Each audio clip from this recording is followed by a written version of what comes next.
Ladies and gentlemen, I present to you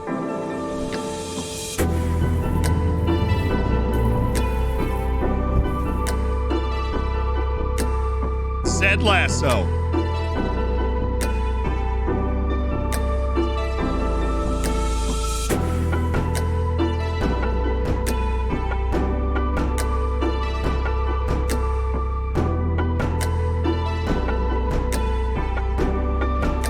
Thank you. Thank you. It's been an absolute honor. It's been an honor to be a part of this experience with you guys. To be a part of this and, you know, to be Zed Lasso. And, yeah, I just hope that this leads to more happiness at the club. I hope it leads to more wins at the club. All right, that's where we're at. Hosty, thanks so much for the gift and sub. Lion Yeti, thank you for the 6 months. My wife and I let astrology get between us. Big scare amusement fans yesterday with Gio leaving the field in tears. It seems to be okay, but what do we do if Gio is sidelined for qualifying? Also, what an incredible stash. I was reading reports on Twitter no less than 5 minutes ago that said apparently Gio didn't suffer a major hamstring injury, so he'll probably be available for qualifying. I don't know why he would. He thought he had. New low-fat diet.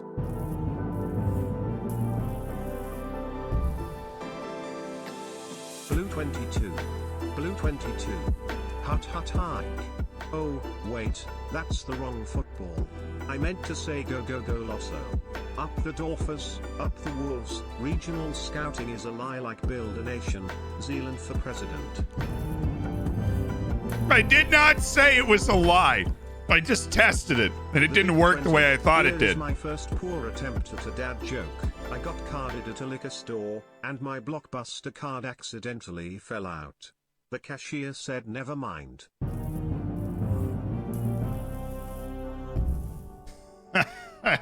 Mr. Ziala and I am finally at Gold Bacon. 1 year. Greetings once again from Brazil.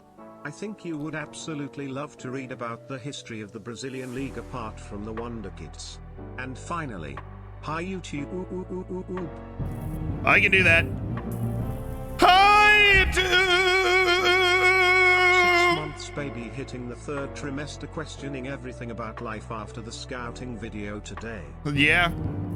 That happens. I didn't even know what to think, to be honest with you. Michter, thank you for the 14. What do we got? Another great month of Dorfing. We will be Dorfing. Up the fact. Up the what in the fuck plots is going on here? What state is well known for its small drinks? Minnesota. Up the fact plats. By the way, I'm going to do something reckless here. That was a good one. Blooming Karama. I'm going to go B+, but I'm going to do something reckless. War given with the dad joke.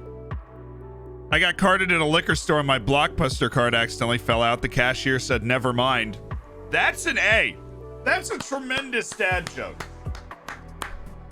A different approach than a lot of people have taken. Mr. Steve, Dan and Van, thanks for the primes. Evan Rivs, thanks for the prime. Enjoy being a part of the hammers, the bacon, the emotes. Broody, thank you for the prime. Avenir Dutch, thank you for the 21 months. Darren, thanks for the 14 months.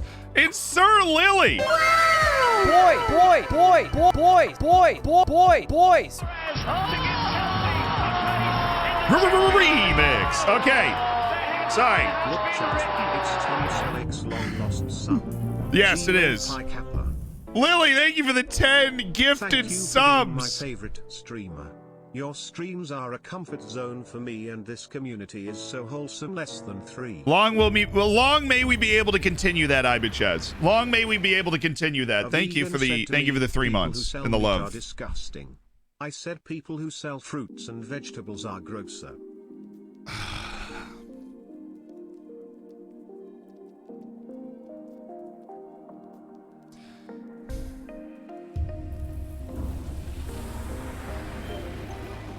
It's true. Hey, we broke our attendance record against Shakhtar Donetsk. We broke it by 5,000. 18,000 people were there to watch Floridsdorfer play. Triggerlot, and thank you for the 2 months. That's an A minus. They're grosser. I like that. Turnover Carbon, thank you for the 10 months. It's part of the hammers. Propane Burrito, thanks for the 2. Absolutely love that. Francis, thanks for the 15 months. Why are the world more like hire? Yeah, hire a more diverse set of people that speak different languages. The impact of the languages in the video today. Gordon Ramsay shouted at Queen Mary because she kept burning everything. History jokes. B+. Why are the world more like hire? Navalis, thank you for the 2. Navulo with the 22 months. Holy look at that. 18,000 people. We made $500,000 from gate receipts against Shakhtar Donetsk. I don't even care about the payout. I care about the amount of money we can make. We got a lot of stuff in the air, though. There's a lot of stuff in the air, and unfortunately, I think we're going to lose Bashiri. If you weren't with us last time, this is probably something that you don't know, but there have been 3 offers that came in that met Rocky Bashiri's release clause, and so it looks like Rocky Bashiri, our vice captain, is going to be leaving unless he decides to reject all 3 of those deals in favor of staying, but I don't think he will, based off of the information we have, which means we're really not going to sell Daniel Beer, because he'd be one of the 2 center backs we still have. Big man, thanks to the gifted sub to Nicey. Welcome to the Hammers. My dude. But Reed, thank you, of course, for the 22. And Astendar, thank you for the 8 months. Gamma Ray with the 5. Game with an atrocious number of leaks playable to have proper scouting. So here are my main takeaways from the scouting video. I'd recommend watching it so that you can see the process. But I think that what we'd long speculated, because I had long speculated, that language spoken has a really big effect.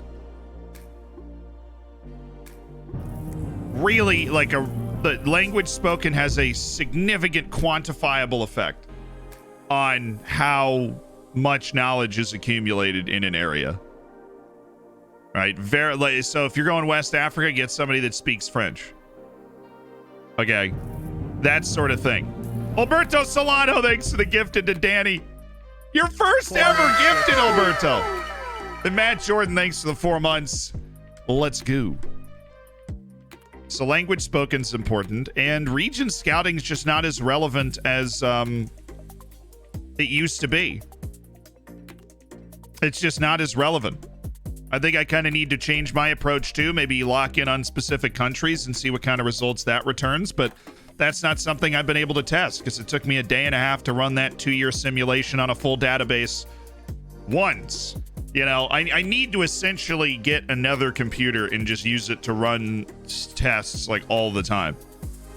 Right? Like I need a server room. The next thing we're going to invest in is a server room so we can just run tests all the time. Here's where we are, by the way. We're in the Champions League, 3rd best place qualifying round. Like the baller that we are. We won our opening league match 3-2, but now we get to play on the road against Lask, who actually wasn't great last year. We're in the best place 3rd qualifying round. We're playing against Stade Rennais after beating Shakhtar Donetsk 3-2 on aggregate. Thank the lucky stars. Right, so we're playing against Stade Rennais, but our first match is Lask away.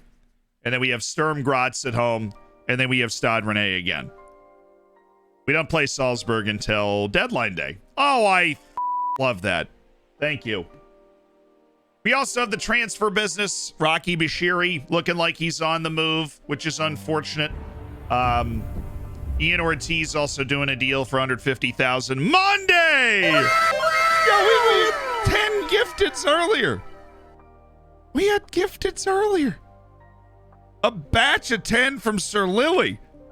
And now we get a batch of 10 from Monday. Show Monday some love. Thanks for getting 10 people into the hammers. Enjoy the bacon, the emotes, everything else. Well, yeah, so basically we're winning the Champions League today. Let's hit continue. Let's get moving here. Did you know that when you clean a vacuum cleaner, you become a vacuum cleaner? And yeah, if you got to get that hurt.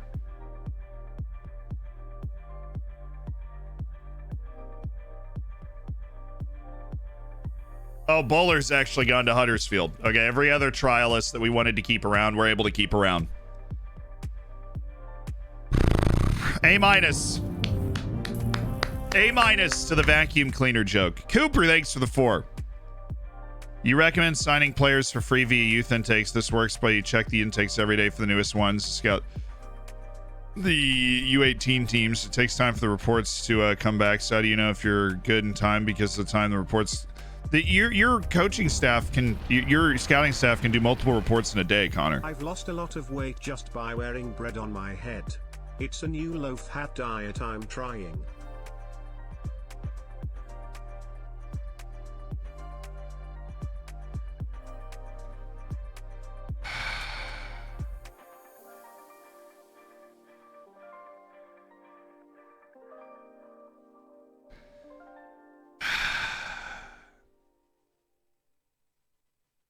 A new low-fat diet. I'm trying. Some of you shouldn't be allowed to have the internet. The world needs to be dwarfed. Oh yeah, I also forgot. We are negotiating one of the most controversial transfers in the history of the channel. Apparently, right? People think this guy's not very good. I think he's good. Discuss. I think he's good. I think this guy's good. Smart. Athletic. Sizable.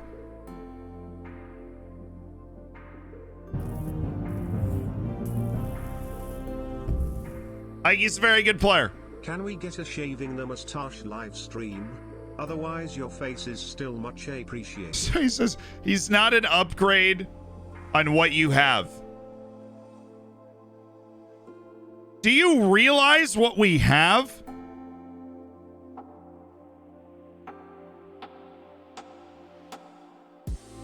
We don't have anything. Said 6 vision and 8 passing. Yes, I have no issue with that at all. I was reading Harry Potter with my son the other I day. don't have anything. He said, "Can I have a bookmark?" He's a burst center into back. Tears. 15 years and Dumbledore's death still gets me.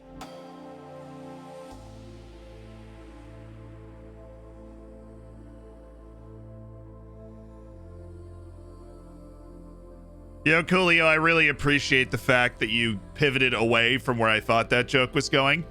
That was very clever of you. But I understand what you've done in this joke. Oh, dude, but then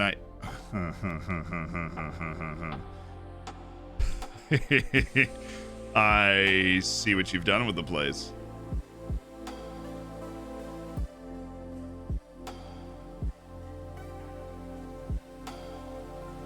So because Rocky Bashiri is leaving, are we really going to unregister him? No, I would like to maintain hope, you know. So I'll unregister Danny. Wait, I can't remove somebody? Why can't, like, certain people I can't? 19 Oh, don't months. tell me we're in a... That seems like long time. Anyway, what do you call 2 monkeys who share an Amazon account? Prime mates. Why can't I... After rewatching The Sixth Sense, I finally figured out the ending. We heard the All prime names mates already. scrolling on the screen were people involved in the movie. That's a B. Foundationally sound. Spartan, thanks for the prime. Riley Satard, thank you for the prime.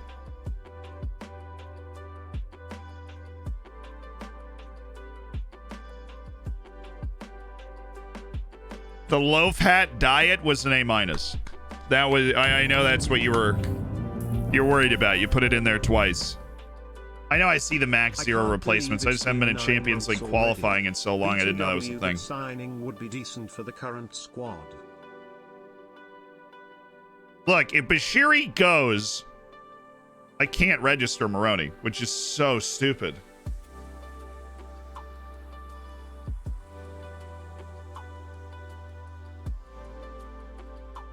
Are there 2? There's definitely 2. Yeah, there's 2. Okay. Well, please don't get... Maroney won't get mad at me until we get to this one. Once we get to this one, then Maroney will get mad at me, right? Because this game has logic. Like, this game uses logic. You know what I mean? And so once we get to this point, then I'll be able to do replacements. Because there's two. I've never known why there's two. Took my brain a second to get there. But we'll be able to swap out Daniele Donnarumma for Maroney. I hope. That was a really good cup of yogurt. I won't lie to you. Any tips for scouting? Huh. Make sure that somebody speaks the language. And I would set up a rotation. But it's a heck of a couple of improvements for Yanov. Temper, more controversial, but his determination is going up. Problem is that determination just doesn't move as fast as it used to. That's a change that I have absolutely noticed. Determination used to fly. I mean, you used to be able to get straight up arrow on determination if you put them around more determined people. Now it's like,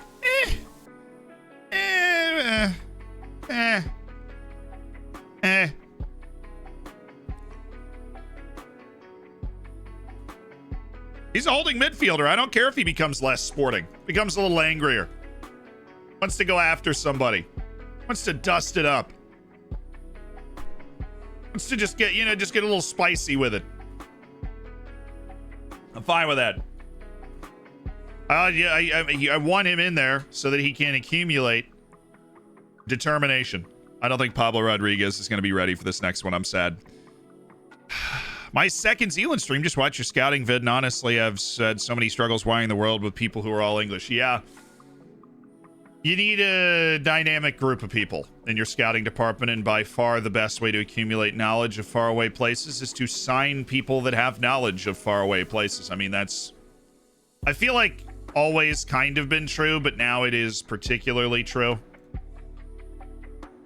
You do that, set up scouting for particular nations that you want to scout in. But, I mean, those scouts are just watching matches, right? So you hope that... it's just not knowledge-based anymore. You used to be able to track how your scouts were doing. You say, like, well, look, he just accumulated more knowledge here. Right? They've figured out all the, it's like they were born in that country. Because when you're from a country in Football Manager, you get that 100% knowledge of a country. Right? Like, I'll have 100% knowledge of the United States, and I've been chilling in Austria for a while, so I got 100% knowledge of Austria, which you can't see because my head's in the way, but right down here, right? Cool. And you just can't seem to replicate that.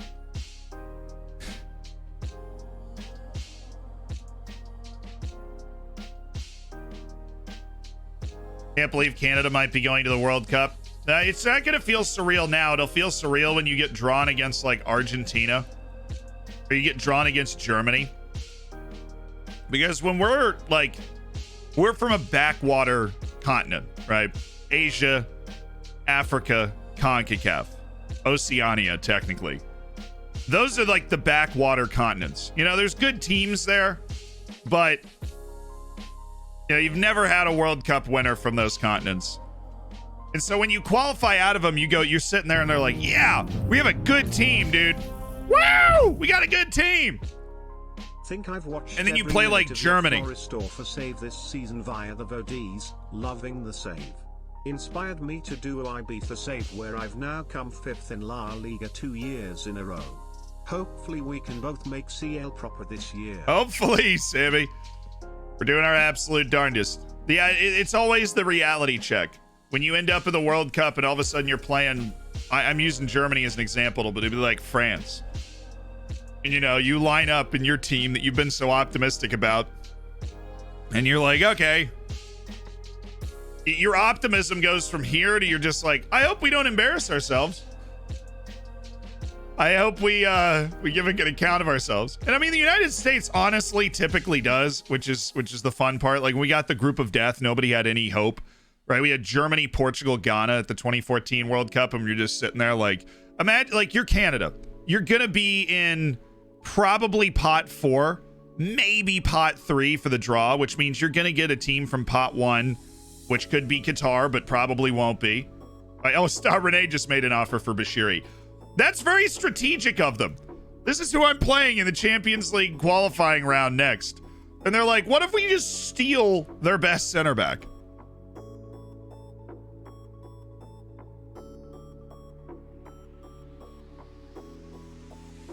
It just, the reality check hits pretty quickly. When you're watching the team that you're like, yeah, we're pretty good. We can make some noise. And then it's like, well, now we're defending Ronaldo. So...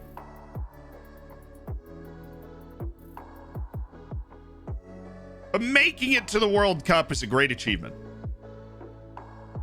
Making it to the World Cup is a great achievement. You get the whole pride in the team, country thing going. You get to have a good time. You get to emotionally invest yourself in the World Cup. It's a great achievement. Rodriguez be available. I'm going to speak to our medical team before the game. I hope. I absolutely hope. I hope. If he is available for Lask, he won't play. He's got to be ready for Stade Rennais in 2-3 days. So in Europe, we're better prepared after our qualifier.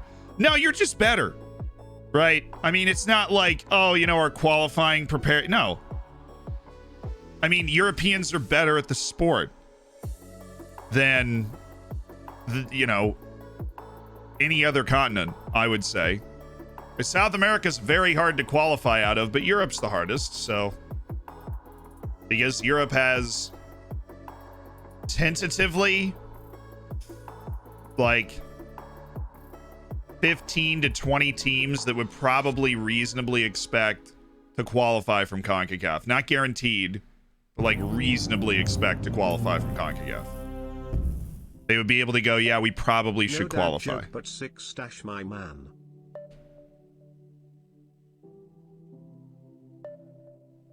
Yeah, people don't remember the United States did actually make the World Cup final, the World Cup semifinals, finished third in 1930.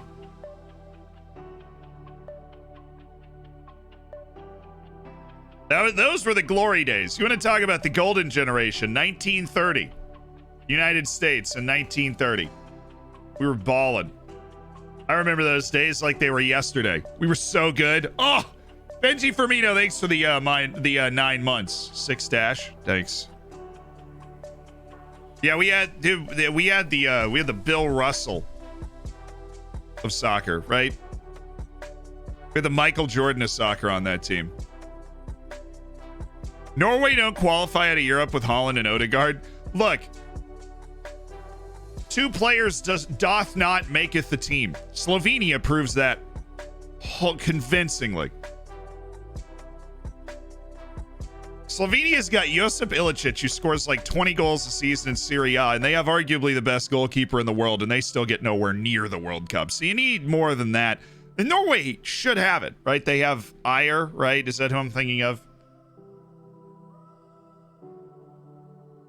I always mix up my Scandinavian center backs. Norway should be better, but I think they've proved, like, they didn't make, not only did they not make the World Cup, they didn't make the Euros, right? You got to make the Euros if you've got one of the best players in the world. There's no excuse for that. North Macedonia's in the Euros, right? Their starting striker's 37 years old.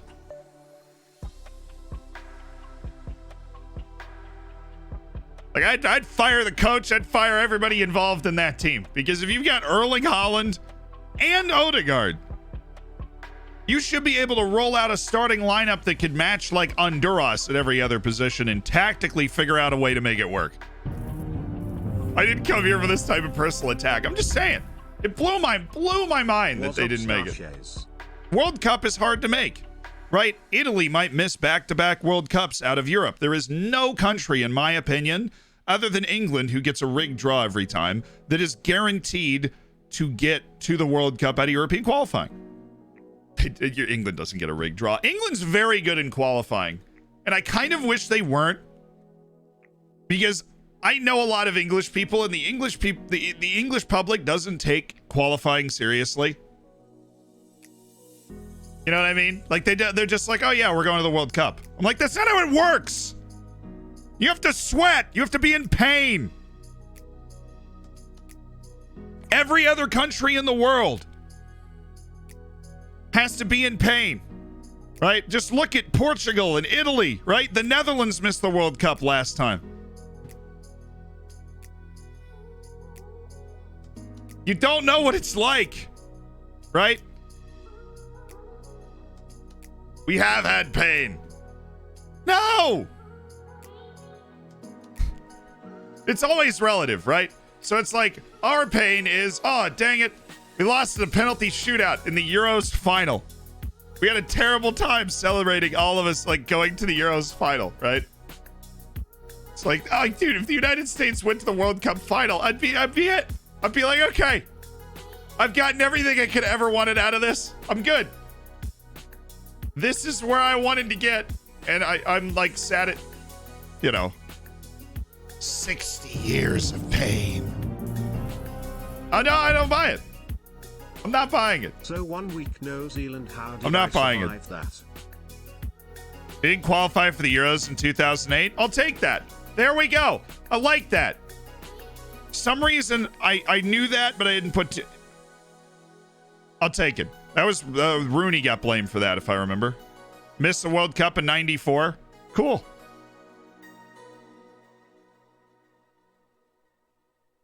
I'm Italian. We used to think the same thing. You see, World Cup qualifying should be nervous and painful. It should be nervous and painful. It always is for us, and then we finally, then it finally happened. Oh, that was a tough night. That was a very difficult evening. Do I think the U.S. could have a great squad in 5 to 10 years? Yeah, if we continue the pace of, like, our entire starting lineup is under the age of 22. Yes.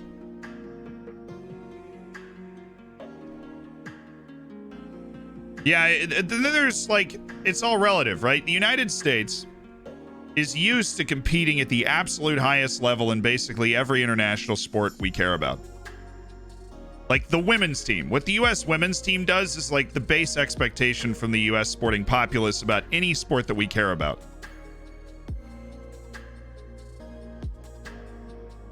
But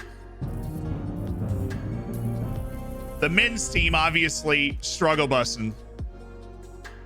Has been for a while. But it's all relative. Like if you're from Iceland, just making the Euros is the greatest sporting achievement, like that you could have possibly dreamed of. And then to follow that up by making the World Cup, which is so freaking hard to do. People just assumed Iceland was going to qualify because they qualified for the Euros. It is so hard to qualify for the World Cup out of Europe. So hard. And they just walked right through it. They just handled it absolutely no problem. The relative, like, what country are you from then? Sorry, I started this rant. I didn't even ask you. While we handle our scouting. Which, controversial, oh goodness. Ooh. It's gotta be actually somebody just found somebody. Cool.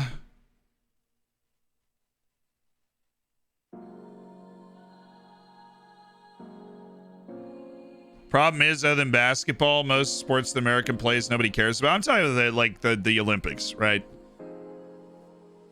If you're American, you expect to turn on the Olympics, and in there's only a few countries in the world where this is like the expectation, but this is legitimately the expectation. Like every single sport we watch in the Olympics, there's an American that can win a medal, and if there isn't, we don't show it. Like rhythmic gymnastics, we're not showing it. America sucks at that, and we're not showing it.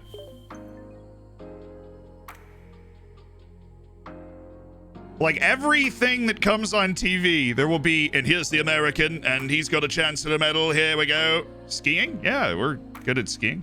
Not great at skiing. Usually lose to Austria or Italy.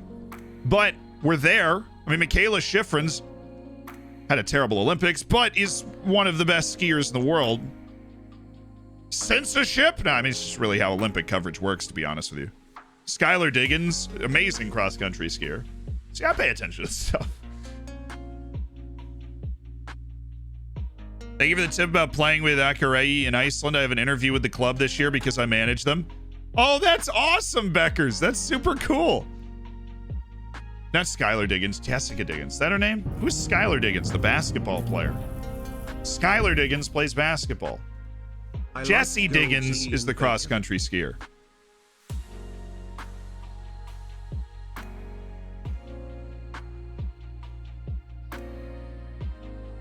I agree. I think the United States could be an outsider for the 2026 World Cup. Here's what I'll say. If the United States gets behind something, and I know we're loathsome and easy to make fun of and entertainingly dumb, right? But if the US really gets behind something,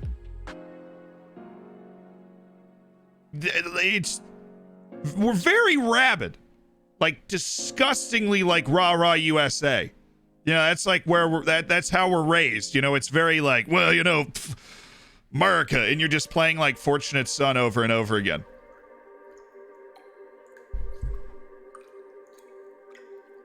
The world is not exactly prepared for what the 2026 World Cup's going to look like. It's going to be a lot. It's going to be a lot. I'm talking beer bellies with American flag tattoos and an absolutely rabid 100 million people completely losing their mind. It's gonna be a lot. Like it's gonna be pretty insane.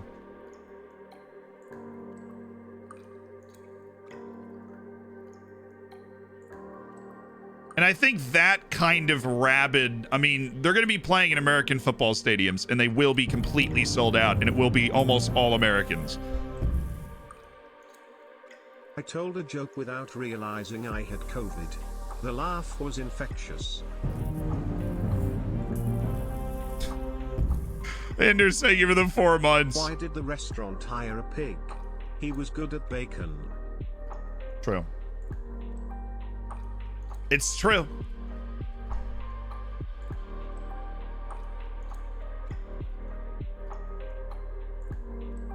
Man, how many people are stating the availability of their client these days? Like, what do they look like? Made of money? Dude's 30 years old. They're just feeding my end of contract short list. It's basically what we're doing. Okay. Okay. No, I don't turn off agent calls because I generally like them, but it's a lot of agent calls.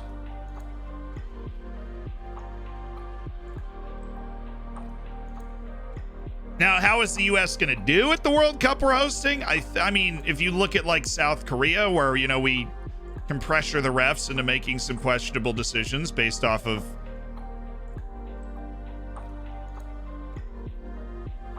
70,000 screaming, angry, insane people, then I think we're a dark horse for that tournament. The good players that are American right now will be all in their prime at that tournament. From Pulisic to Reyna to Dest, right? To Aronson, Pepe. I mean, shoot. Pepe's going to be 22 years old, 23 years old at that. He won't even be in his prime yet. They're all going to be in their prime. So it's going to be the best version of this team, right? It's not going to be the young kids in the future anymore. We aren't going to miss because we automatically qualify, thank goodness. I'm not going to have to deal with World Cup qualifying for a long time in my life after that because we will have automatically qualified. So, wee! Dude said Olimpia Ljubljana. And he's 21. He's got some real ability. Rafik Sekini. There you go. The World Cup is losing prestige in my personal opinion, because there's more and more teams included and they are not next best teams in the world. We are getting more Asian teams, for example, and it just blows my mind that Portugal or Italy won't go to the WC but some little country from Asia will. even though it would get absolutely smashed compared to some European teams that are not even in contention sometimes. So, Dobrow, I'll approach this tactfully. The World Cup expanded to 32 teams when there were a lot less countries attempting to qualify for it. And so the expansion to 48 is actually kind of like compensating for inflation. We'll start there. At the last World Cup, right, Panama was there, but the Netherlands missed and Italy missed. Would I ever take Panama over the Netherlands or Italy? No. But you know what Panama did? They qualified for the World Cup. And that whole country and those people from that country deserved that. And the United States, the Netherlands, and Italy didn't. Right? Europe is like a third of the whole freaking tournament. And they're going to get more. When it expands to 48, there will be more European teams in.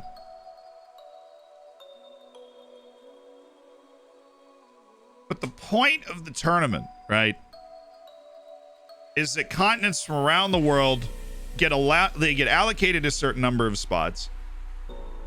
And you figure out the best way to get your countries to earn those spots to go to the World Cup. And they earned it. But Europe has a ton of qualifying spots. My whole continent, right? CONCACAF, North America, Central America, the Caribbean. There's like 25, 30 countries in there, right? We have 3.5 spots.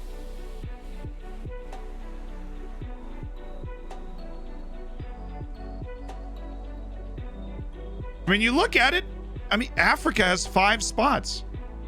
It's got like 50 something countries. Now, I understand if you're from like Italy, you'd be very frustrated. You're like, man, why are we going to the World Cup? Freaking like, but you say Asia. Asia's sending its best teams every year because they freaking earn it. Iran, Japan, South Korea. South Korea beat Germany at the last World Cup. Iran honestly probably should have taken more points off of Spain and Portugal than they did. They played really well. Expanding the World Cup, in my opinion, is, well, it's going to make more money. I don't think it's a money grab. I think you can do something to make more money and it also be the right decision. You know what I mean? Like, you can do something and be like, oh, sick, this is going to make us more money. It's also the right call. They needed to expand the World Cup. They did. And this is coming from somebody that passionately follows World Cup qualifying around the world. I watch condensed matches between UAE and Iraq. I'm obsessed with it.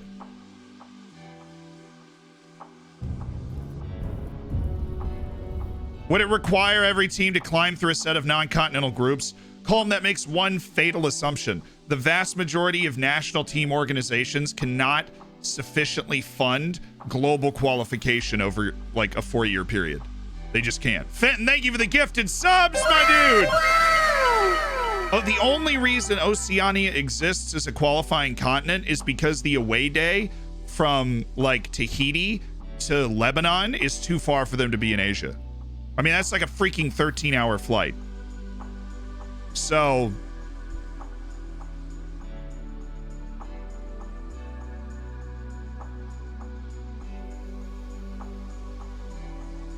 like, the Mercator prediction has, like, fooled y'all. It has. Canada is way smaller than everybody thinks it is. Greenland's way smaller, and Europe and Russia, they're way smaller than you think they are relative to the rest of the world, right? So if you... I am just going to... we're in a rabbit hole, and we are going.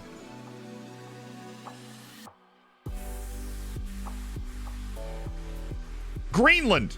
Right? You think Greenland's huge?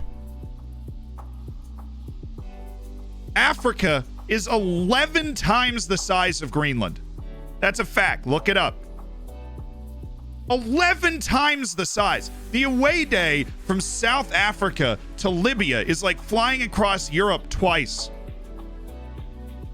All right, so the Mercator projection distorts like this. So in the middle here, everything looks a lot smaller. And as you get up here, people are like, yo, Norway's huge. And it's like, no, it's not. It's not small. You know, no offense to Norway. Love Norway. Okay, I'll look up the real size of.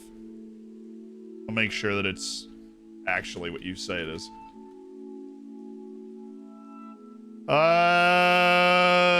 Okay, cool. This looks interesting. Okay, so this is Africa. And this is like the real size of Africa. Here's the United States. There's India. And this is China. Right?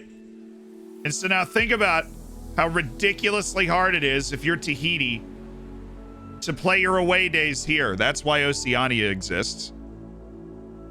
It's just very... Oh, okay, so like, this is the United States.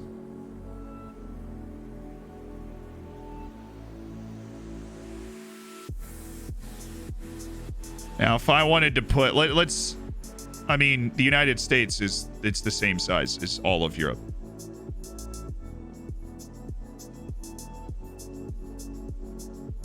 So, yeah, let's look at India.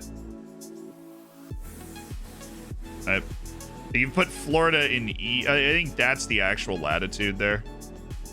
But yeah, look at the projection difference. This is the U.S. up here, right? Like this is what the U.S. looks like up here. That's what it looks like. That's the Mercator projection. Okay, that's why Antarctica looks like, you know, the biggest thing ever. And so, I mean, look at that. South America is as wide as Europe.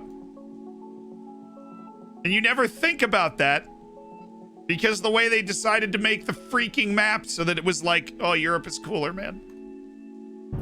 You get to do some really cool stuff when you make the rules. I'll be honest with you. And I'm not hating on whoever made the rules. Like, you got to put you're trying to take a globe and put it on a flat map. The Mercator projection makes sense. It just had the side effect of making Europe look very cool.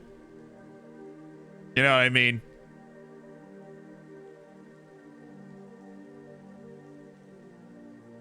My point being, Europe gets a boatload of qualifying spots, right? They have more than any other continent by a magnitude. South America, which has like 7 teams that should always expect to be at the World Cup, has 4.5 spots, right?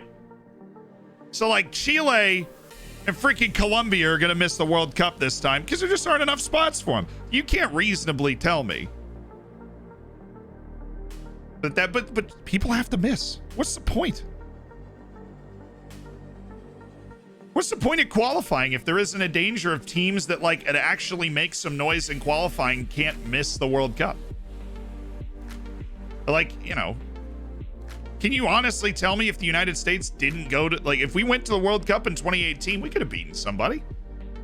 We made the freaking knockouts in 2014, but we didn't deserve it. We lost.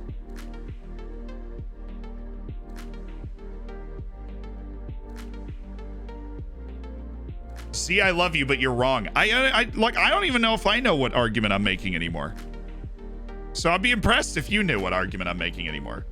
What I am defending is the fact that the qualifying spots are allocated fairly accurately. And when the World Cup expands to 48 teams, right, it'll be even easier to qualify. Everybody gets more spots. We play as a team called Floridsdorfer in Austria. Because when they expanded to 32, there were a lot less countries. And now there are a ton of countries trying to qualify.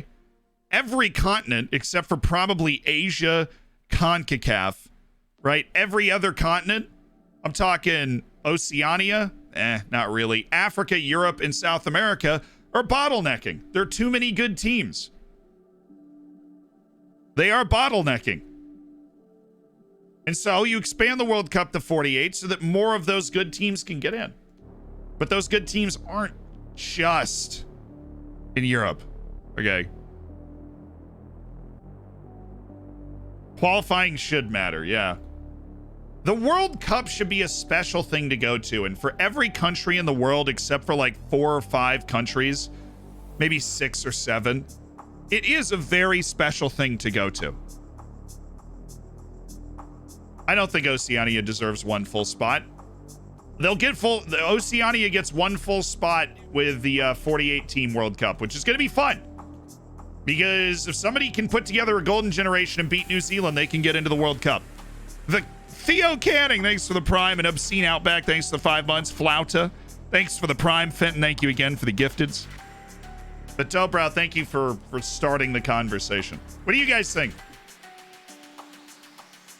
Who deserves to get more spots for World Cup qualifying, right? Everybody's going to get more when it expands to 48. Every continent's going to have more spots to qualify. Nobody's saying it should be European teams only. Yeah, I know.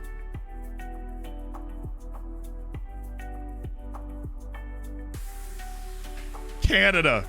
Antarctica deserves an automatic spot. Get the scientists in there. It's a continent. This is anti-continental discrimination.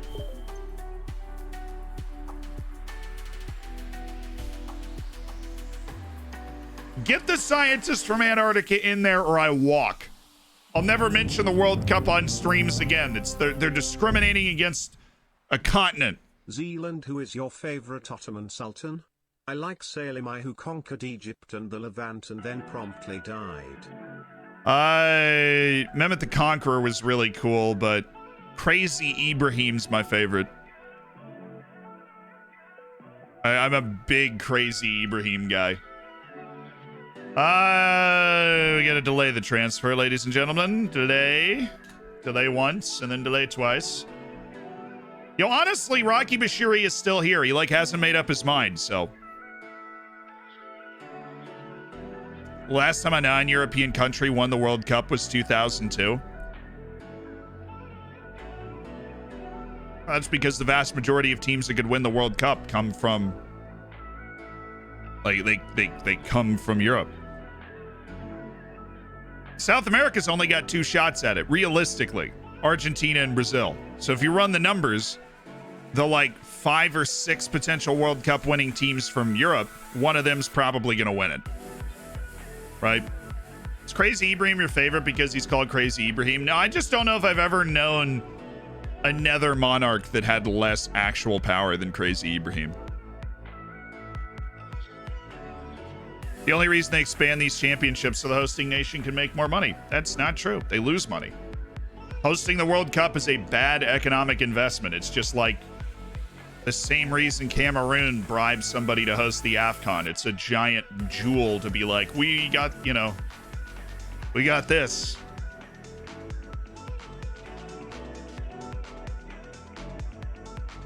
Economically speaking, Brazil lost hundreds of millions of dollars hosting the World Cup, which is why they expanded it. Logistics. I acknowledge the fact that logistics can be a complicated thing to understand, but if you expand the tournament and you're losing money at 32 teams, right?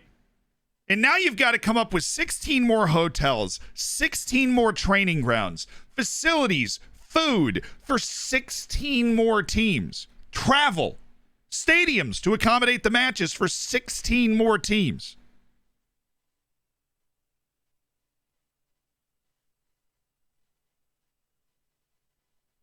You're not more showcasting, not the word, more games to show.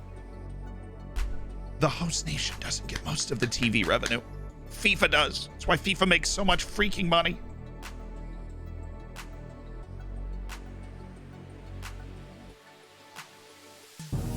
Watch the videos investigating the financial impact of World Cups.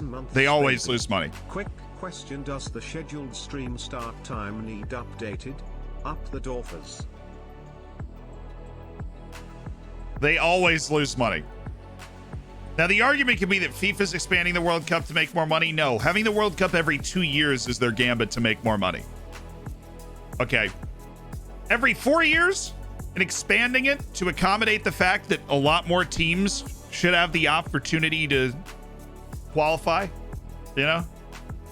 Because there are a lot more countries. I got no problem with that. March Madness in the United States, the college basketball tournament.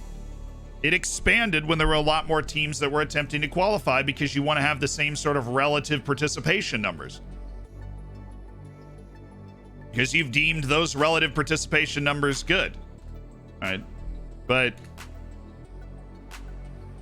it will also make FIFA more money. The host countries, no. They don't make money. The amount of stuff that you have to... The requirements for hosting a World Cup are crazy, man. I don't like the every 2 year thing either. I'll say that. I don't like the every... I don't like the every 2 year thing. I don't like it. I like having continental championships. I love that. Our birdie with the hot take. March Madness is also a kid slave tournament. Not anymore. They have NLL.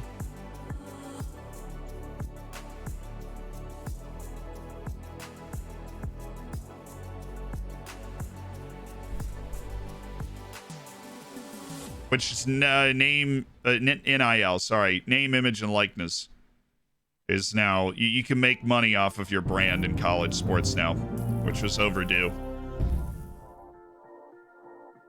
Thoughts on 3-team groups? It's going to be hard to get used to, but... It's going to be crazy. You know what I love about 3-team groups? I listened to your Saving Saves song, but now my lone players complain and want to leave. They aren't settling in at my club. Yeah. I guess they must be lonely.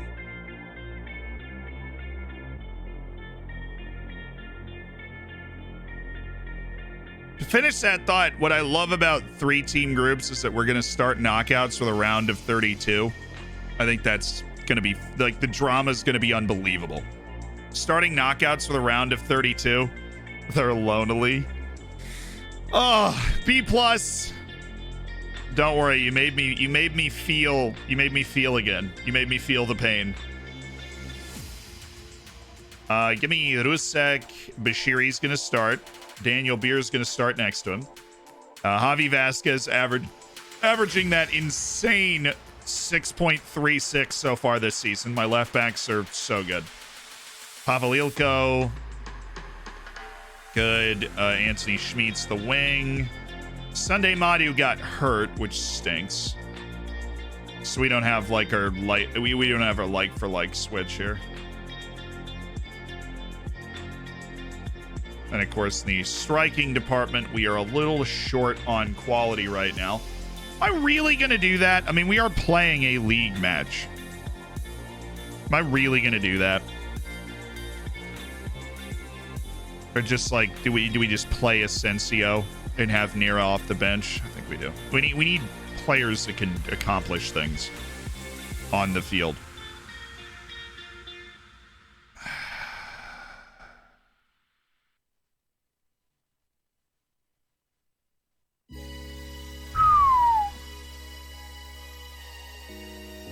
Kind of short on options in general. Couple guys working their way back from injuries. The gashed leg for Pablo Rodriguez. Now we can take Asensio off. We'll just start João Oliveira next to Lucas Pier.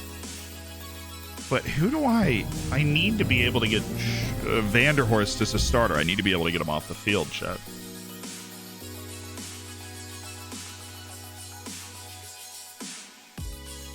I can move Brody up. I move Ilko. We can leave Ilko there, but I need a defensive midfielder now.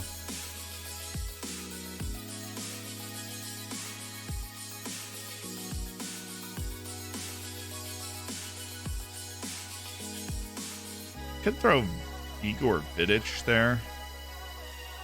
Schmidt? He'd play in the middle? No. He's just natural up the left side and it's striker.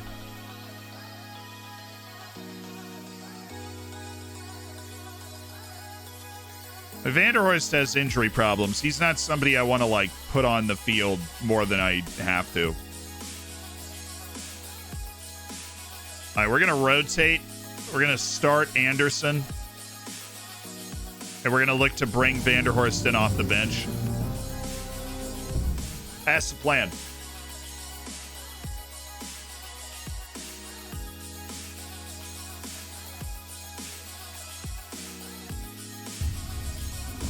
He's fine. Fitzek, thanks for the 6 months. And Callum Stapleton, Denmark thank you for the does not gifted deserve sub. qualifying spot as it is a made-up country.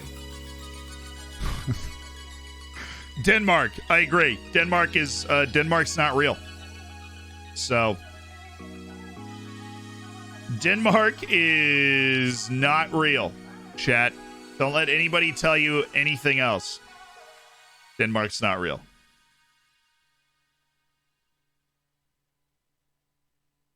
It's a fallacy.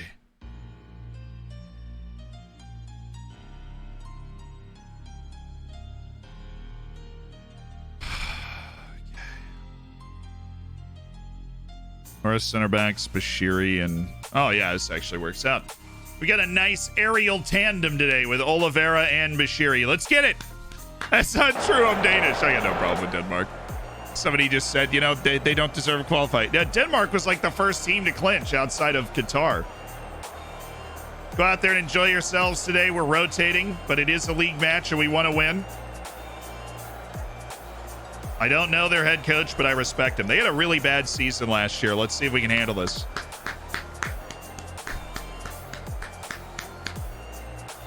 Serrana, would you train a new player to a new position? Would you do it because you need that player in a particular position or because he has the right attributes? Hopefully both. More often because they have the right attributes to be able to do it.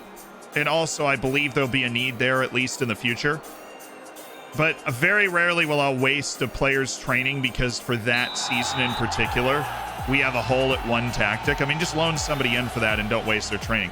Well, that was like literally maybe the worst defense off the opening kick that you've ever seen. This dude just like takes off. Nobody follows him. The ball's timed perfectly, and we give up a 1v1 that Croston saves within 8 seconds of the opening kick. I mean, great save, but also like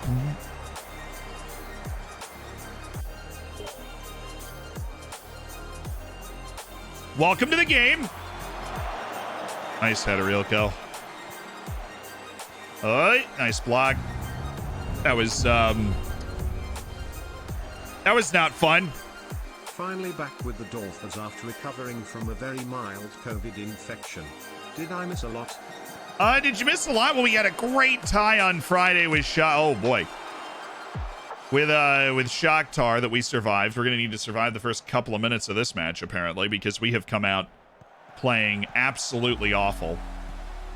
Holy smokes. Wow, we've got the awareness of a newborn, apparently.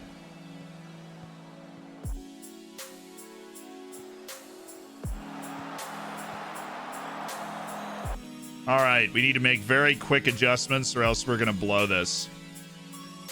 Because my team mentally is just not here today.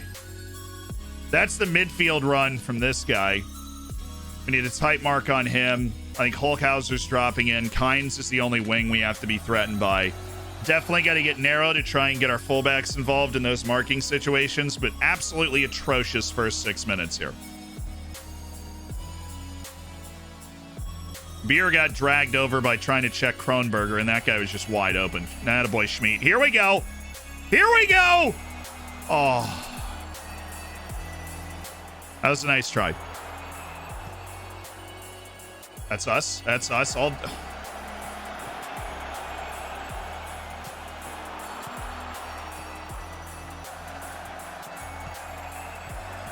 Yeah, we're not tracking these runs well at all. He just got open again. I'm watching at the back post over here. Watch this.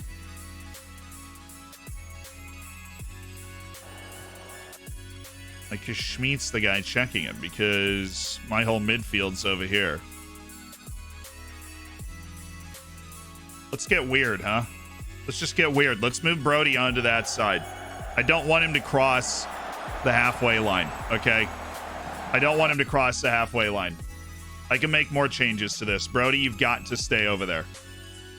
You can't, I mean, I'm literally going to turn him into a deep-lying Carolero. Brody has got to stay on that side of the field because Schmidt will not follow him back far enough.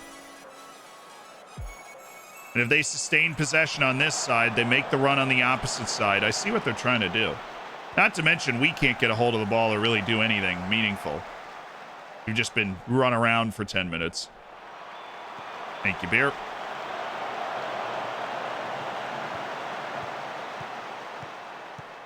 Nice play. All right, now swing it. Ay.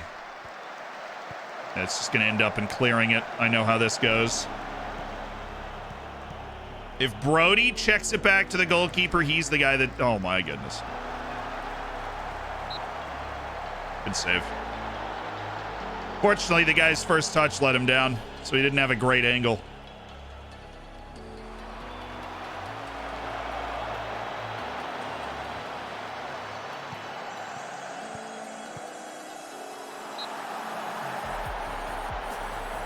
Don't you just start a game sometimes and you feel like you're the worst team in the history of the sport? Because we played 11 minutes of this. Chill. Oh my.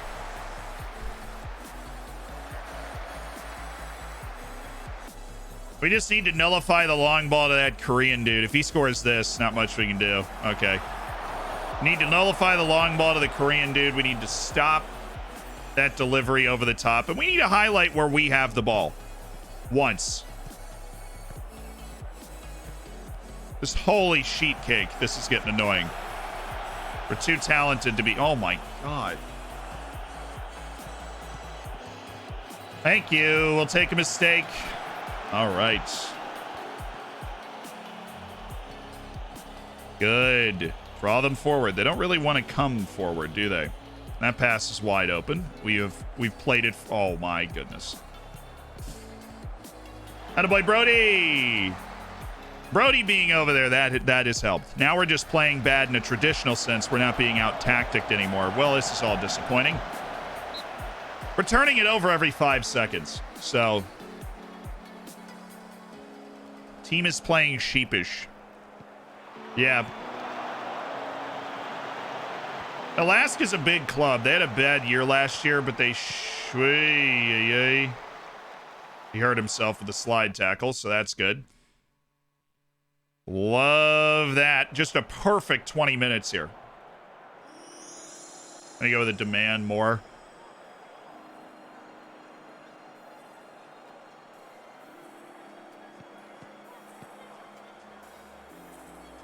I think he was off, so he left it. That was weird. Okay, Javi. You're so bad. You are so bad. You have so much talent, and you use none of it.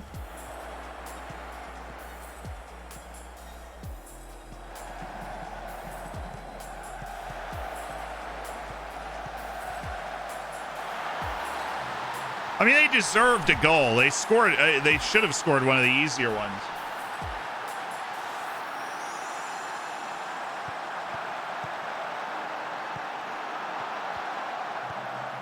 That is just a banger. Sort of goal that, you know, the face value I wouldn't have been that mad about giving up. But given how the entire game is has gone,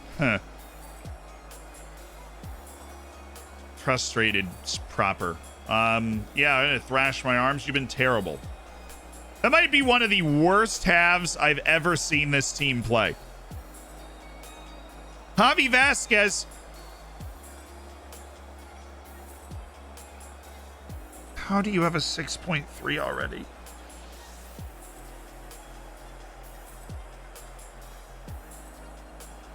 You baffle me, man. You are so decent at everything.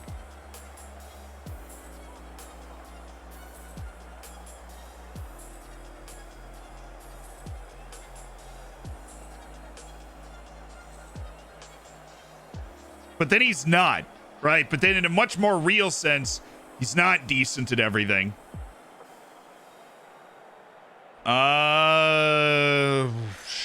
Second change, Lucas Peer very clearly not getting the job done, so we're gonna go roll Asensio. We're going to take off low crosses because we got good size in the front line now. We're going to drop our tempo, which I really don't like to do, but I feel like we really need to do it. Okay, let's get after it now. Let's get after it now. Lucas Pierre, clearly not at the races today. Did love that turnover he had. Oh, now we're looking better. Good pass from Yilko. Okay. Better. Try and find a way to get that to Anderson. All right, all right. I like this. Oh, well. Still, it was good, right? That was better. We just need to forget that last half happened. We were able to... Oh, baby! Oh!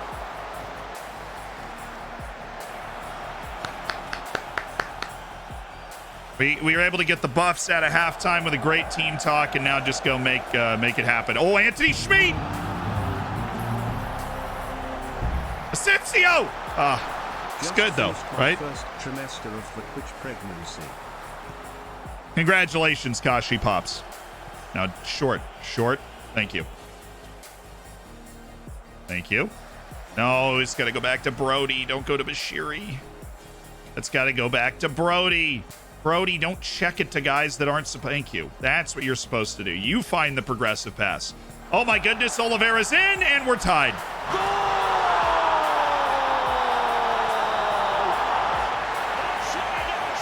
Yeah, baby! We sucked for 45 minutes, but we're coming. We're on the way. We're all right. Oliveira, Mr. Golivera, doing it again. Tidy finish. We're fine. We are fine. John, thank you so much for the prime. Enjoy the bacon, dude. Get that out of here. No, thank goodness. Oh, Daniel Beer, you can't lose him like that. Come on, now we're on the encourage train. And for the... Ooh, Anderson! Oh, baby. Come on. Sayu. Sayu! No, he was offside. There's no... Okay, I guess we just get to keep going. Cool.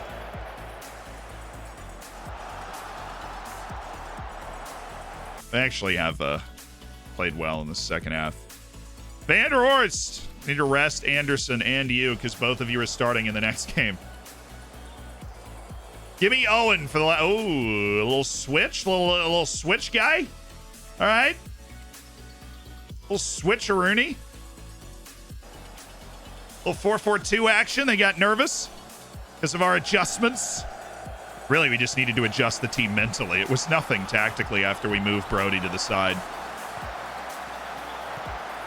Let me adjust your mental screws, my guy. Oh, Owen with the caress. Oh, that was bold. That is unlikely to go in, but I do love the rebound you get from a shot like that.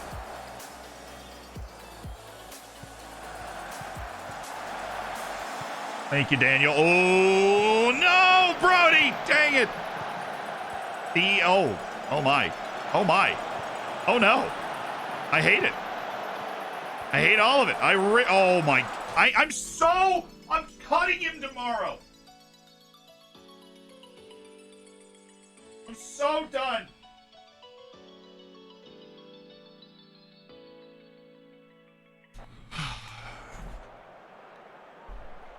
I'm cutting him tomorrow. I just can't do it. I mean, it's obviously a penalty. I can't do it, man. I'm cutting him tomorrow. Come on, Crossan! Come on, you cat, you feline. That's 16 agility and balance. Give it to him. Oh, he went the wrong way.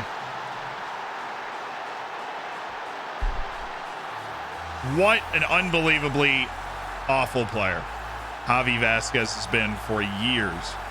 With the assumption that eventually he would just turn around, and now he's just, I mean, only reason he's playing is because Donnarumma got hurt. It's just the worst. He's the woat. He's the worst of all time.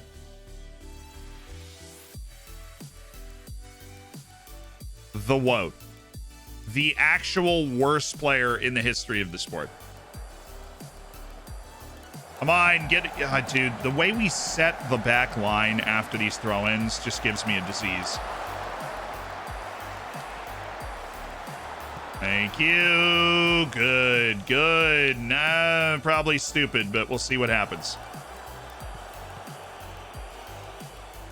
Oh, yeah, Ruse. Well. Honestly, Beer defended that insanely well.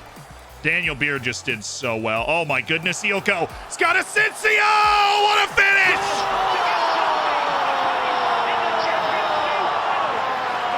What a ball from Pavel Ilko! The 16-year-old Slovene, tremendous defending from Daniel Beer, and Pavel Ilko's put it on a platter for Raul Asensio, and let me hear you, Raul!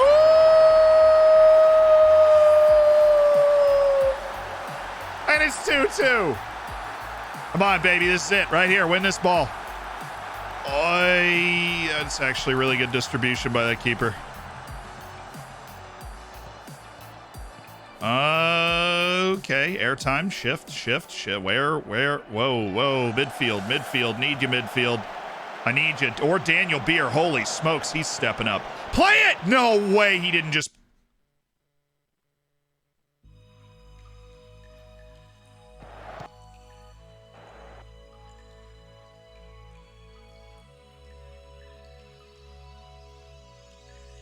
Anywhere!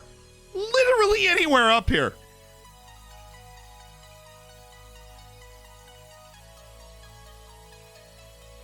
Anywhere at all. He couldn't turn around. He did. Now here, it's fine. But I mean, he literally just turns back. I'm going to have a conniption. Oh, no. Come on.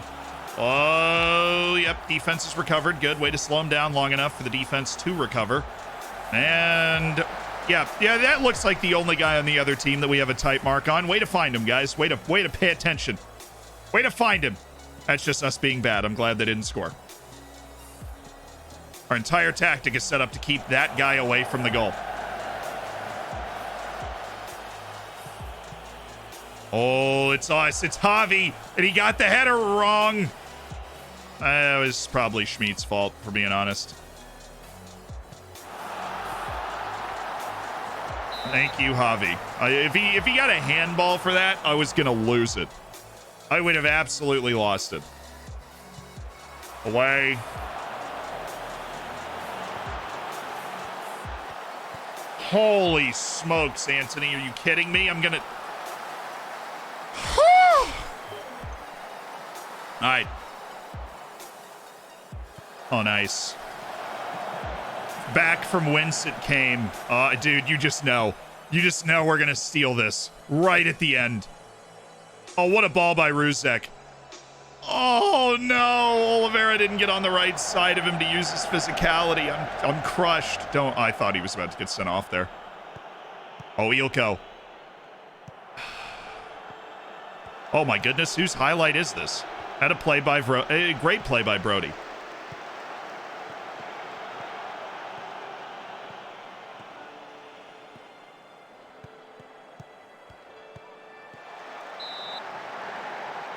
Good defense. Iron Health thanks to the tier 1. Enjoy the bacon. Get that out. Thank you, Rusek. Uh-oh. Why do we have 3 guys following him? We don't need that. I don't need it in my life. Thank you. We have 8 guys in the box right now. That should be enough. The entire last 5 minutes has been a freaking highlight.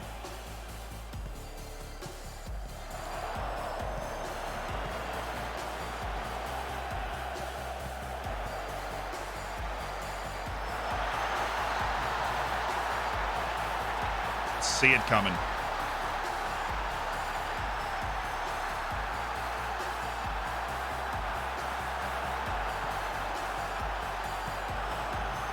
Guess who, man? Guess who gets just blown by?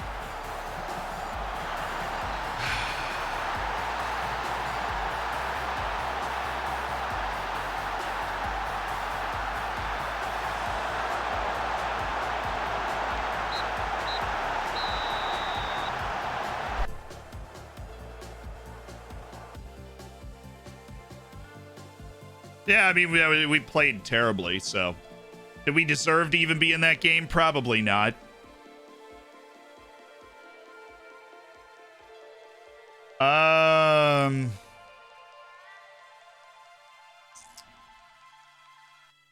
We allowed an extremely late goal. Yes, we did. To lose the game. Very, you know. I'm not gonna give him the injection. Just get him back. We got a lot of matches to play, but. Oi! That's a tough road result. Obviously, the first half made it difficult. We just were so not ready to play. No comments and.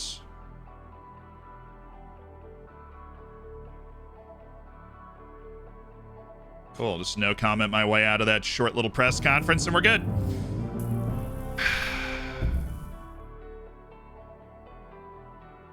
Yeah, Javi's really bad, man. It's honestly, it's been so long now. It's been over 2 years that by and large, you know, he's made some special plays on occasion, but by and large, he's just not good. So you probably got to move on from him. I mean, he gave up the penalty. He got barbecued for the final goal. Yeah, but because Daniele Donnarumma is hurt, the only replacement for Javi's Diakovic, who I'm going to put in and put on fullback on support. Okay, we are unseeded for the best place playoff draw. We will be playing against Basel, Club Brugge, or Trabzonspor Benfica. There is an obvious choice here.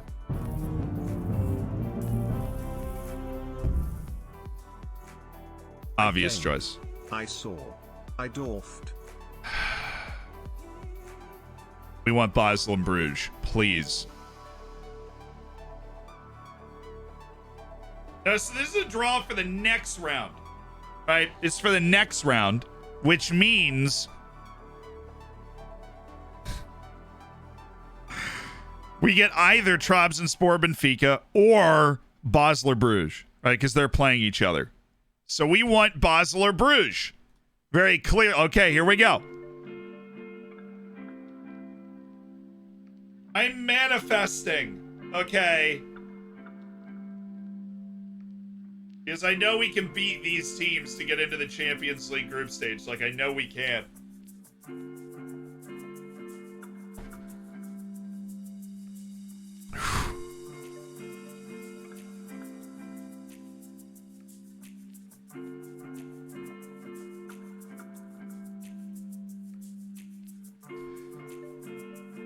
Oh my god, I am manifesting it so hard. Oh, unbelievable. Infiniter, thank you so much for the prime. Rylick is dwarfing it up all over the place with the 20 months. 181 Tank with the 11 months. I know we had the redemptions, but we got into such a long diatribe, if you will, about World Cup qualifying. I mean, I don't even need to worry. Like, obviously it's us. I mean, like, what am I? Obviously it's going to be us. There is no other option. I don't need to worry. Obviously, it's going to be us. And it is. So we play Basel or Club Brugge if we get through Stade Rennais. Obviously, it's us. I mean, I don't even know why I was thinking about it. I don't even need to worry about it. It's us.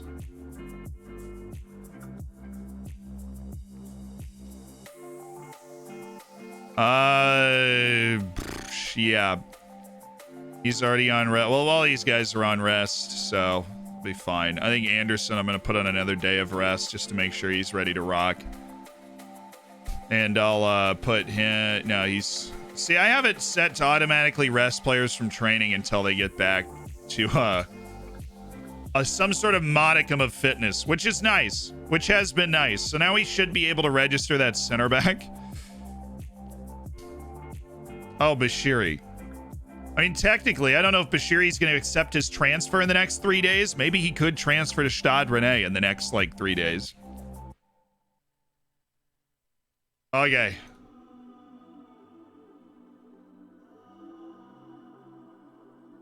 Bogdan Rakovitsan.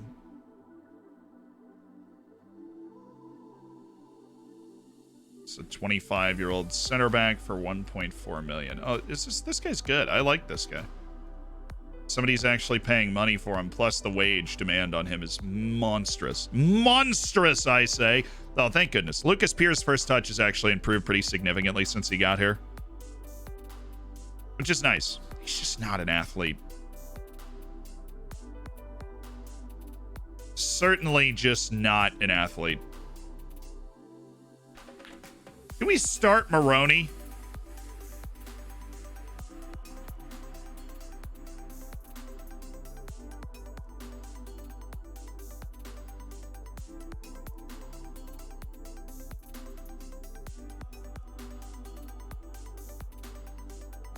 We might.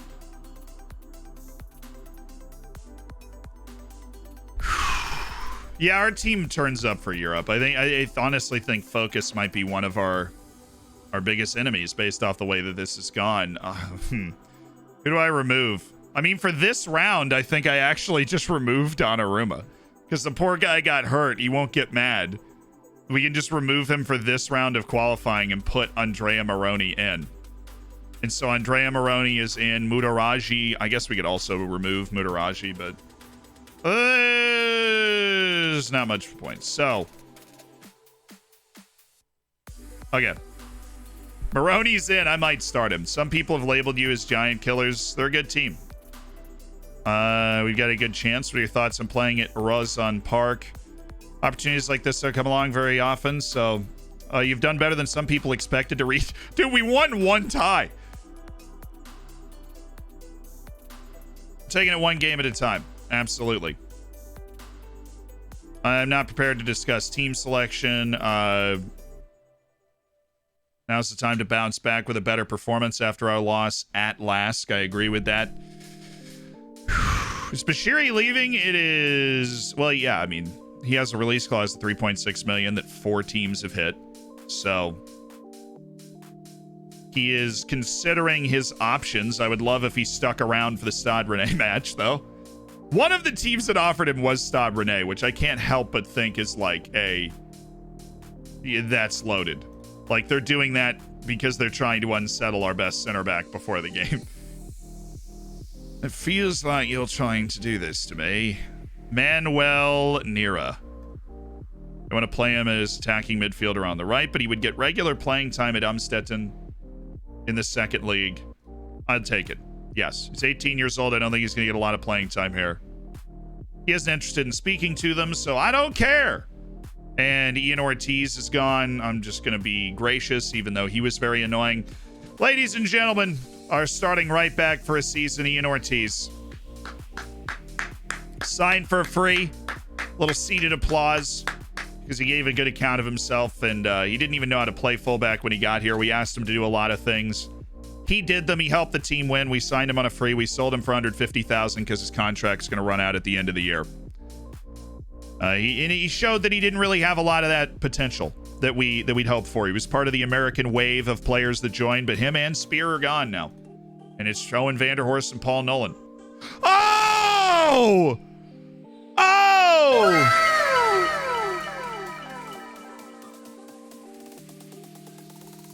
I love this dude, man. This dude just rejected more contracts. I'm gonna put more in the payroll, but the issue is, okay, now let's negotiate. Okay. Wants a star player deal. He wants a release clause that I'm gonna lock at 16.5. I asked Scott Candage to suggest an offer, right? I know we're going to have to pay him a lot of money. He's a star player for this league, and he's a very important player for our club. But his star player does hurt. That does hurt. Because we want to be able to develop other center backs that I'm going to worry about angering him. But he brings it, and he's been getting worse all year, though. I'm glad he finally stopped. But he brings it. So, top division relegation salary drop. No. Team of the year bonus. I'm going to raise that. Give him $80,000 for a team of the year bonus. Get a nice goal bonus. Get a nice assist bonus in there. You know, if he gets himself involved in the offense. If we reach the group stage of the Champions League, I will give him a big old bonus. I don't know. I don't know what he wants. Honestly, I really hope this doesn't anger him because Roll Peters is indifferent to me. So it did anger him. Well, it didn't anger him. We're negotiating. All I want is to be negotiating off the drop. That's all I want.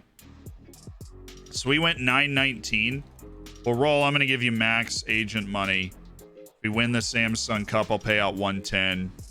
I'll up your appearance fee to 4. I'll up your shutout bonus 3.1. Up the team of the year to 95. Minimum fee release clause, I'll go up to 15 million in lock. Give a relegation release clause in there, bada bing, bada boom. Right. And wages after 5 international appearances. You get into that Dutch team, you know what I'm saying? Pretty significant stuff. Okay, now we're just in wage negotiating position. We aren't too far apart. I mean, we're pretty far apart, Roll.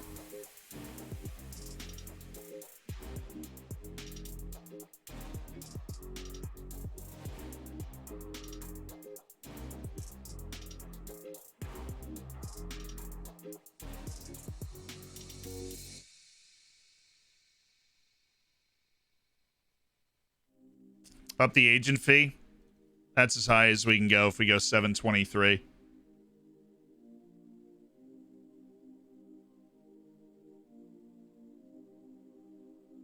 He's a Belgian. I know. The international media opinion is that his form deserves a call-up, so it's not completely out of this world that this guy gets called up to the national team.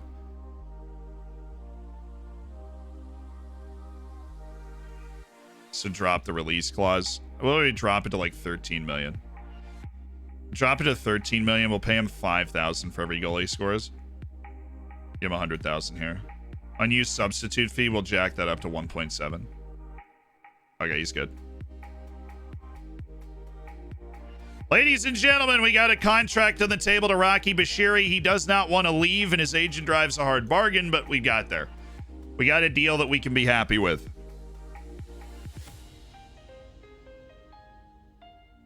Oh, I said Dutch? Oh, oops. Yeah, sorry. He's Belgian. I knew that. I misspoke.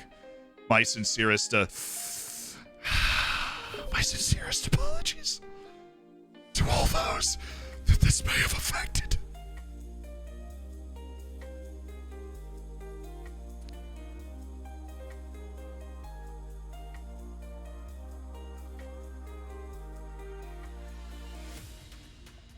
Hey, you play left back. Are you bad like every other left back I've ever met in my life? Am I just going to get hurt again? Oh, dude, there's no way I can get Astor Franks. So he's very good. Apparently, I am not too far away from being able to get Astor Franks, though, which is encouraging. In terms of the perception that our club has around the world. Stop. Thank you. I don't know why people even go to college for computer science. All you get is...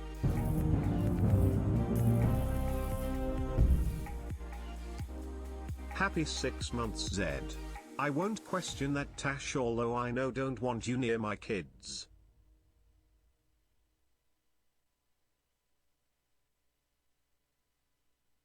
I don't know why people even go to college for computer science. All you get is BS, which stands for Bachelor in Science and is a B. Jeff, thanks for the year, dude. Jeff for the 12 months. Geoff. Royal, thanks for the 6.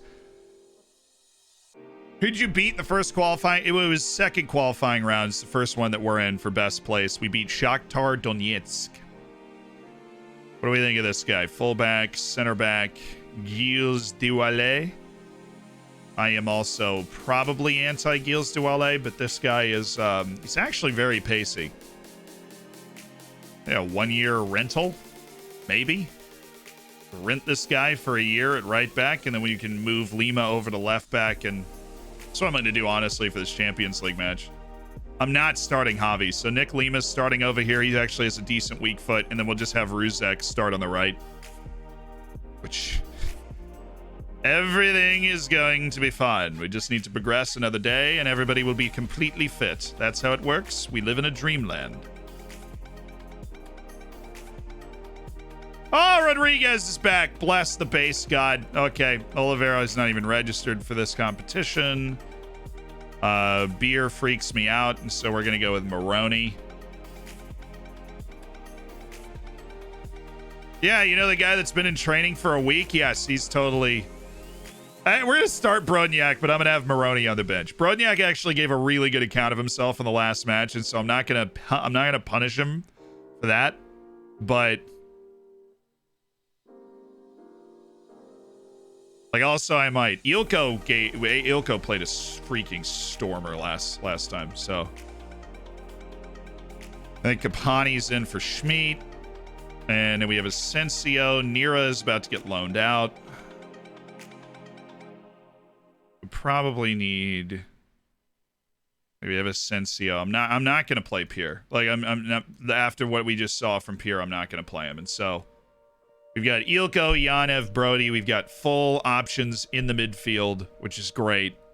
No, we need Diakovic. Because I don't trust Javi Vasquez to a truly criminal extent. So we need Diakovic. We go balanced. Drop the line out like that. And we're going to... I want this Dewale guy. You see him? Nick, thanks for the 2 months. Whooping it up.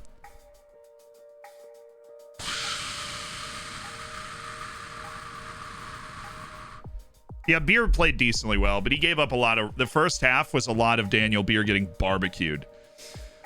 Why is my boy Javi on the bench?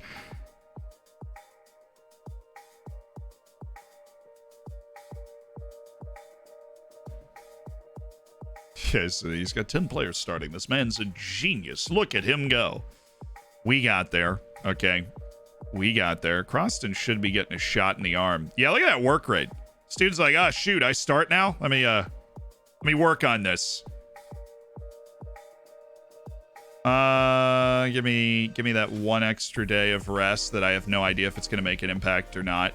Maybe we rest them from team activities tomorrow morning so that they feel okay. Dude, everybody wants Bashir. He turned down 4 clubs in top 5 leagues to stay at Floridsdorfer. You have my undying love and respect for that. That is so awesome. There's Raul.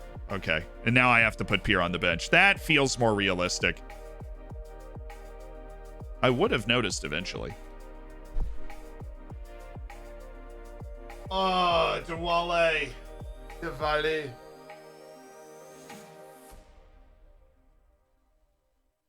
Yeah. We might do it. Hey Zed, really looking forward to that Armchair History podcast you teased a couple of videos ago. Oh yeah, Keep up the good work. It's in editing. It's in editing right now. I've heard the first part of it, and it's coming out really good. So by stormtroopers on the Death Star, Wookiee mistake.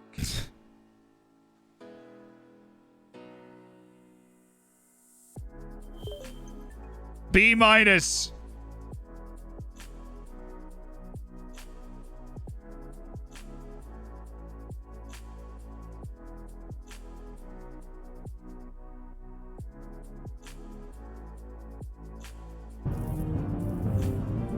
Yo, Brendo, thank you for the 7 months.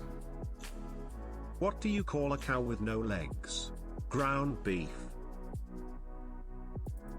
Ooh, wait a second. Oh, hold on. Sturmgrad. Oh, it's got the monetary value of 1.1 million. Oh, shut up. Get rid of all of this and put money on the table, Sturmgrads. Put money on the freaking table, okay? There's no way. Yeah. He's got that kind of value, though, in the eyes of the world, I can tell. Those salary demands are high, bro. They are high. Tell me he's not up there. Yeah, shoot. Guy wants $500,000 a year, and I just want to get him in as like a 1-year... maybe a 2-year option to play right back. Ruzek's getting a little old, and we need that other person that I can rely on. He's a reliable player. Fiddlesticks. Doing a Building a Nation save, wondering how best to deal with all my players being continually unsettled by big clubs despite our achievements. Yeah, you just have to keep them on long contracts. And then when they ask to leave, you ask what you can do to help them stay. Would a pay raise tempt you? And then they go, I'll just leave it here. And then eventually they'll get over themselves when the team's no longer interested. And then once they get over themselves, you have to re-extend their contract. This is what we would do at Oriental Dragon. It's what we did at Bate. It's what you have to do to keep those players on your team because they're young and they get, the offer with the big money and the big opportunity, and they're going to get unsettled. Now, every year, it seems, in Football Manager, it gets harder to do that. And so there will be times where you don't get the contract in, or somebody makes an offer at the wrong time, and all of a sudden you're like, well, we can't stop them leaving now.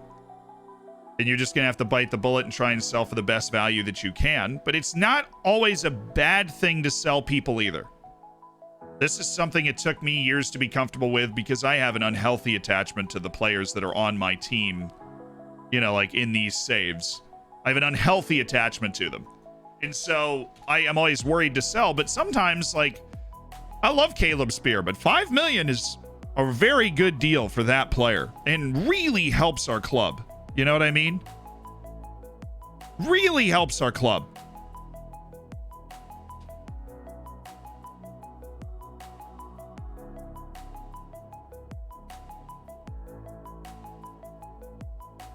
Apparently not Javi. I mean, you saw it. Dude's averaging a 6.34 this year. That's hard to do. All right, Stabrene on the road. Here we go. They have Jeremy Doku. Oh, forgot about that. Let's not close him down because he's faster than my whole team put together. Please. Lovro Meyer. I mean, we can mark him. Usama Idrisi. God, they're good. This is a problem. And you know what? We just beat freaking Shakhtar Donetsk. We can do this. Oh.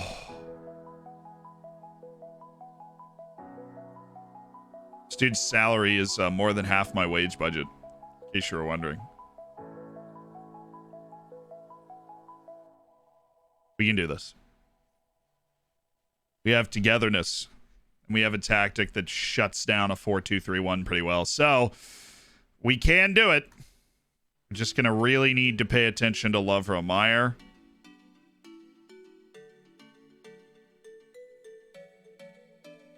Yeah, we can't type mark him. Dude runs too much. He's got the work rate of a Greek god. We get tired in the back line in this game. We're going to have to get creative with the way we mix this up. Bojan Brodnjak there. Definitely need Brodnjak. Okay. And just a little check. We've got Rusek. Everybody's fine. Everybody's fine. Completely fine. Okay. Hi! Yeah, see? They're totally fine. They've recovered completely physically from the...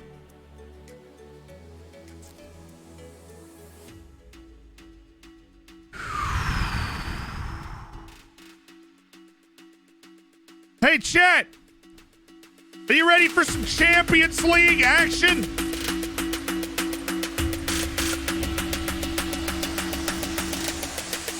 dad is washing his car with his son. When his son asks, can't you use a sponge?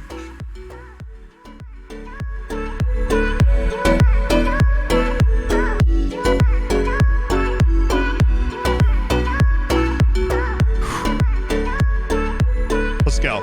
I want it. Andreas Moroni.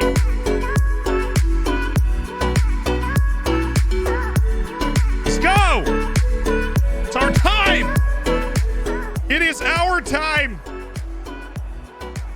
Keep giving us the tough draws and we'll keep handling them. Play without any pressure on you at all. And no pressure on you at all. You know? Okay. Team's absolutely ready to rock and roll. Oh, it's terrible weather. I love the fact that it's terrible weather. Oh, they don't have a head coach. Oh, there's an opportunity here. They don't have a head coach.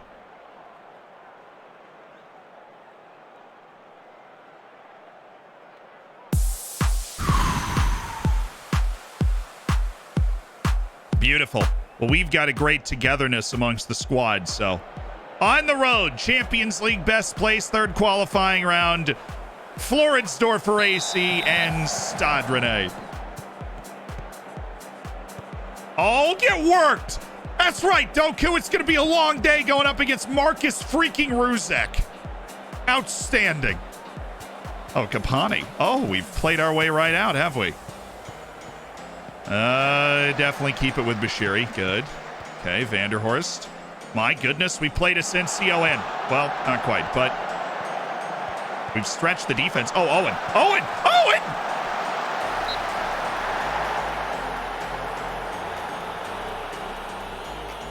Further up the field, I didn't like how bunched up we were back there. Got to give Anderson some breathing room to be a playmaker, too.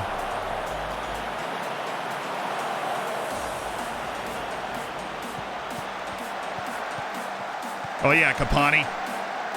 Oh, yeah. Oh, yeah. Oh, yeah, Ruzek. Oh, yeah.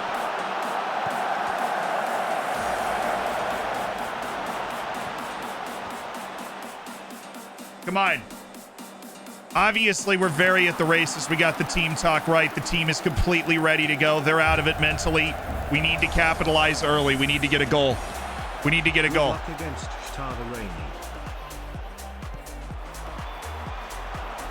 Good goalkeeping by Croston. Now roll it out. Good. Brodniak on the yellow. That's terrifying. Can't tell him to back off, though. Just huffing. Oh, no, they backed up. They backed up. They backed up. Good composure. They're not pressing all the way to the goalkeeper. Now they're going to. Oh, yes. Kapani. Asensio. Where's the ball through? Or the shot! Oh! Oh!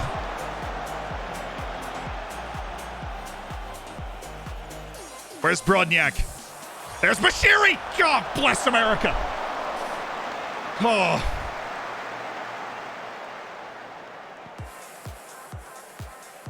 Somebody, thank you. Don't want to give Doku that kind of space. Love that we're still going. Oh, yeah, we're picking open that 4-2-3-1. Stretch those defensive midfielders, huh? Oh, Ruzek. Does that look like a low cross to you? Is that what that looks like? Low with pace, Ruzek.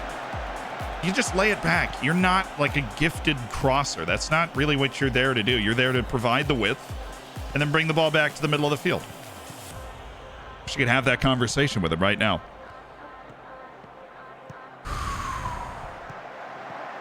Come on, Nolan. Pablo.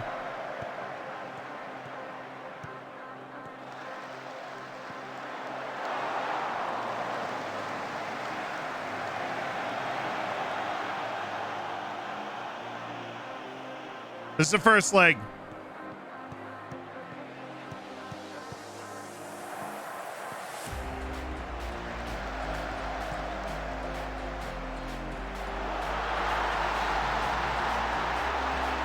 All right, we got to keep the energy up. We got to keep the energy up here.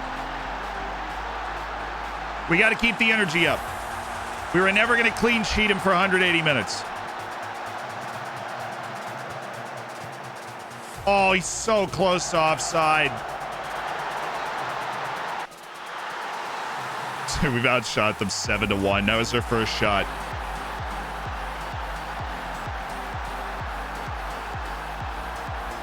Keep playing like that and we'll be fine, okay? And we keep forcing Jeremy Doku to give the ball up. It's going to be a nice, long, successful day for us.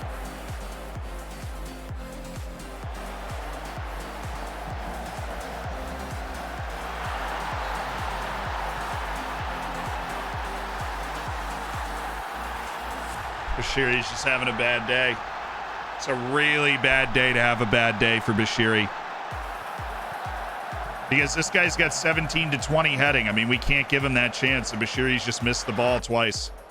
He's missed the ball twice on 2 crosses. They've got 3 shots and 2 goals. Just got to keep our head up. Find a goal or 2 in this match. Because it's obviously there for us. The real trick is going to be keeping our team mentally in this. And we're just going to be hitting encourages from the touchline. Wait, do they have John Brooks? That's funny. Oh, Pablo.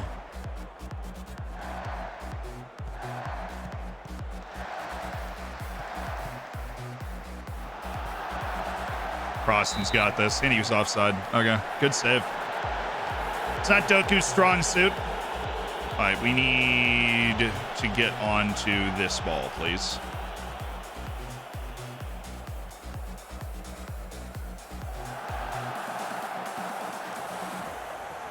Honestly, we covered that up very well, I thought. I think we did a tremendous job there. Let's turn it into something, shall we? All right, Pablo. We've officially run out of space, Pablo. Honestly, he changed the field completely. He's given us an opportunity for an attacking throw-in, which is dangerous. Let's get one back here before the half. Oh.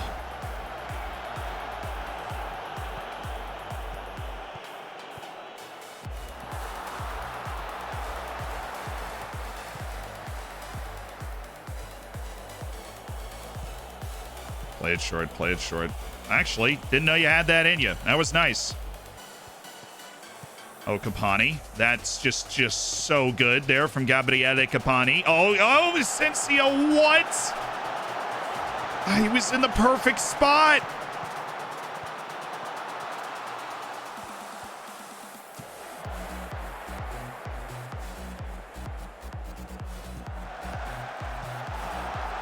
There you go, Nolan. Look at Vanderhorst. Look at Vanderhorst. Good. Oh, Pablo was on, Owen. He was on. Get out of his way. What are you doing, Nolan? I've never seen you do that before. What the hell was that? You're a Carolero. I'm in love with you. Why? You're not supposed to... What are you doing? You're supposed to stay behind him. If he drops, then you go. The man's sprinting forward. Well, that's annoying.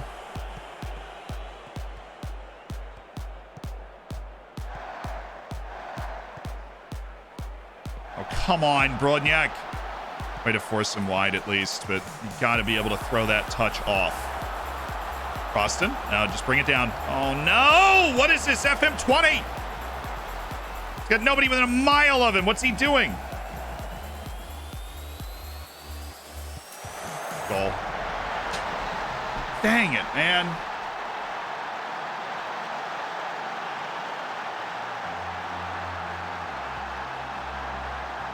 This is a very harsh scoreline right now.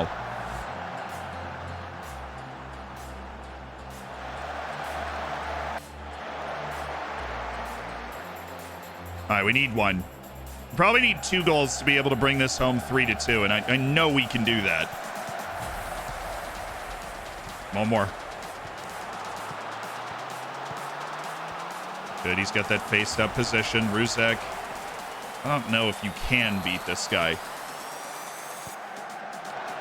Like, a 10-year-old goalkeeper can save that. Why is this the highlight? Or more importantly, why are you trying to head that towards the goal, Capani? And where are the low crosses that I so specifically requested? Thank you. Good spot, Ruzek. Very good. Very good. Play him in! One more. What? You can lead the horse to water, dude. Right here. Right there. That's where the ball needs to go. And oh, yeah!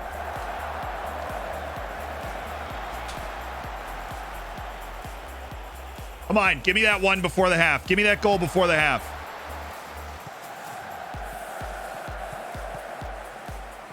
That works. Owen. Oh my goodness. Well, at least he didn't hit Nolan, so there's a positive. That's painful. That's a very painful half.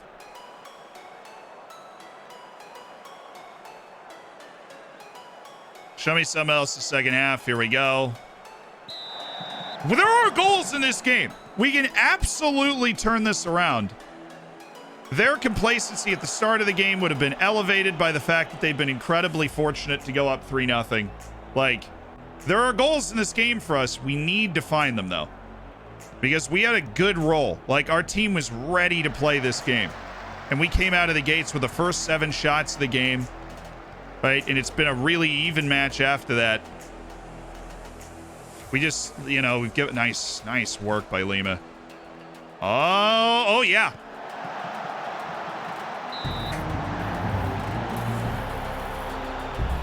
Dang. We get corners. We're great aerial team with Brodniak in.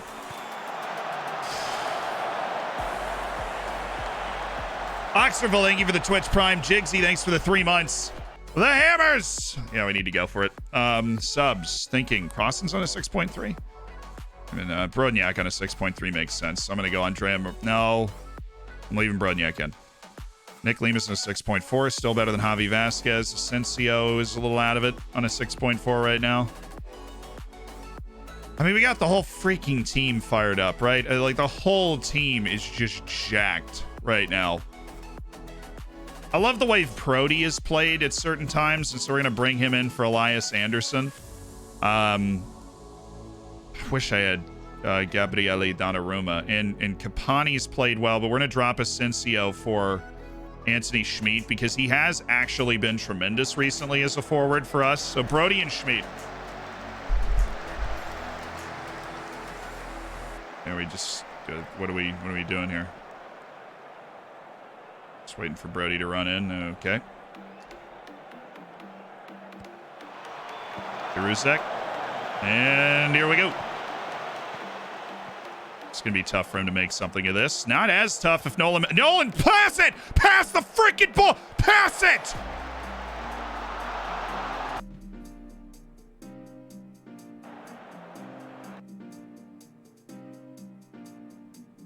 I mean, there, immediately. I know he's on because he's behind the freaking ball.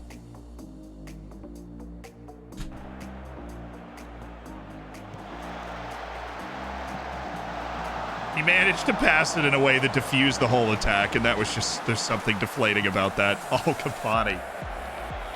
All right, boys, come on. There's goals in this game for us, please. Please, there are goals in this game for us. I know there are. Counter this. Honestly, shoot.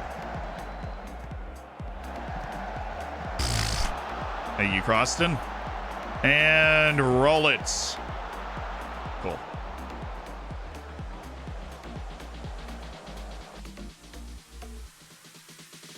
Let's try and get these guys up the wing a little bit more. We do have Diakovic for Nick Lima. Nick Lima's actually gone down to a 6.2, so we'll go fresh legs in the overlap.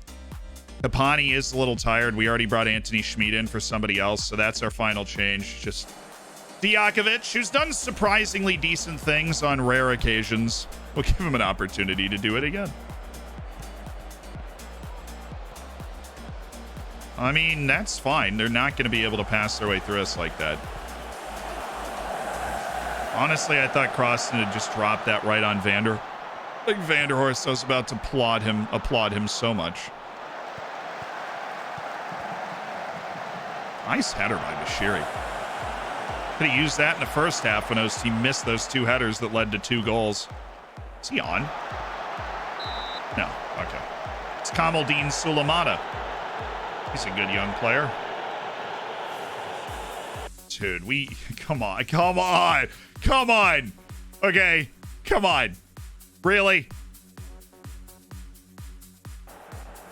For realsies? This is how this is what we're doing in this match? Let's go. We need at least 1 here. Oh my god, oh no. Oh no. Oh. Dude, we have out XG'd them in their own park and we're losing 3-0, and it's because we're missing chances like this. He was offside, okay. But he missed anyways, and that's just indicative, right? Come on. Let's go. Let's get a goal. Diakovic. Great. We've got the extra man up there with the fresh legs on attack. He's got nobody to pass to. He finds Brody. Nolan! He's got 13 long shots, man. I would have expected better. Come on. Let's go, boys. Let's get a goal. Freaking goal. Give ourselves a chance in Austria. Oh, Ruzek. I mean, it's got to be, right?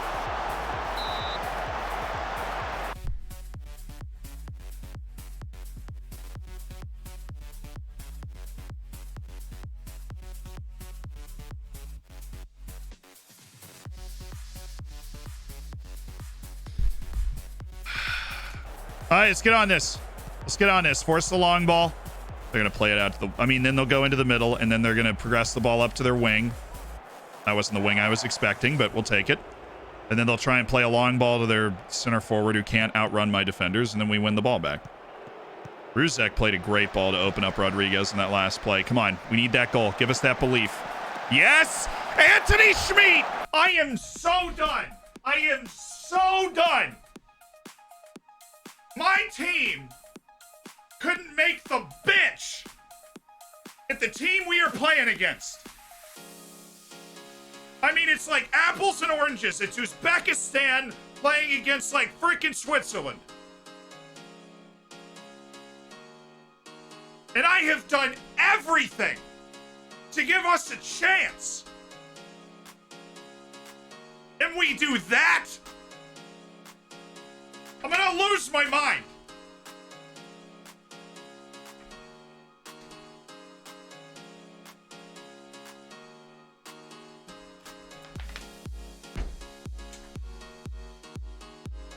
I mean, their entire starting lineup's getting paid 4 times as much as my highest earning player.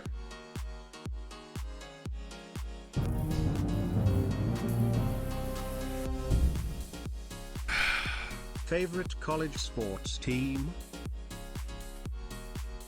Virginia. I went to University of Virginia. Anthony Schmid. That was your moment, Anthony. Smile.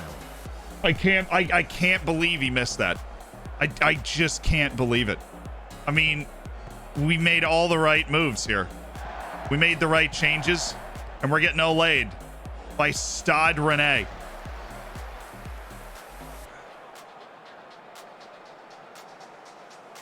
Oh, I'm furious.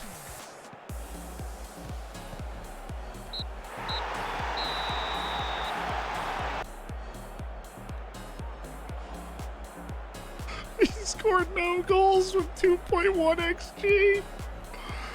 0. He scored no goals.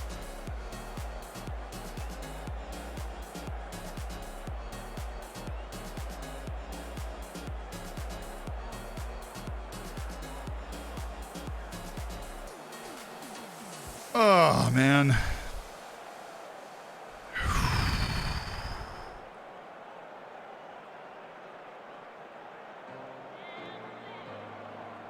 Just the lack of training in the build-up.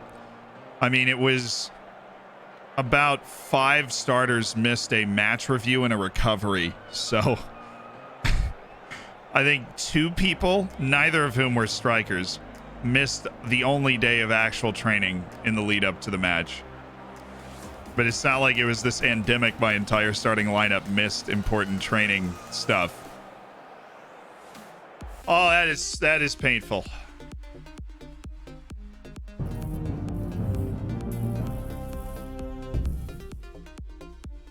Hey, I'm Ted, so good. I'm where is so freaking good. I am Please let him so know good. that I'm cooking the bacon and So bacon. freaking good at this game. But God. Absolute freaking God.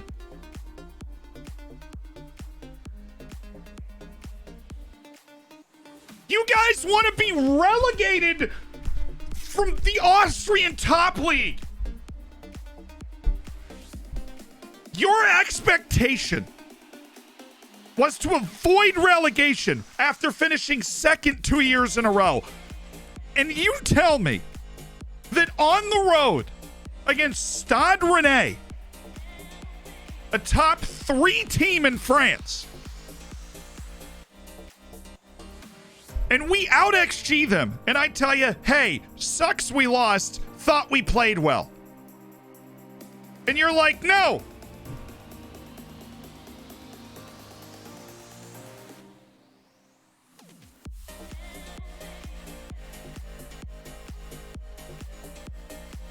That's what you get for blowing the entire budget on an injury-prone, overrated player in Mutaraji.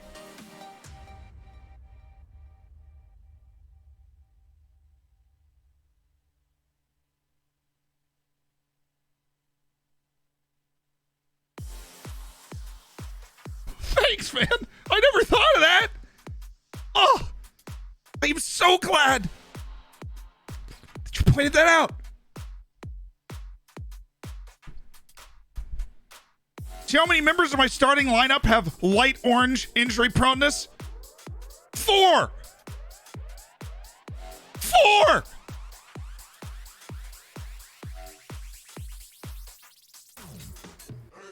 Quattro. 5.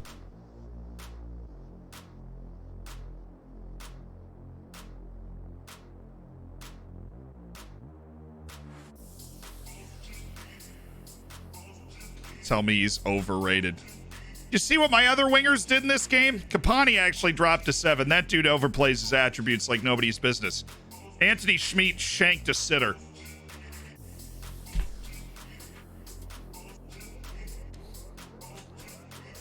Whatever, I almost failed German in college anyways. I don't want to hear it. Honestly, we might have 5 with the orange injury thing.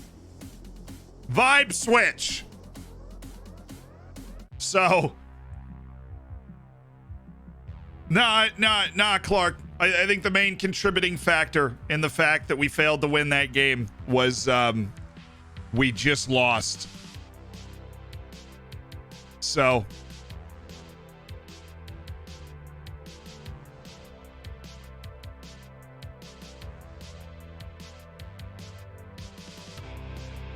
yeah, I mean, like, okay, whatever. Leave me alone. Come unstuck. Dude, we bossed them. Oh, furious.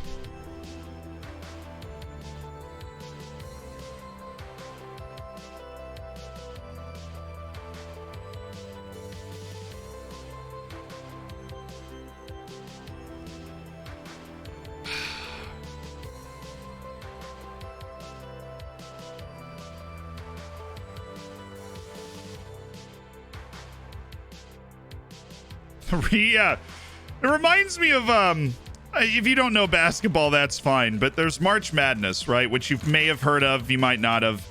It's a college basketball tournament essentially, and it's like the best tournament in the world in terms of it's a bracket. Everybody fills out their brackets and their pools and such, and there's 64 teams and they're all seeded, and so there's like the good teams and the bad teams, and there was one good team that got upset one time.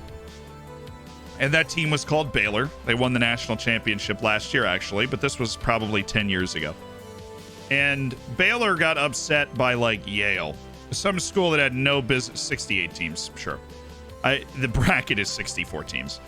And Yale was not as good as Baylor, but Yale beat Baylor on the day, right? And they went to the press conference right afterwards, and one of the star players for Baylor is sitting there, and his career had just ended because, you know, in college you get 4 years and then you're gone, and so he's not happy. And a member of the media asks him how his team got out rebounded by Yale, which a rebound is when the shot goes up and it misses and you grab it. That's a rebound. That's what a rebound. And the guy's response is one of my favorite responses I've ever. He explained how you get a rebound. So the question was like, how did you get out rebounded by Yale? And the guy just looks at the reporter. You know, he's 22 years old. His career just ended, whatever. And he just goes, well, when the shot goes up, and then it misses, they went and they grabbed the ball, more than we did. You know, with two hands, they went up and they grabbed the ball, and then they came down with it, and they held on to it, and they did that more than we did. Dude, it was so. Like, what do you do if you're that reporter? You change your name, you move to a different country, like, it's just over. It's so funny. Like, yeah, Because the question is obviously looking for like a how did that happen sort of thing, but how did you guys get out rebounded by Yale? And this guy's just like, well, you know, they went up and they grabbed more rebounds than we did, so. Swing! People saying UMBC. I don't care. Like, we won a national championship. You can never take that away. I was at the national championship game, and I said explicitly, I said, I don't care if we win a game for the next 10 years. Give me this one, right? I don't care if we win 0 games for the next 10 years. Give me this one. And we got it. We won the national championship. You get a shiver in the dark. It's raining in the park. Knopfler, thanks for the 15 months. Yeah, I was in my 4th year. I was the 4th year when we lost to UMBC. I know exactly where I was. I didn't watch most of the game. I did not watch most of the game. Tony, thanks for the 7 months. Yor, thanks for the 9. Juck BX, thank you so much for the 3 months. Jigsy, thanks to sub as well. Yeah, he says it's so deadpan. Exactly. Somebody looked it up and watched the clip. Even if you don't know basketball at all, watching that response in that interview is just great. It's great. It was the Final Four, too, and you scrap by... Yeah, no, I thought we lost to Auburn. What a lot of people don't know is that the PA announcer... So the Final Four is the last 4 teams of March Madness, and my college, University of Virginia, won the national championship. And so I went. It was in Minneapolis. With my dad and my girlfriend at the time. And we were playing Auburn in the semifinals, right? It's like the semifinals, the World Cup of college basketball, basically. Not the World Cup. I know you're going to do the whole American thing. Well, you always call it a world championship. It's a big freaking deal, right? Sold out stadium, ridiculous number of people watching it on TV. It's like the largest crowd to watch a basketball game in the world. It's over 70,000 people. And we're playing Auburn, and we take the last shot of the game. And I'm going to explain this in a way that if you just are into sports in general and don't know basketball, then you'll understand what's going on. We're losing by 2. And we have like a second left. And we have the ball. And basically what we're going to do is throw it into our best shooter and have him take a shot. So we throw it into him. He takes the shot and he misses. Horn goes off. Game over. Right? The PA announcer in the stadium goes... And Auburn's moving on to the national championship game. The Auburn fans are going nuts. I'm sitting here like, you know, we were next to some Auburn fans. I'm like, yo, good luck in the title game, whatever. Like, congrats.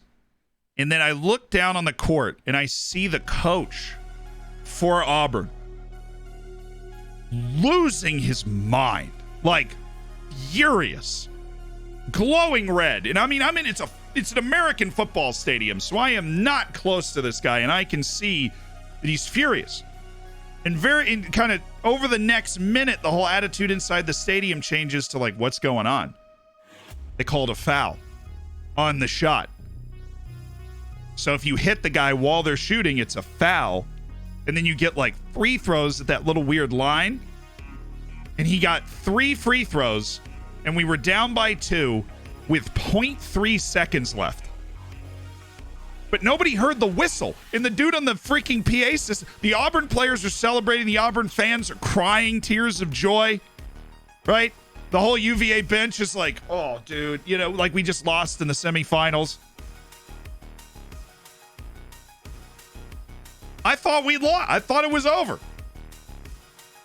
And then he gets 3 free throws, which then become like the biggest pressure free throws in your life. I mean, this is when you play basketball, you're sitting in your driveway and you're like, all right, Final Four, a couple of free throws to win the game. All right, this is where, and he made all 3. He made all 3 with 0.3 seconds left and 75,000 people going berserk. He made all 3. And then he gave one of the best post-game interviews I've ever heard. Because they went, what did you think when you realized that they called the foul? Right? Like, what do you think when you realized that they called the foul? Because apparently he heard the whistle right away. Everybody else in the stadium, obviously, and on the benches didn't hear the whistle because it was so freaking loud. But he heard it. And so he put his face in his shirt. Like the moment after the whistle went off, you could see him put like his jersey over his face. And they're like, yeah, what did you think? And he was like, oh, I was terrified. That's the most honest answer to that question. He's like, what did you think? He's like, oh, I was terrified. He's like, I knew I was ready. I knew I could make them, but I was terrified. I was just like, yeah, fair enough. Okay. And then he made all 3 free throws. Essentially, the entire game, the entire season, and the fate of Virginia or Auburn was all in the hands of this 6'2" white dude named Kyle Guy from Indiana. And he made all 3 free throws. He won player of the tournament. He's in the NBA now. He plays for the Heat.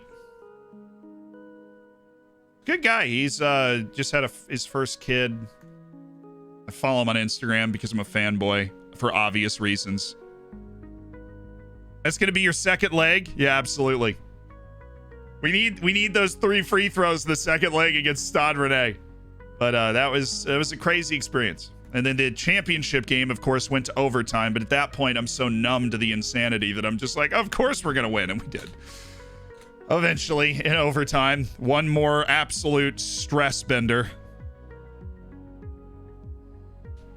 Yeah, wholesome story to make us forget about Stade Rennais. Exactly, that's the point. Yeah, it was a very.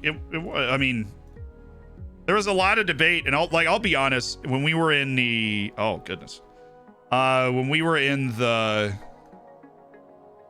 stadium, I had no idea if it was a foul or not.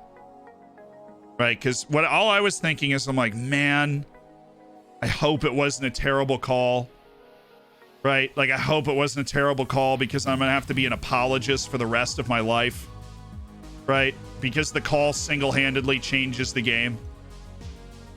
So I was sitting there before he took the free throws. And then, weirdly enough, because so many weird things were happening in the stadium. I don't know, like, if you've ever been at a live sporting event where you don't know exactly what's going on and there's just kind of confusion. Like, we were still trying to figure out, well, they called a foul. Did they call a technical on Bruce Pearl because he was actually, like, physically assaulting people? He was so mad, right? And we're just trying to figure out what the heck's going on. He took the first free throw before anybody realized that these were, like, the biggest pressure free throws in the history of the sport. Or at least in a long time in the history of the sport. I don't know the whole history of the sport. In my living memory, probably the biggest free throws I've ever seen, and I watch sports nonstop. And by the time he was setting up to take the second free throw, I was like, oh my God, this means he's shooting 3, which means if he makes all 3, we have the lead. I was like, okay. And then when I watched it later, it is a foul. Would I have called it? I don't know, but it is a foul. And so I can, like in such a moment, the guts it takes to blow the whistle is crazy. Like it's so hard to be a ref in those situations. You know what I mean? The guts it takes. Yeah, no, it was a foul. And honestly, when you look at where he missed the shot, and I know he hit the front of the rim. So, you know, basketball, you've got the rim, and he's shooting from the side. So he hit the front of the rim. And the guy was actually, like, actively kind of pushing him away. And so if he doesn't touch him, he probably just makes the shot. But that was a stupid foul. He was right in front of him. He could have just defended him naturally. Here's your team, University of Virginia. We're not that great this year. So we're doing our best. We play a big game, actually. We play Duke on Wednesday. If you want to get into college basketball, which is one of just my favorite sports, I've been watching it every day. I mean, legally, here's the thing. Like Mexican Mellow. Legally speaking, it's a foul. The debate that you can have is, do you call it then? And if you don't call it then, like, is it just part of your calling of the game? Right? Is it kind of a a ticky-tacky foul, right?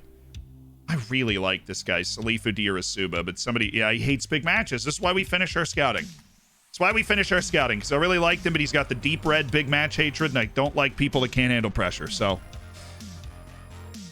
I don't support an NBA team. No, I didn't grow up in an NBA city. Can we get college basketball in the UK? I don't know. NordVPN, baby. Use code Sealant for what?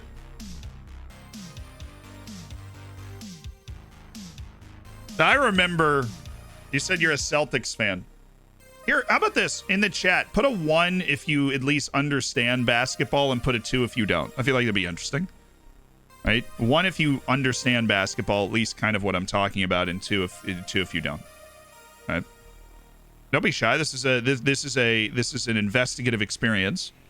We like to do these sorts of polls in chat every once in a while. Okay, so we're actually looking probably like 70-30, which is interesting. That's higher than I would have thought that understand basketball. Maybe a 65% that do understand it. I will tell you this. If you ever want to be recruited to watching basketball, Reese, the editor, I turned him into a giant basketball fan. I sat down with him and we watched a game and I explained what was happening.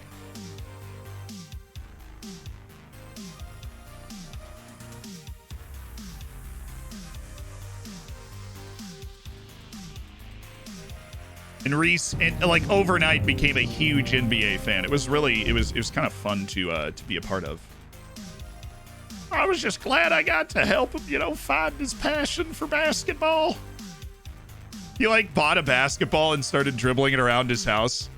I know basketball is fairly big in Europe. Yeah, I know that because Luka Doncic and Nikola Jokic are 2 of the best players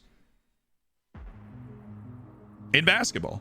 I think Luka Doncic is going to be the best player in the NBA when Steph Curry and LeBron are done. I'm dead serious about that. Is it easy and fast to learn? Yes, basketball is kind of like soccer or football. It's a very simple premise. It gets complicated when you look into the tactics and stuff, but the premise is super simple. You can only move when you're dribbling the ball, and you score points by putting the ball through the hoop. Right? The premise is really simple. You can only move when you have the ball if you're dribbling it, and you score by putting the ball into the hoop. It's it's like kind of it's a sport that makes sense. It's the sort of sport you can understand how somebody came up with. Right?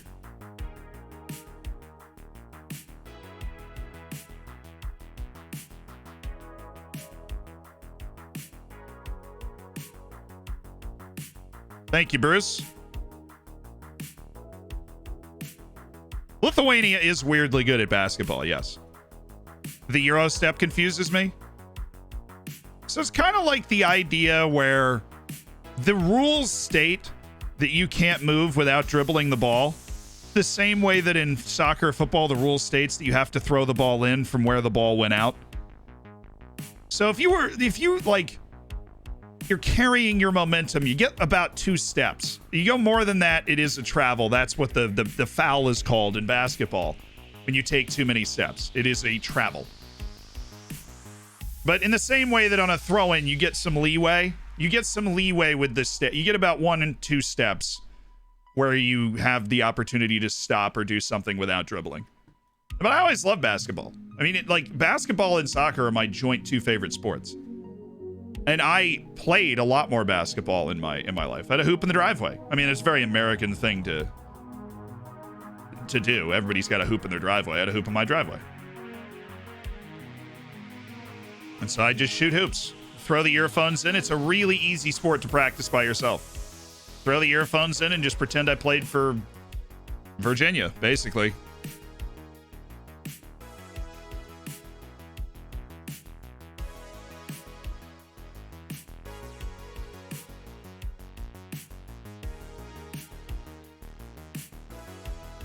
Just had a hoop in the driveway. As a Virginia fan, who'd you consider your rivals growing up? I wasn't a Virginia fan until I went there, so it wasn't like a growing up thing. When I went to the University of Virginia, then I obviously became a lifelong fan. Our big rivals are North Carolina, Virginia Tech, Duke. The teams we just play a lot that we generally don't like. I really can't stand North Carolina in particular, and Virginia Tech is just a really annoying school. mainly because a lot of people that went to Virginia Tech wanted to go to Virginia, didn't get in, went to Virginia Tech, and then just went, nerds. And I'm just up there like, wait, who are you guys? I've never heard of Virginia Tech before.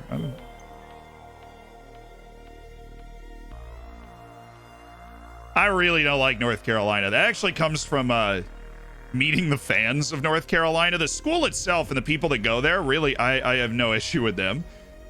It's like the fans of North Carolina. Oh, and I know everybody can relate to that. In sports, there's always one group of fans you're like, oh.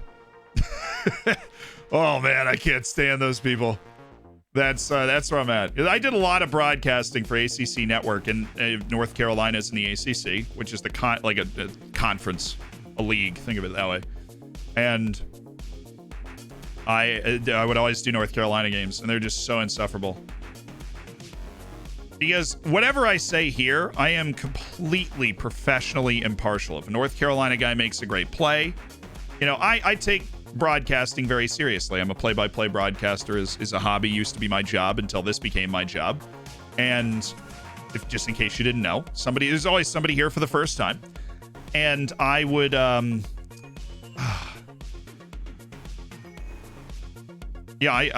very impartial, because you take it very seriously, because the people that are playing the game are going to be listening to that for the rest of their lives. You Duke fans? Yeah, Duke fans. Dallas Cowboys fans? Oh.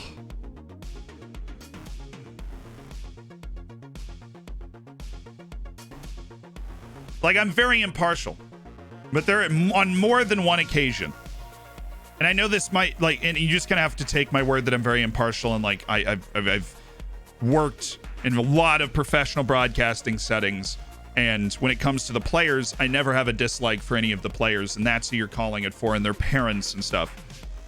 So that when you say something about somebody, their grandma is listening to you say that. So that's why announcers are never, well, that's just the worst play I've ever seen. And the ones that do, I don't have a lot of respect for, because you have to empathize with these people that are trying to perform at a very high level. And I have walked out of broadcast booths on more than one occasion, and a North Carolina fan has been waiting for me like, well, aren't you just the most biased mother over here? I'm like, dude, what the hell are you talking about? I mean, they will actually wait for you, because they've got somebody texting them while they're in the stadium. Oh, this announcer's the worst. He's so biased against North Carolina. And I'm just like, no. You want to know why I know that's absolute bull, right? My dad went to Princeton. Okay, he's got a really big brain. He went to Princeton. Cool.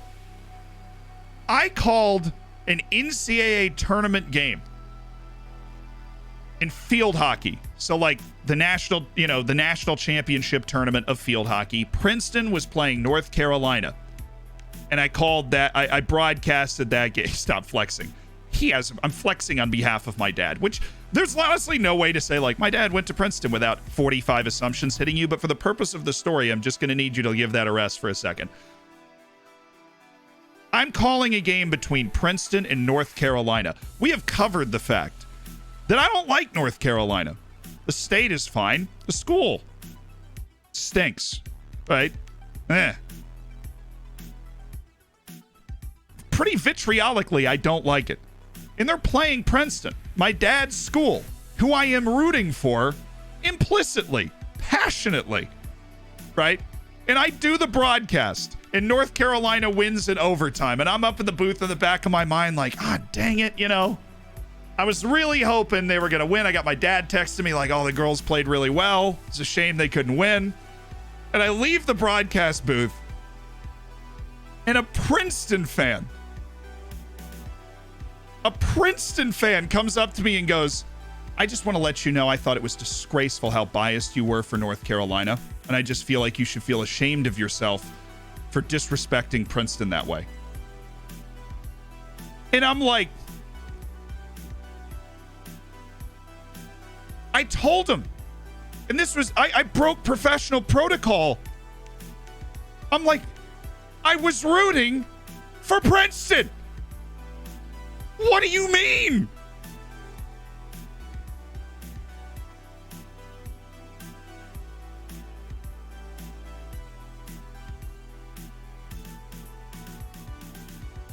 dad went to the school. Like, what are you talking? That's when I knew that there's just going to be certain people that are going to be frustrated or disappointed. And, oh, we actually aren't going to be able to sign this center back. Wait, forgot about that. Oh, we've increased our transfer revenue retained. Glad they didn't do that earlier when I freaking asked. But yeah, that's when I knew that there's just going to be certain people that are going to, if you are not an actual homer for their team on the broadcast, they're going to think that you were being like, you know, you were discriminating against their team or being biased against them. But yeah, that because I just literally called a game where I was rooting for a team. It was my dad's team against a team I despise. And the team I despise won, and I must have sounded a little sad as much as I was combating it. And then for him to come up to me after that and just be like, you know, it's disrespectful. Like, you've no idea what my brain's gone through in the last 2 hours. Now, my dad is the first person to say that announcers are biased. He's a very biased sports fan, right? Very biased. Like, the Tampa Bay Buccaneers are playing, every single broadcaster is anti-Bucks. He's one of those guys, right? And kind of just like, if he doesn't think I was biased, okay, I think I was all right. Can I increase our transfer budget, please? And our payroll, just while we're at it, since we are secure financially. I feel like this is a good opportunity to ask.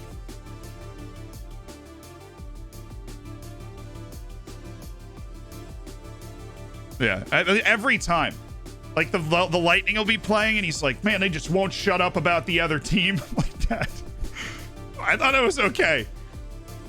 I thought it was fine. Like, the dude, you know, it's one of those things where they're telling a long story about the other team, and he's like, oh, I never talk about our team. like, Dad, the guy just recovered from cancer. I would spend some time telling that story, too, you know?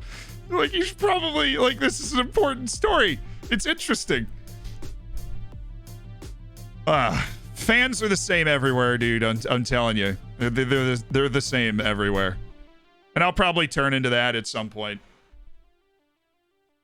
It's my favorite New York soccer team. I think NYCFC is where I lean. You know, MLS champions right after I move here, so I think that's With a pretty good sign. Hair and hair combo, you do kind of look like you could be commentator from the 80s. Yeah, just give me one of those really long stick microphones.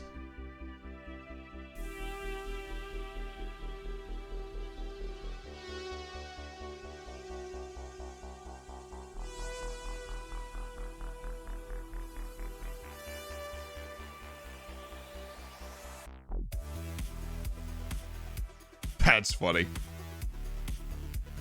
That's just funny. Dude rejected 5 transfers, and then another offer comes in right after we offer him a contract, and he's like, nah, I'm out, homie. At least, you know, positives. At least they upped their transfer revenue retained, so all of that just went into our bank account, and we can go sign the other guy now. But that is... Oh, man. That right on match day, too. Literally right... Like, the match is now, and he just left. You can't stick around and play the match. Oh, dude, bro, give me... bro. Homie. Boys! Ay, Rocky has betrayed us after all.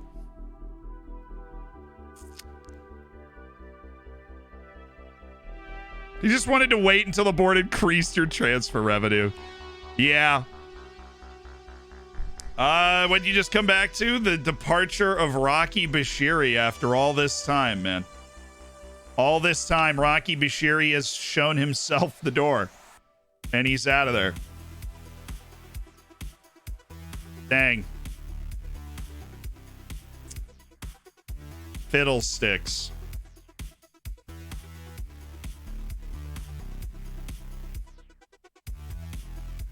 Aren't you just a hooer for passing, Mateo?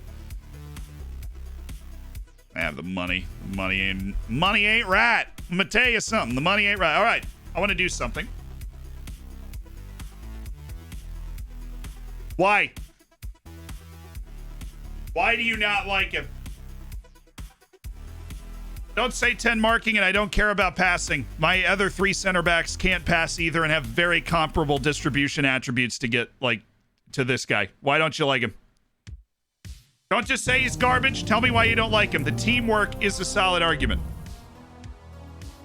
Hey Zed, I don't know if you knew, but location has big He's impact not on playing your youth fullback. He's recruit. playing center back. Having excellent youth recruitment in some village is not the same as in large city. Short and poor. He's got 13 jumping reach. He's 6'2", 180 pounds.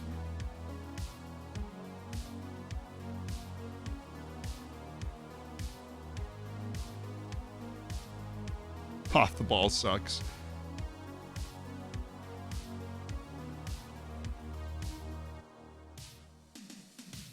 You know who didn't have 13, 13, and 13 on heading, marking, and tackling? Rocky Bashiri.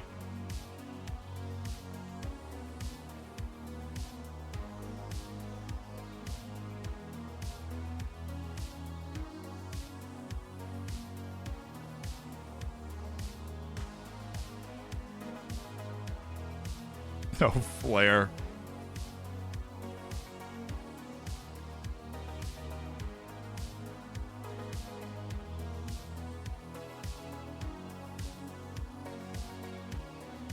Compare him to Rocky. Fair enough. We could actually do that. Somebody, oh no, he's actually on my list. Okay. There you go.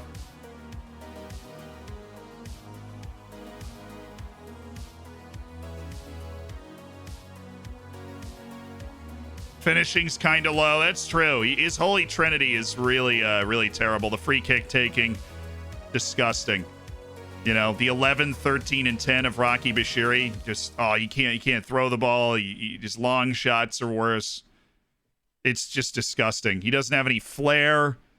His off the ball is atrocious. The teamwork being 8 is not great.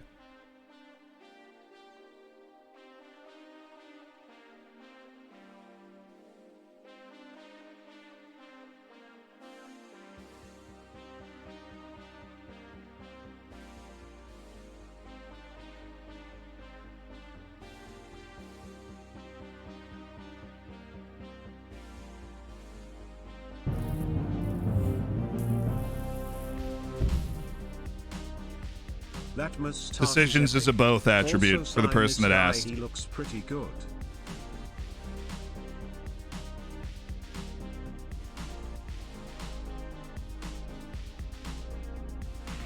Hey, Reese with the 10 gifted. Yeah! Thank you and appreciate it, James. Thanks to the 5 and Kiaris.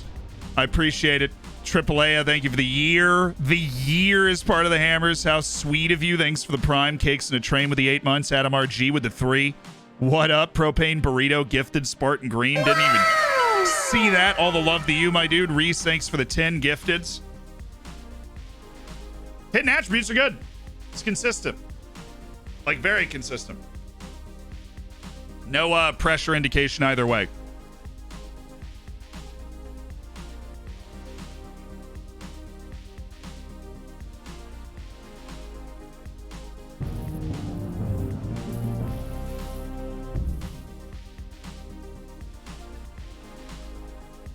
Hey, big man with a gifted to Chaos. And Blahars with the 5. Big man, thank you for your second gifted to the stream. Reese, the head of the editorial department, with 10 gifteds. I really appreciate it. Video's doing well today. Blahars, thank you for the 5 gifted subs.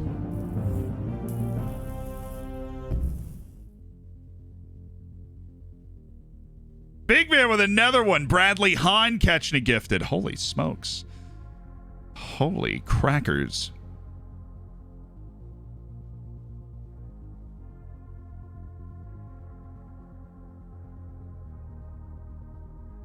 Plays no through balls. No, honestly, this just makes him a much better passer than his attributes would indicate, because he's always going to take the short, simple, obvious pass, and he's never going to create a turnover by doing something stupid.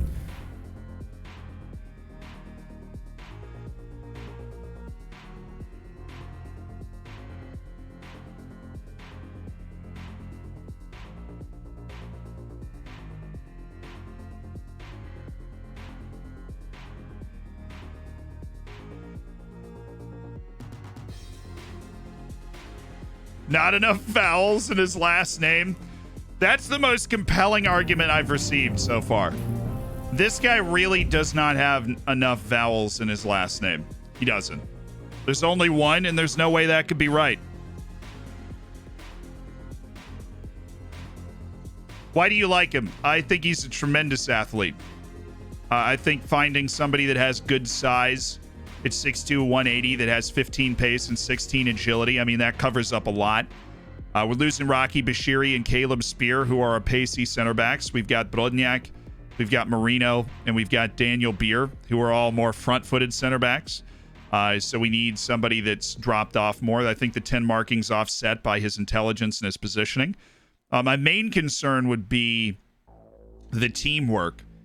He does not have a strong team ethos as a player on the back line, which is obviously something that's highlighted as being secondarily important to the position.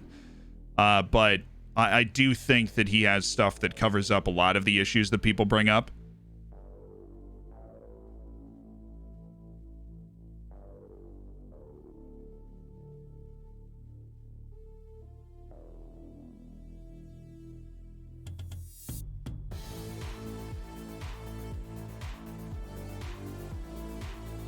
Gonna do a comparison with Brodniak.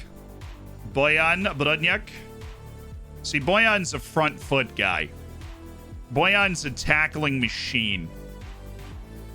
He's a 6'6", 200-pound tackling machine. But relatively, he's an idiot. So this gives us the smart guy that's not going to mess up behind the insane guy that goes flying forward into every challenge he can ever find.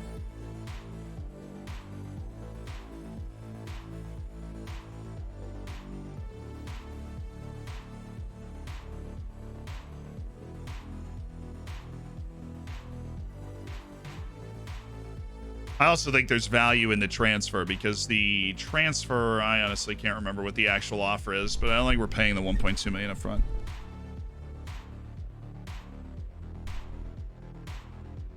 I mean, we've looked through, obviously, before we made the offer. Somebody said continue. I mean, this is a very important decision that we're making right now. Pasa's got an offer. Who are these guys? Oh, well, these are just guys that we just offered trials. So I don't remember those guys existing. We already signed one center back from our trialist pool, and that's Marino. So we have 3 center backs. We have Marino, we have Brodniak, we have Beer. We need one more. And I would like for that center back to be young, because Marino is already old and experienced, right?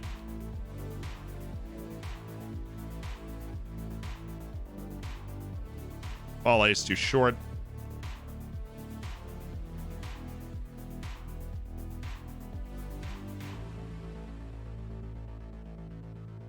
Nice. Got the 8 marking and the 16 passing. What a stud.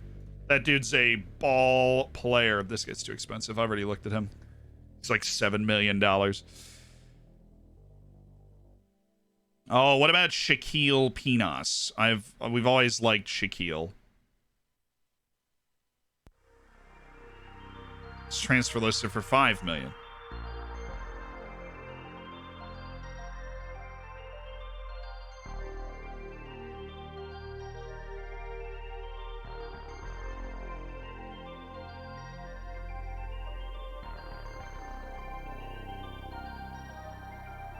I think we actually would be able to sign this guy, and this guy's better.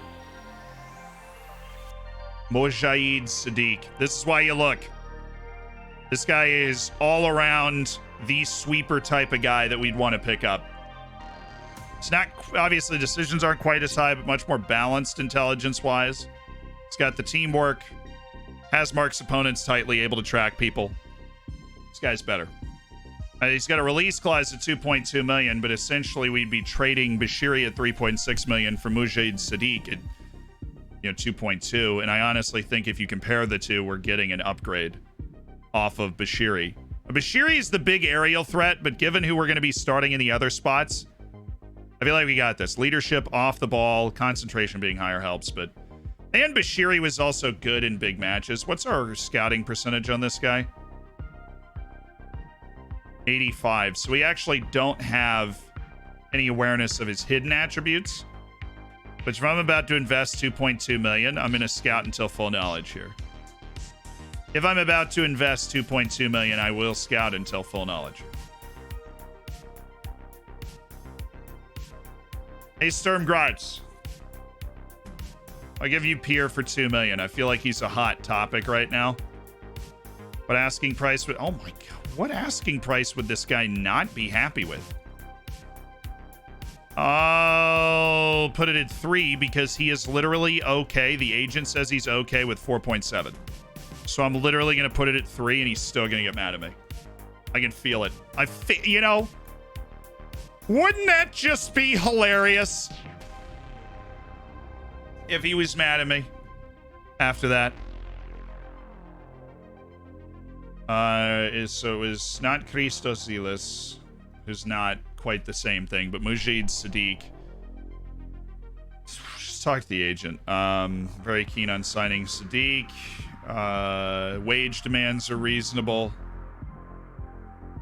They would require somewhere from under 90,000 to 1.9 million. We'll plan out our next steps. Make sure we prioritize his scouting. Mujahid Sadiq. Yeah.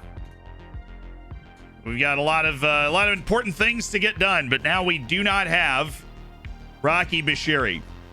So it is the post-Rocky Bashiri era. Where? Oh, he's not registered for the league. That's funny. We gotta register Marino for the league.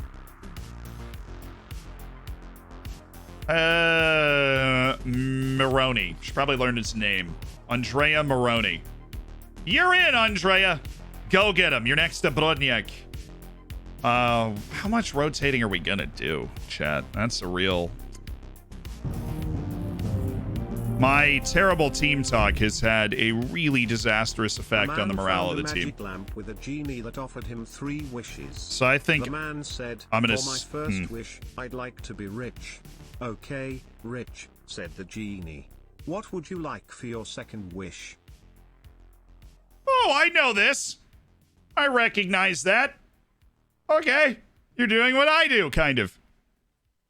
Crafty. Tarkovian, thank you for the 6 months. That's good. That's an A-. That's an A-. Big Man, thank you for another gifted to HC. And Malarmft, thanks for the prime. Welcome to the Hammers. How much did we sell Bashiri for his release clause of 3.6 million? Give me that sweet general rehab for Ismail Mutaraji, who's on his way back. So it's like 2 weeks, right? Yeah. Just one of those injuries where you can start rehabbing early from it, which is nice because that general rehab is pretty fantastic. Give me Oliveira for, say, Asensio. Like, I need to rotate a little bit. And there are players that I do trust to put on the field, like Pavelilko. I'll put out there. And Anthony Schmidt, I do trust putting him on the field. And Vince Brody, I trust putting him on the field. But we'll keep our captain Anderson out there. And I think largely we have to keep our defense the same because we don't really trust our defense behind the front four much at all. So Maroney needs to play, but I think we'll actually go with Daniel Beer just so that Brodniak gets a rest, because Brodniak's definitely going to have to play in the next match. No, we are not type marking Junior Adamo. Are you serious? All he does is run. That's the guy that actually just scored against Bayern for Salzburg in real life. IRL.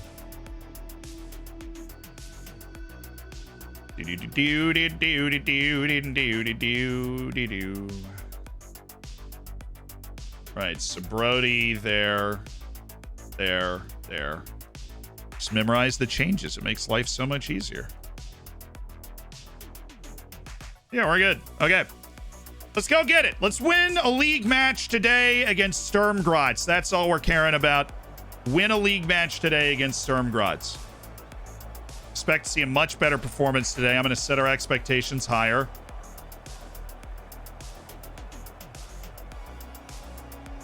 We haven't exactly had a purple patch in front of goal, okay? We just get shut out at Starbrenade despite over 2 XG. So, We have brought in lots of money, and we've been able to spend. I mean, we've spent $10 million to improve our facilities. We're trying to elevate the level of the club writ large. We've invested in junior coaching, youth recruitment, youth facilities, and training facilities in the last year. We're spending the money. It's not. We're building up the overall infrastructure of our club with our first big couple of transfers out.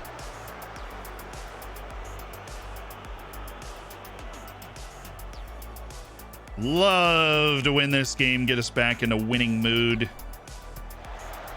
Oh, Daniel, not a good place to hit that. Sukic is still there. That's interesting.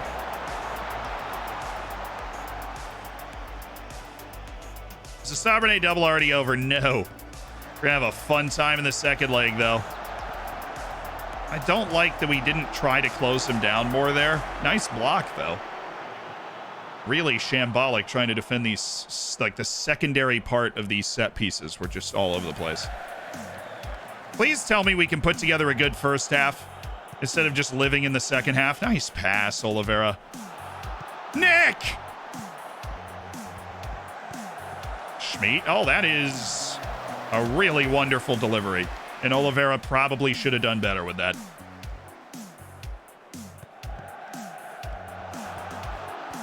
Those passes were so good. What a catch. Like Croston. He really is so agile and balanced, and our defense was so bad there. Don't worry, I know. Those passes were very precise over long distances. Honestly, I wish I could steal the play they just ran for their throw-in and run it myself. Oh, attaboy Lima. He's an athlete, but he's not a great facilitator, so I want him to get rid of it, and he did. That wasn't exactly what I dreamed up in that situation. Ooh, set piece. Where's Oliveira?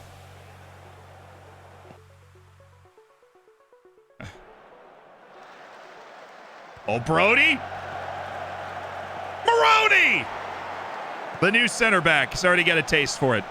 What an absolute belter from Andrea Maroney.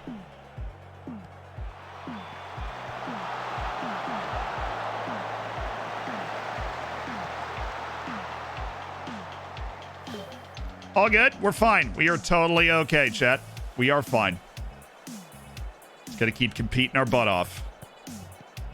There you go, Lima. Oh, yeah, Schmidt.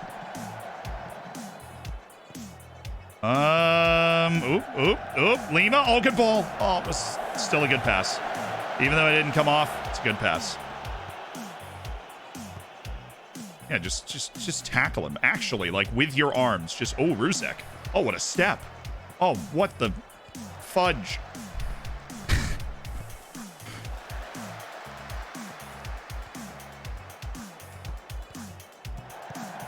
Oh, that's not good.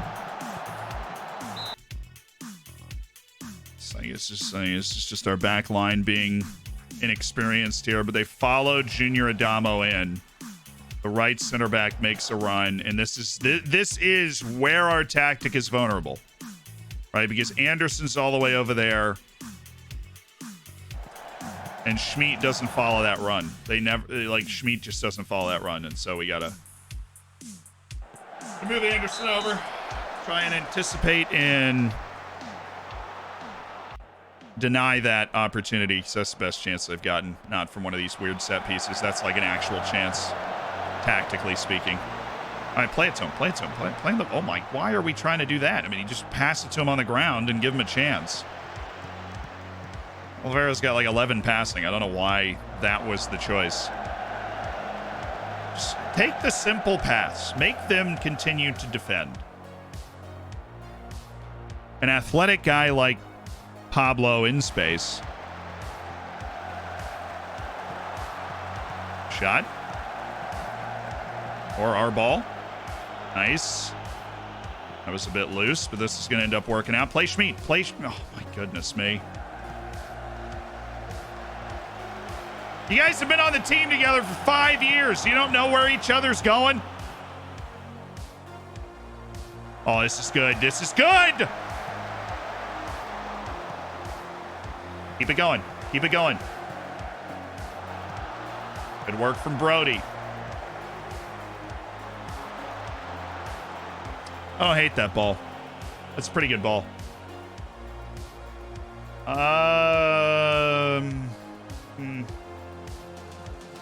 Going to discourage them. Nick Lima is struggling on the left side of the field since we made him move over there, but it'll be all right.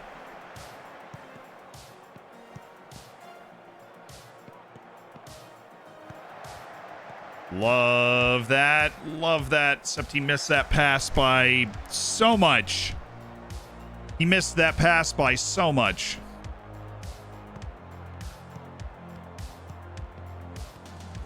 Yoko Rodriguez, good. Yoko can pass. Ooh, volley it! First time! Thank you, Lima. Oh, good give and go. Yes, first time. I needed that on the ground. Needed that one on the ground.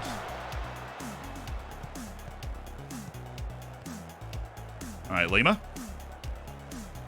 And again, he's accidentally played a wonderful pass. Laid off to him. Deep breath. Oh, good ball! How do you miss?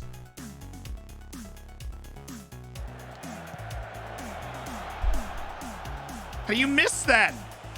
With pace at the goal, just needs a little redirect.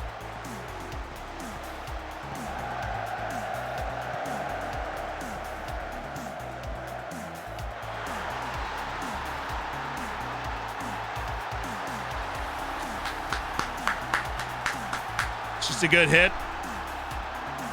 Just need to tickle the twine ourselves. We've gotten a few looks at it.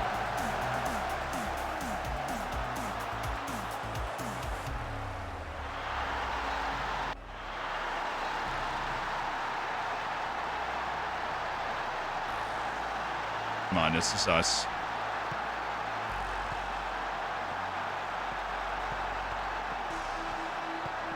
There you go, Pablo. Great hustle there, Ilko. Oh, he's got Schmid. Needs a cross. Gotta be. Thank you. He always scores. That's why they call him Golavera. Julian Brandt. Yeah! Always scores, baby. Never in doubt. Never in doubt.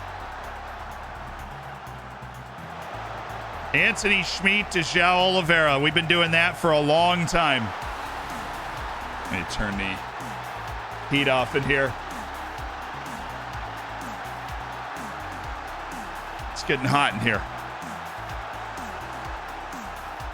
It's the stash, really.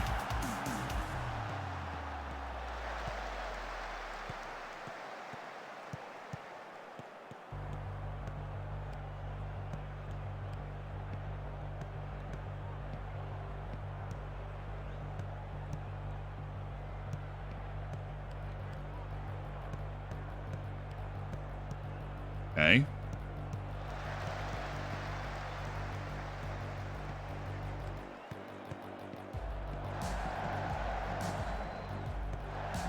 I missed too fast to get run by there. Or is he? Oh my God. Now, what exactly is Junior Adamu going to do from that position other than draw this penalty, right? That's consecutive league matches we've conceded a penalty. Andrea Moroni making a heck of a debut. You know what, Croston? Make a play! Dang it. Well, I'm just peak frustration now. Oh, freaking Pablo Rodriguez on a 6.3. Let's see.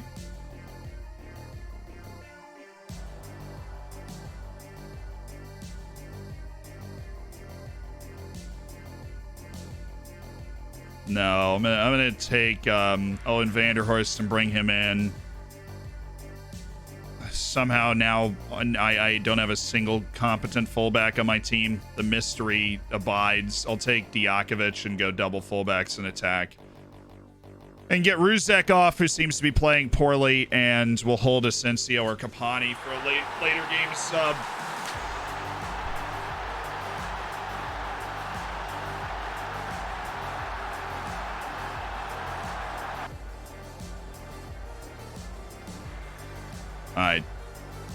We head this over here.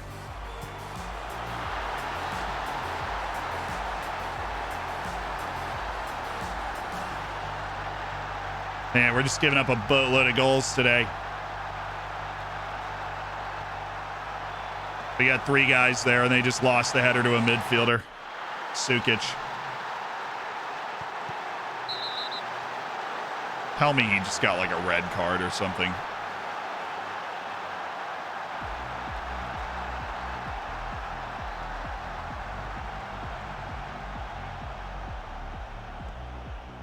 Oh, nice ball. Holy yeah, it's fair. Okay, whatever.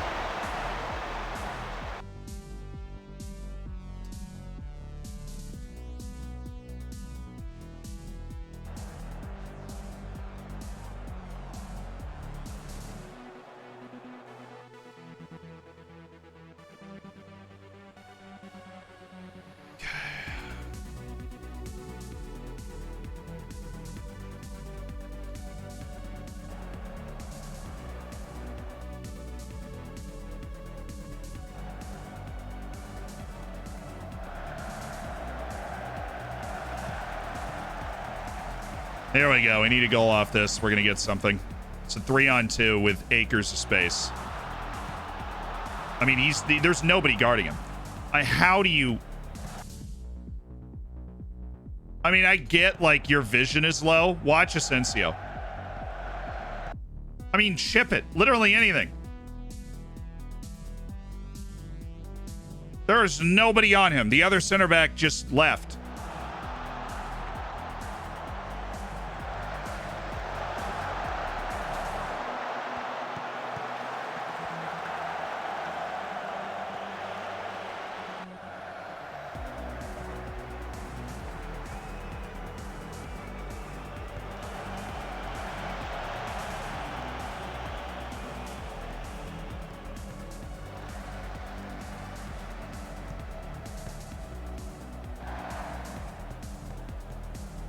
Oh, nice.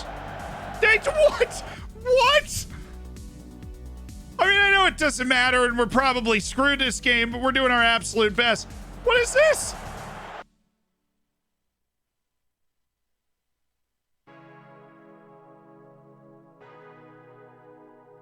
I mean, that's... wait.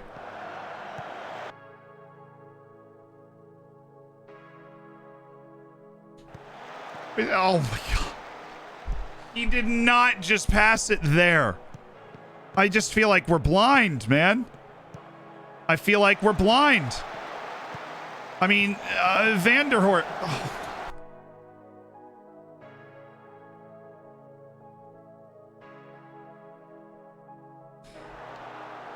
I feel like we're blind. Good service.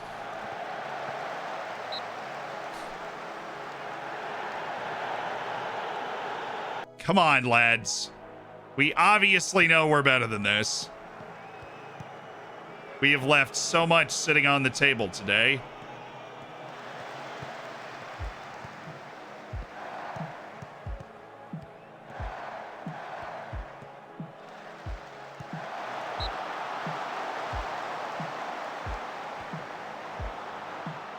Thank God he's right-footed.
I want to yell at him because we have so much anxiety in the team. I'm going to hold a team meeting. It's a bit dangerous of me to do, but I think a lot of this is in the mentality of the team. That team talk after the Sabrina match is a problem. I'm just going to pretend Lucas Peer is not here to talk about his asking price because that annoys me. Because his agent told me an asking price up to 4.7 million was acceptable, so I set it at 3 million, and he's still upset about it. And honestly, I'm going to sell the game. Can I get a refund? Now, the dynamic, it was very good. I knocked it down to good with that team talk, and now I'm going to come in here and say, there you go. Okay. And we're back up. Because we have lost 3 straight matches. We've given up 3 goals in each match, too. So we lost at Lask on the 94th minute winner, which hurt. And then this match where we, if you believe it, and I know if you weren't here, you probably won't, we out-XG'd them by 0.75 and lost 3-0. And this match where, yeah, I won't say we played well enough to deserve to win, but we certainly faded away pretty stupendously. I can't believe that he is still upset about this. I can't believe they haven't fixed this in the game, right? If they don't fix it in the January update, I'm going to be furious.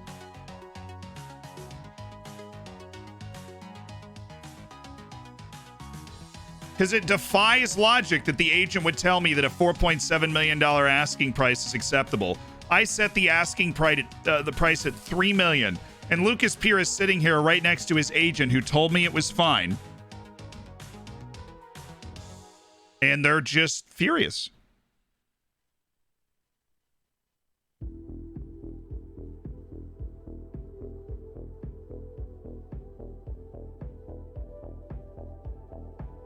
Okay. So hey man, I'll be sure it's removed. I'll be sure it's removed. Watch after just a tough day at the office, we're gonna show up and we're gonna turn this around. We're gonna win by 3 and just like shock them. That's what's about to happen. Lucas Sukic continued his fantastic record of scoring against you. He's literally a midfielder. He scored a header over 3 defenders on a set piece. And I don't care. Oh, yeah, you know, Andre Amarone had a great debut conceding a penalty. Played really well. Go Dolphers. Rosabach, thank you so much for the Prime. And Antoniox, thank you for the Prime. We just spent $15 of Bezos money because WCPKW is here with the Twitch Prime. It's suffering from nightmares. I know what you were going for there. I don't think that it works. Gabriel Vidic. I'm just going to keep him on my loan list. He almost joined me once. And that's enough to keep me going for a long time. That he almost joined me. I mean, I'll stay optimistic for years. The fact that I almost got Gabriel Vidic in the loan market. 8 tackling. Don't think so, boss. 8 is tough to survive. It's tough.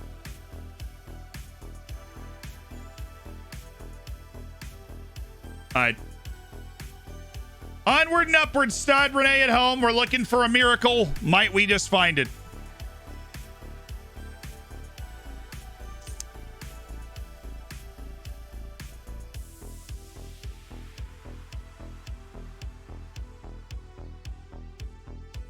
Some of the issues becoming for the defender roles. You know, that's actually a good thought. We shifted to this earlier in the season when we had Bashiri and Brodniak to try and compensate for Brodniak's issues.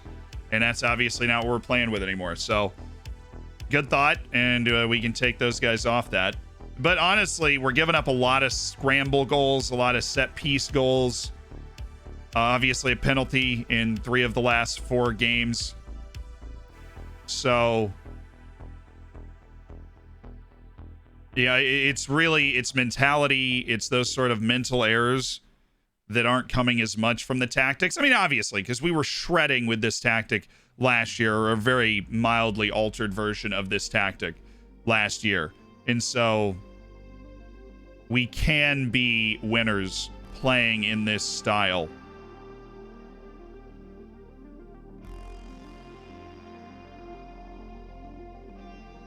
Yeah, Pierre feels he's been treated unfairly. I know, I was there. It was an asking price thing. But you don't understand. Oh my goodness, he's improving. He's improving things I actually care about. I have no idea what I'm going to do with my hands. Daniel Beer improving as well. He's always worked hard, but he got a lot faster since he's come here. That has helped. So they say Brodniak's at least a top quality defender now, and he is improving, which is good. Needs to get smarter, needs to get quicker. He's already such a beefer. A beefy lad. No praise. And the staff questions we breeze through because we are okay with the state of our staff. We need to replace Bashiri as the vice captain. Let's take a look at our hierarchy. Why did it go back down to average?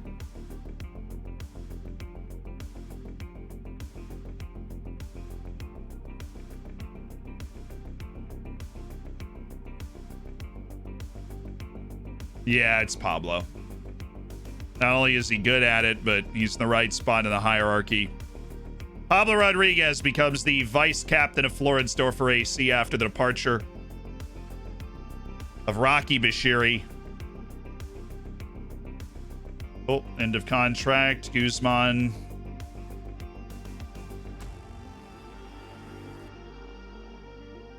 That is just one of those signings that you make to build up for the future. That's a guy would probably end up loaning out a couple of times and then selling. But it's a business, baby, and that guy's free. Yeah, let's go Vanderhorst. If we can get like a nice explosive piece of development from Owen Vanderhorst, where he actually just turns the corner, I'll be so excited. I knew you were going to reject both of those. At least you gave me more transfer retention right before the Bashiri deal so that we can consider going after this other guy. Honestly, consider trying to go for both of them. It's piling up center backs, and all of a sudden we'll have a lot of options again. Stade Rennais at home, and Wolfsburger on the road.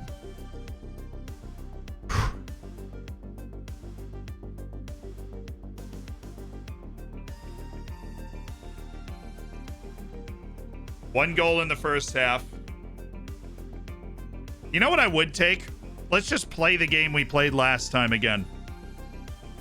If we do that, there's probably a 15-20% chance that we can win by 3.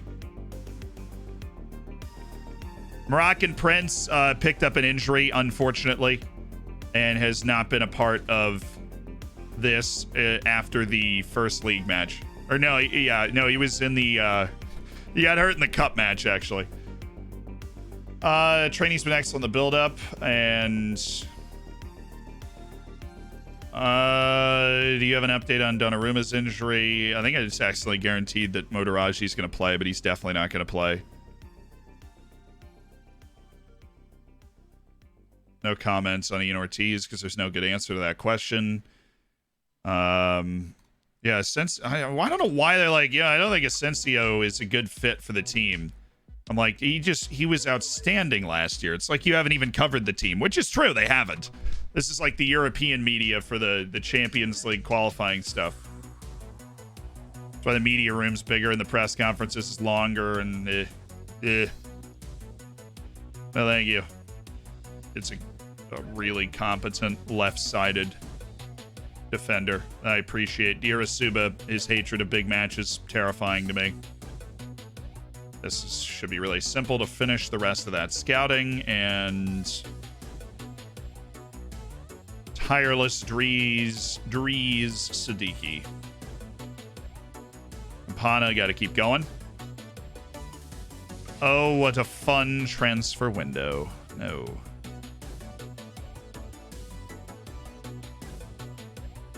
Don't trust a guy who's relying on natural fitness to raise his stars and stuff. 4.2 million, never mind. Like when you cancel the assignment, the star rating just disappears, like it deletes all knowledge that you ever scouted them. That's something that just does not make much sense.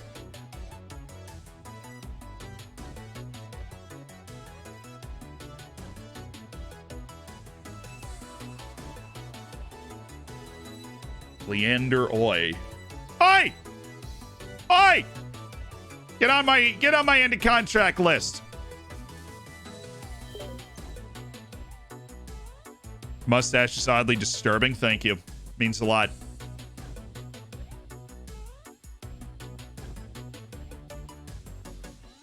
Glad I could help.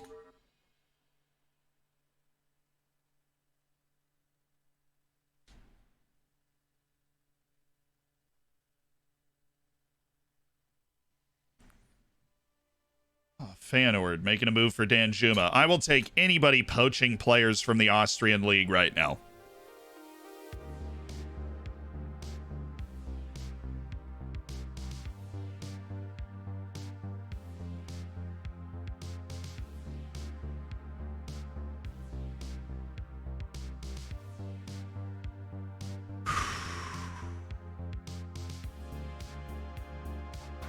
How do I keep moving people that are in this particular training group?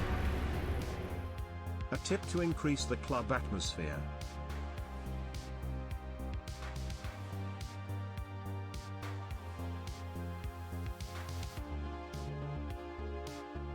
Yo, Barcello, thank you for the $11 donation, but I don't believe you finished typing in the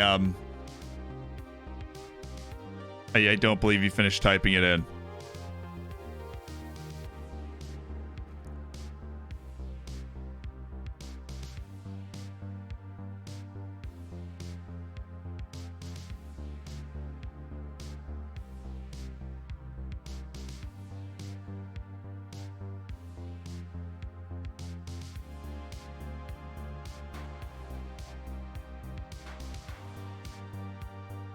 Honestly, I just need somebody in this, right? I can put Daniel Beer in. Put Daniel Beer in there. He actually kind of needs it. What's on Zealand's lip? Mom, I'm scared. Take me home.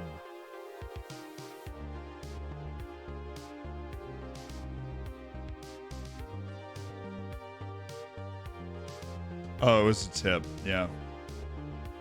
Yeah.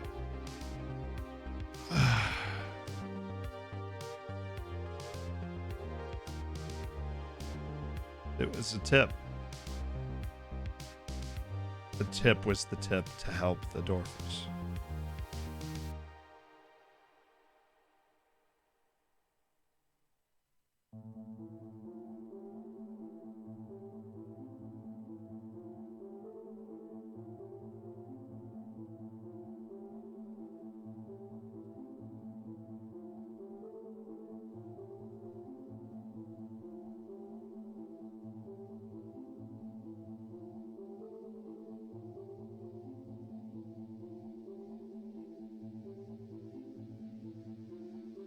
It's not good. I'm telling you right now, this is not good.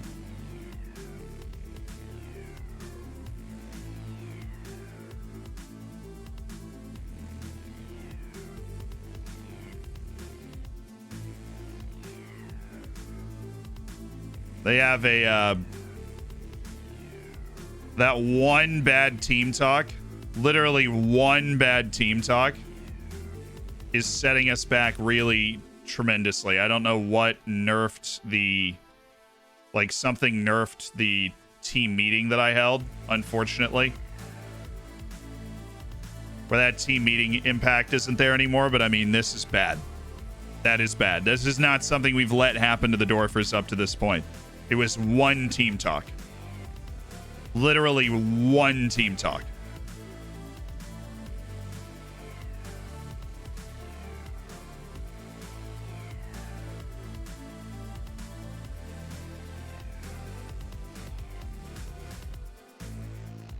Hope our boys can turn it around today.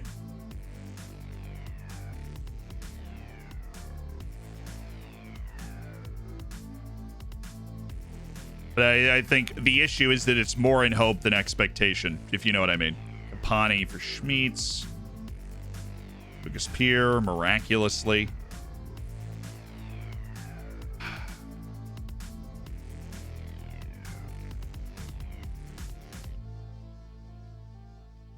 Don't say a word. Don't say anything. I don't want to hear it. Don't say anything. We need offense. Need offense. I don't want to hear it. Don't say anything. Don't say anything.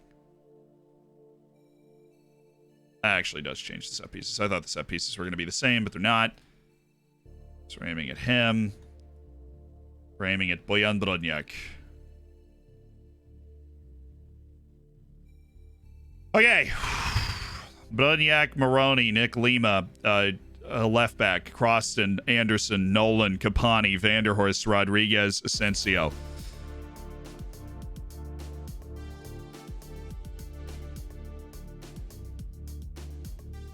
I even speak the same language as this guy. Hey, Bobbity Boopity. Thanks, boss. All right, here we go. Champions League. We played really well against Stade Rennais. We did everything except for put the ball in their net, and they certainly put the ball in ours. And so we have a very long road to travel here, and we can do it. I mean, if we play as well as we did in the last match, we can do it. And I know they respect me even if the atmosphere isn't great, so I should be able to inspire them with I have trust in you, and so we're going to get a nice buff from the team talk. And they've got a new head coach. Here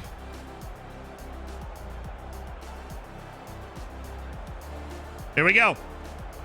Here we go. If we play as well as we did in the last match, right? If we play as well as we did in the last match against Stade Rennais, we have a chance to do this. We have a chance to do this. We just have to start as well as we did in that last match. And we're at home now, and so we have a chance. We've got Anderson, our captain, out there, our fearless leader.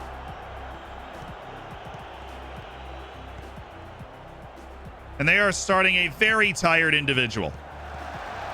Nice, Brodniak.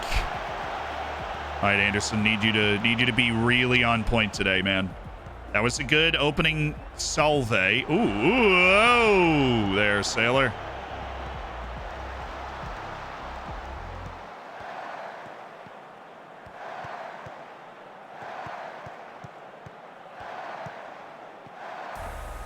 But, sorry. Not that. Everything else is the same.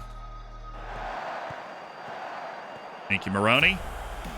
Vanderhorst, Asensio. How do we have two advanced forwards and nobody making a run to stretch the defense? Thank you. Oh, Kapani. Oh, what a tackle. Whose highlight is this? Nice play by Anderson. What a captain's play. And, of course, it's Javi. What a ball. Let's go. Let's go, Kapani. All right, come on. Come on. That's good. That's what we need. We need energy. We need encouragement. It's a great ball from Javi. Good movement from Kapani. I'm not opposed to him taking the shot from there. The way he'd walked it in, I thought he was going to be able to just tuck it next to the goalkeeper. He's off.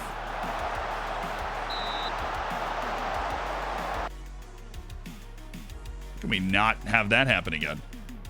Great save by Croston. The dude is an exceptional shot stopper. What are you Never mind. We need the offense. I mean, he's so off. What?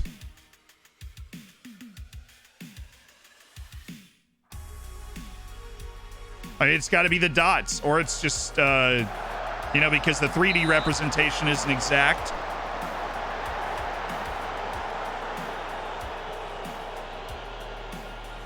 Whatever. Get the ball out. I honestly don't care how it looks. I just want to be able to go score goals.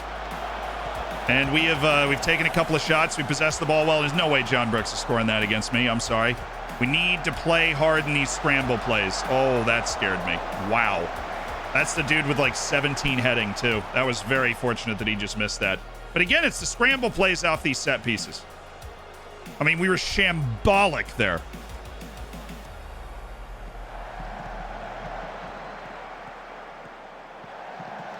We're there. Brodniak is very large. Okay. Don't make it that easy for him. That's okay. It's our ball.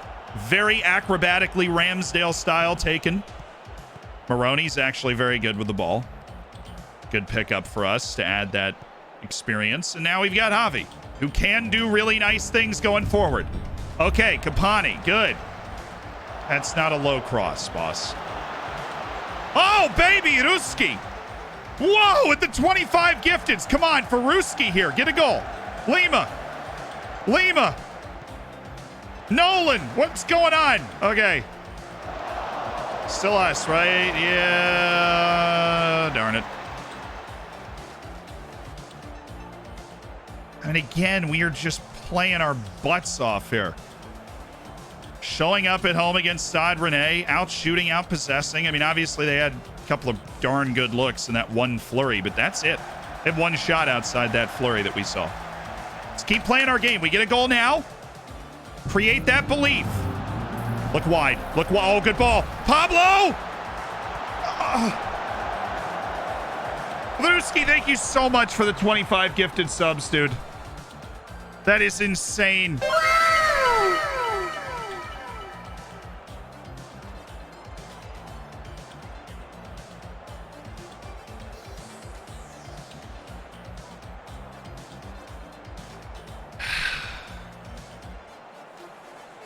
I'm happy with our performance so far. This team, like I've said, is magnitudes larger than us. And once again, we're here, hanging out, playing well. Javi's getting into dangerous areas. I can't believe I'm going to say this, but he needs to get forward more. Please. Okay. Inspire the troops. Get a nice buff out of the half. Let's go.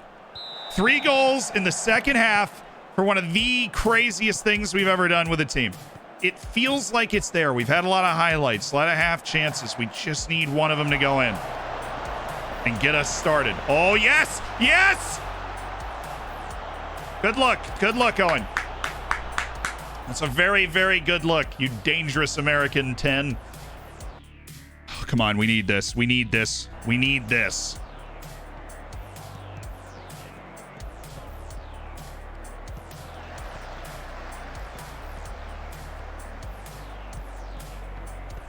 Need our fullbacks to provide that little extra width.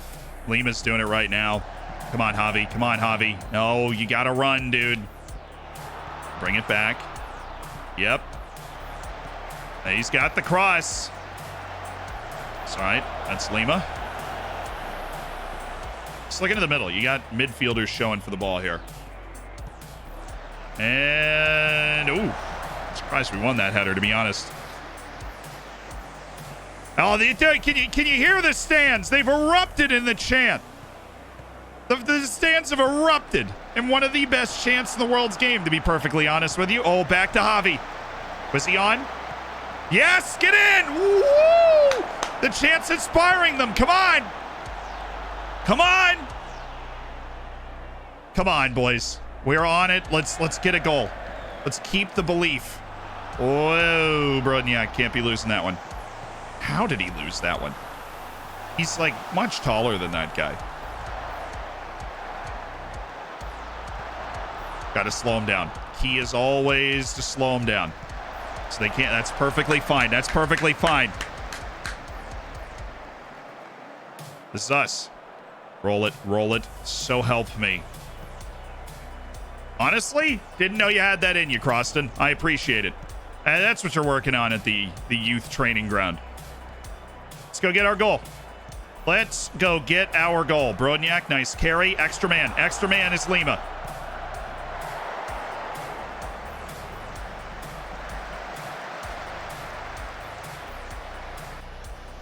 Come on, lads!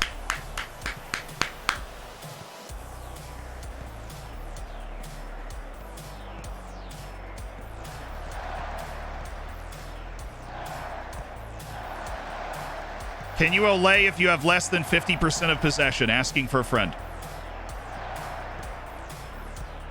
Oh, yeah, Brodniak! What a play. Vanderhorst. That's a teardrop. This is a good route from Asensio. It's just not. That 2-on-4 game's just not it. We need...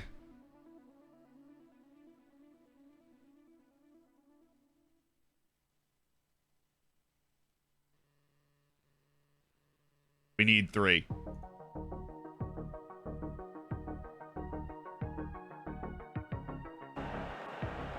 We need Anthony Schmidt instead of Owen Vanderhorst. Well, how is that not part of the... Oh, here we go. And the 3-man game. Bring it back. Good. Lima, yes. Nolan. Lima. Nolan. Schmidt. Yeah. He was off, really? All right, let's assess what else we can do here.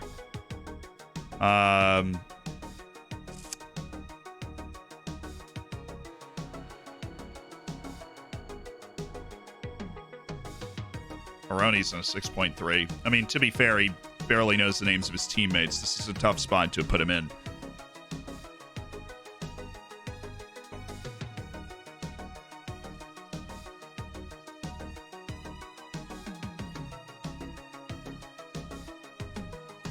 I need Ilko. I need Ilko for Anderson. And I need Vince Brody for Nolan. And Ilko's going to be here. And Brody's going to be here as an advanced playmaker. Ilko's going to have to just go absolutely nuts. And that's what we're doing. And we're keeping the tempo high, and we're putting... Yeah, well... Yeah, I want to prevent short goalkeeper distribution for sure. Yeah, 30 minutes. And honestly, I feel like we're creating a large amount of highlights, and we need to just find a way to turn them into goals here. Ilko, good spot. Lima. Nobody made the run. We have 3 strikers. Nobody made the run.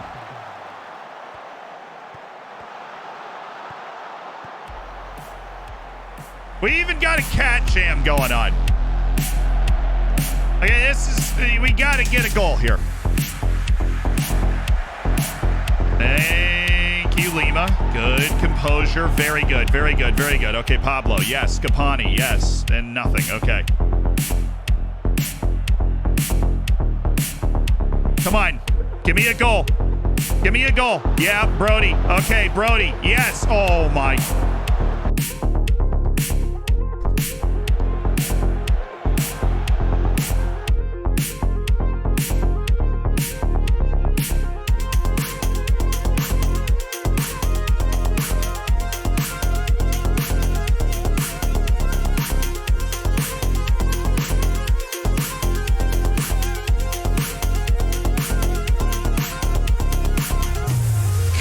Guys, let's score! Please! Let's score a goal!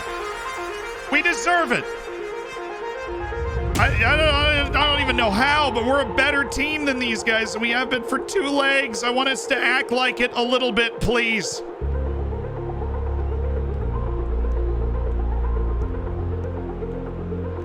Let's go, Javi. Let's go, Javi. There you go, all the way. Oh. He was about a yard or 2 away from where I would have wanted that, but it's not bad. Gotta be able to tie that up.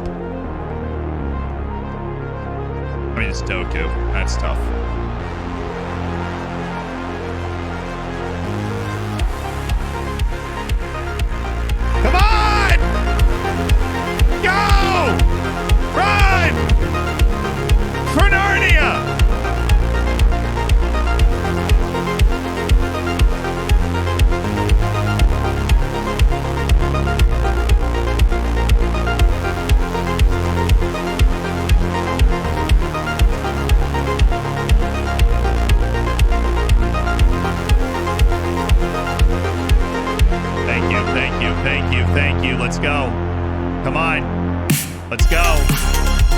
Up the field.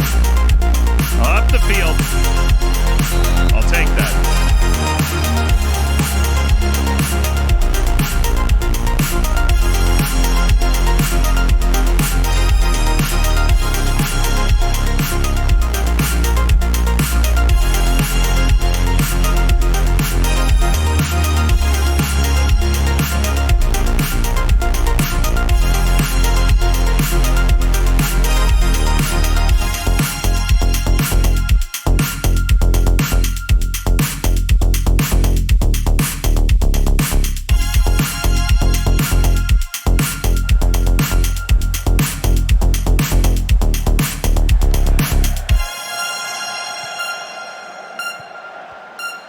Come on! Yes! No! Oh my Dolphins! Ah!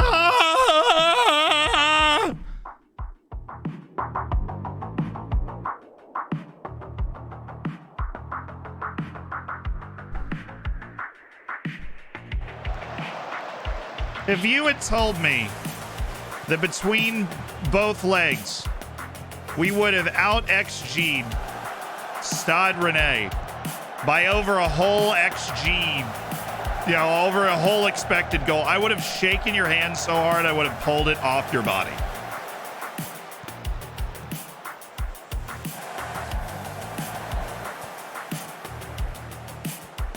I am so proud of the way the team played today. Again.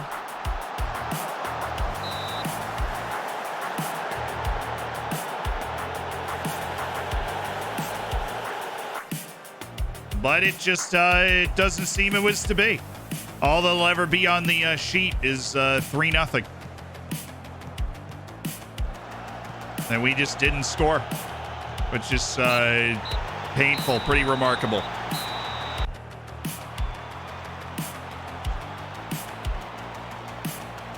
.66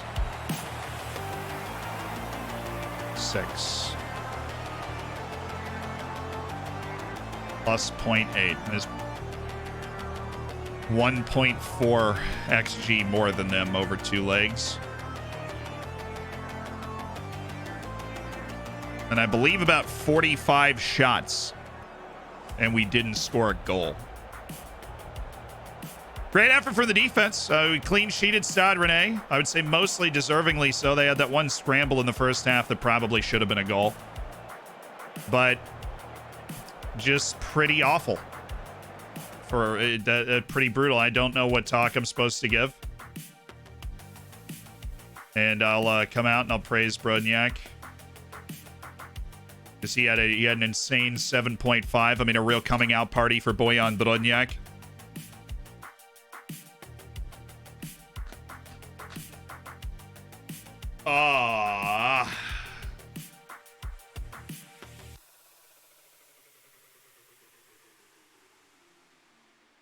I'm confident it'll work out fine. Thought we deserved more from our performances. Asensio had a bad day in front of goal. Yeah, you got to pick himself up next time, but we're out of the Champions League there in an annoying fashion.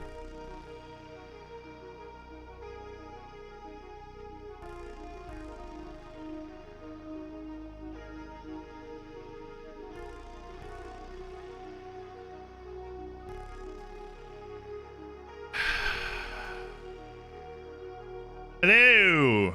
Lima was really good today. He was definitely really good today. And Javi Vasquez at a 7.1. Who knows where that came from?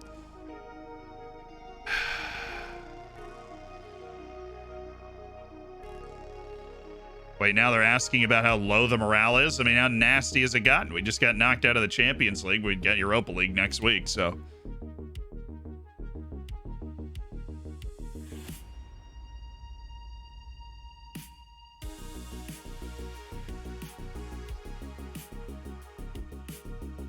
Really hate the way they do that this year.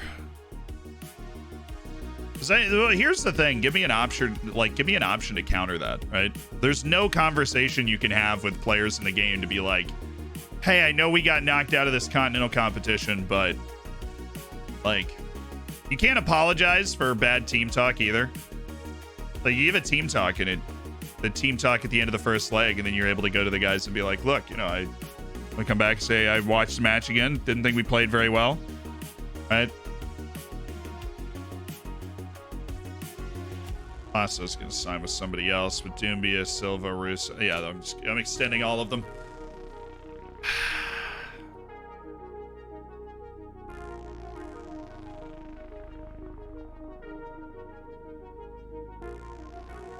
We play in the Europa League. It'll be drawn soon. It'll be Europa League final qualifying round that we go into.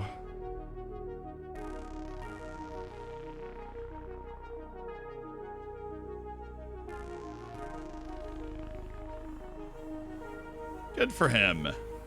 Thiago Silva's done a deal. Different Thiago Silva. Thoughts on this season's Streamer Showdown? No, I think I'm going to win.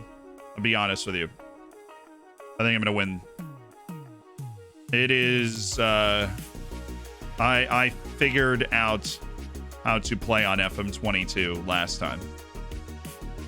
Over the course of that tournament. I didn't know at the beginning. But I figured out how to play PvP on it now.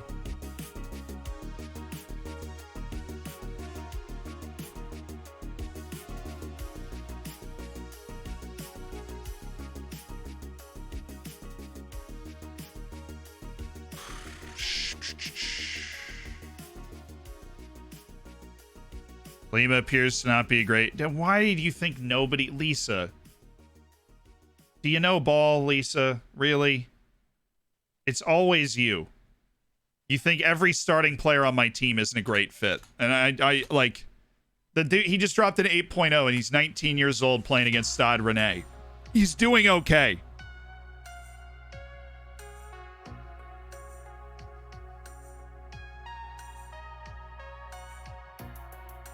Do you ever adjust your training focuses? I mean, yeah, I do.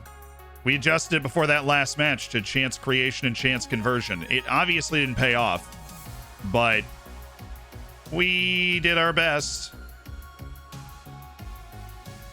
Thank you for the great YouTube content. You got it. What's your approach with region scouting now? And are you still scouting West Africa Central? No.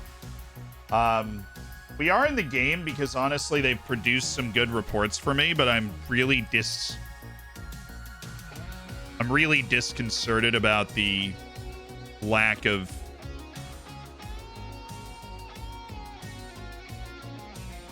knowledge accumulation that there is. Like, the idea of setting up your wiring of the world and letting those guys just work for years and getting very familiar with all the resources and stuff. Yeah, I could see that coming. That is something I really loved in past games. And it's how, if you do it in real life, you know, I feel like you should do it, is give these guys their region, and that's where they're watching. But you just have to be different this year. You got to micromanage your scouting more. You know, what you really should do is scout from country to country. Give them an end date, so once they finish scouting the country, you just move them on to a different country, because you can't just sit there and soak up knowledge over a longer period of time. So you just set them up in a particular country. They finish scouting the country. You know, you don't leave it on ongoing. You leave it to, you know, until finished. And then they'll come to you and go, oh yeah, I got it. I got the knowledge. And then you move them somewhere else. And you want to, I would say, ideally send them to countries that speak the language, because that showed a much higher accumulation of country knowledge when you speak the language. Let's discuss a fair price. All right, here we go. Yeah, I can work with that, Lucas. Lucas thinks they should pay $5 million for him, and I gotta be honest, I would love $5 million. I offered him out for 2.5, and they rejected immediately, so I think that's gonna give me a lot of leeway when it comes to negotiating transfers in the future. Nice.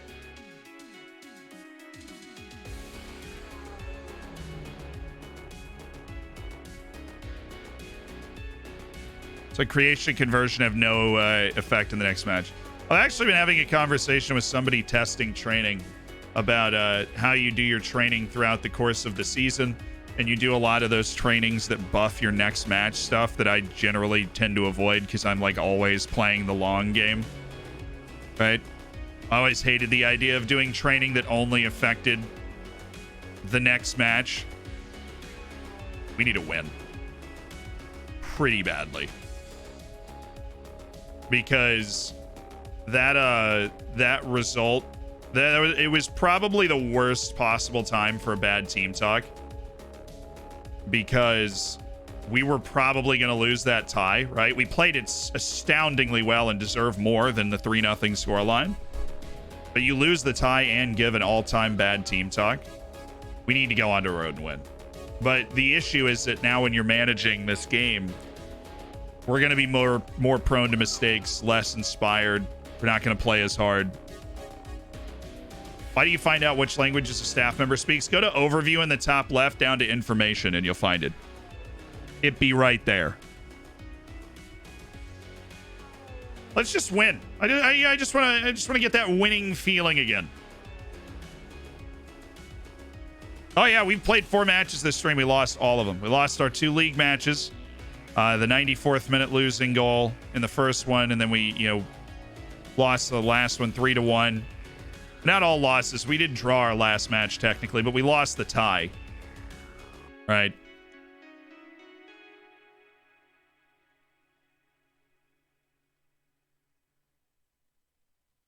Just got promoted into the Premier League. Hold me, I'm scared. Hey, this is what you wanted to accomplish. Whoa, my scouts just turned in like 85 forms. Okay.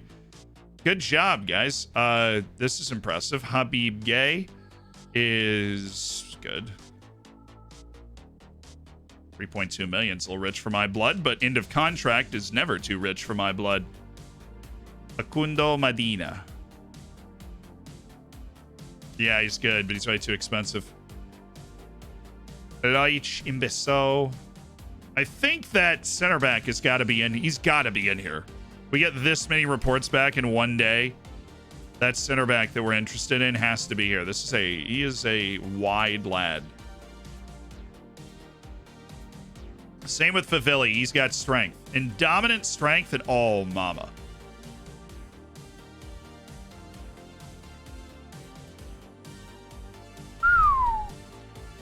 I mean, we found a gem. This guy is a gem. Oh, and he's got the size. Oh my God, it's Otzi.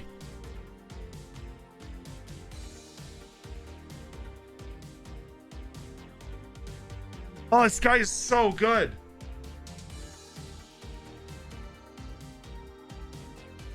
He's 6'4" with 17 vision.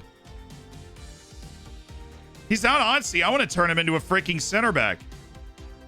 Because this guy he's an outstanding passer, but he's a real aerial presence as well. He's smart. That or just the holding midfielder on this team for a long time.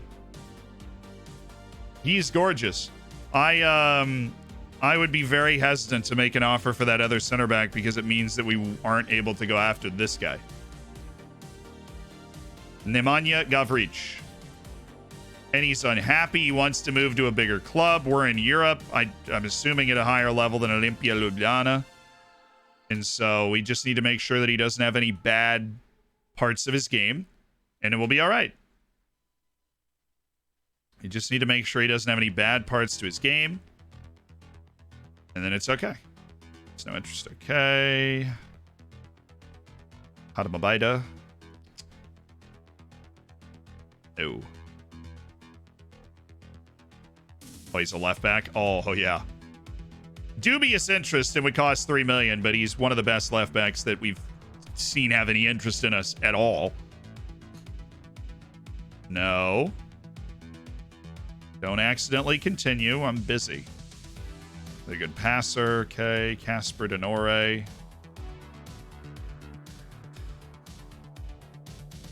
Come and have a little inverted wing back in him. His wage is really fat.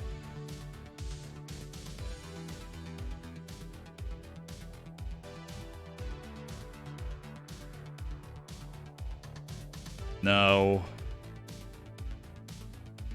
Mats Reitz, not going to waste scouting resources on him, but definitely will keep him on the end of contract list. Tomatas Pukaj, another left back that could... we actually might be able to afford a transfer for him. We might be.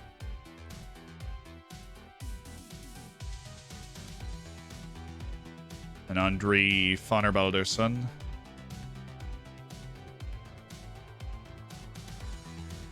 It's a Bologna. Take a swing. And, oh, Pukai's already under offers. I don't think we're going to be able to scout him fast enough. I'll throw some priority on it, but he'll probably end up doing a move for 1.2 million before we can have any say in it. Like the fact that we are fit enough to do this. Let's go with the get rid of the unavailables. Mutaraji, 5 to 11 days. Oh, we are waiting for you. Even though Kapani's been kind of beast moding it. Nolan is fading out of the team. I'm going to give Pavel Ilko the start. Anderson is out. Brody out for Vanderhorst. Rodriguez. Asensio back in. You got Maroney and Brodniak, who is just freaking outstanding. Let's go Daniel Beer and Brodniak. I mean, honestly, Maroney's made a tough start to his career, so we'll give him a game off. Javi.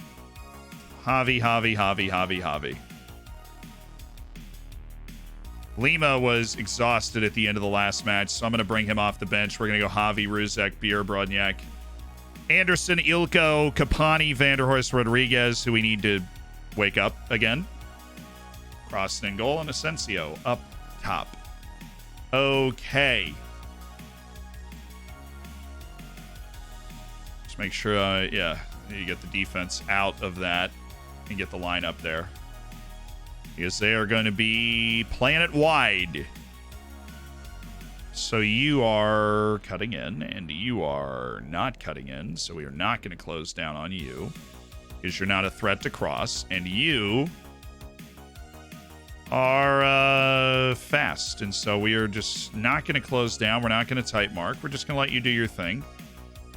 And Ty Baribo is probably going to drop in and be super annoying. And that's what's going to set up like Jasic on that late run, and oh, he's a load, so we're gonna have to tight mark him. Okay, let's check our set pieces. Actually, this is essentially our starting lineup, and so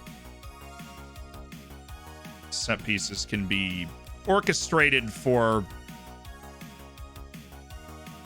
the long haul.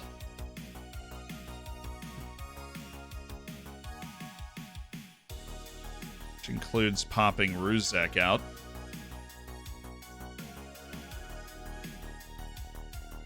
Okay, let's go win a match in Wolfsburg, chat. All right? Let's go win a match in Wolfsburg.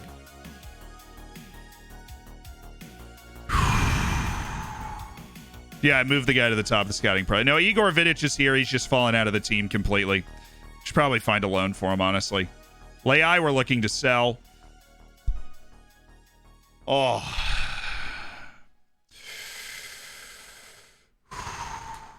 We are out of the Champions League. We're in the Europa League knockout stages. No, wait, the Europa League final qualifying round.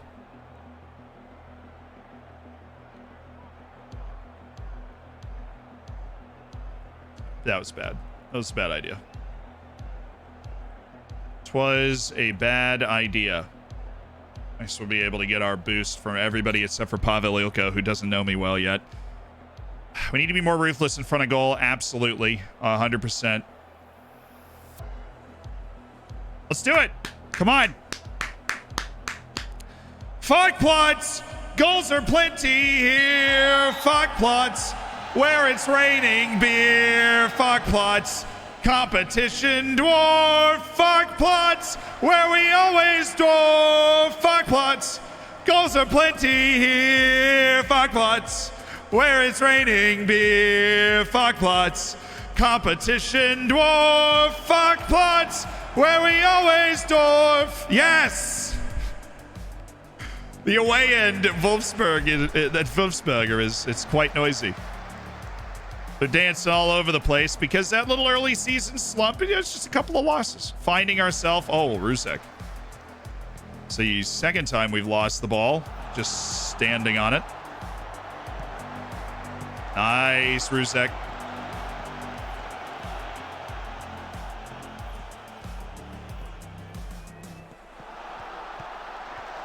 It's good defense. The center backs there in the right spots. Oh, man. Why is he... I mean, why is Ilko just, like, strafing back? He's off. Yeah. Okay, great defense.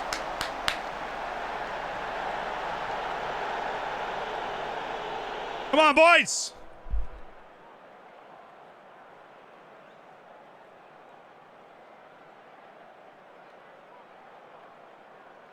Pretty tame match so far. We just had a flurry of 2 shots and a whole .08 XG, which feels like a giant win for the boys, the brand. All right.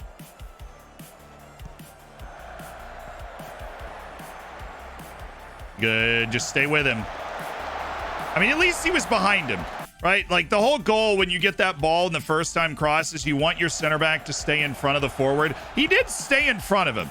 He didn't stop him from getting the ball, but he also prevented that, like, easy tap-in that seems to be a very common goal recently.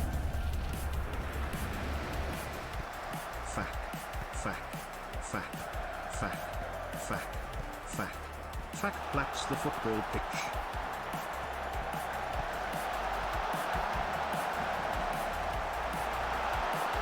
Honestly, I'm more worried about the rebound in that situation.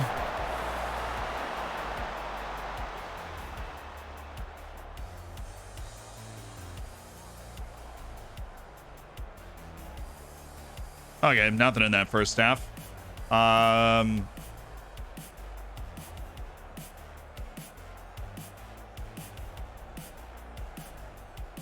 I'll get on him. I will get on them. Check out my bench. Pablo Rodriguez has laid a couple of stinkers recently.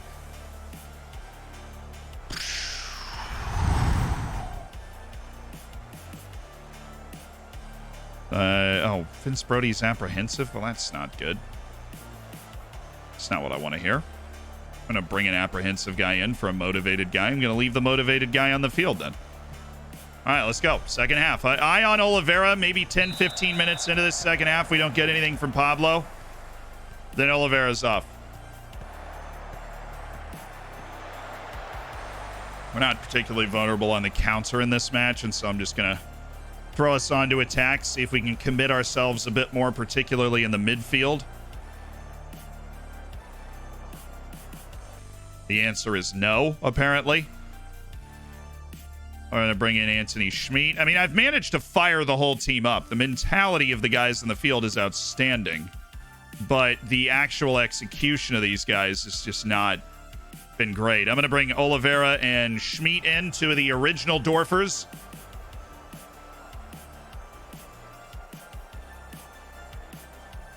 All right, come on. Come on. There's been 2 highlights in this match, and both were for them in the first half. Schmidt. Good. Oliveira.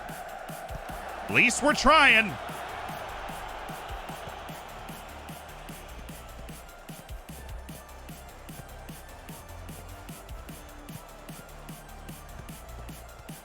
Yes, the captain, Elias Anderson. Pablo! Oh, my goodness. I mean, lunge for that or something.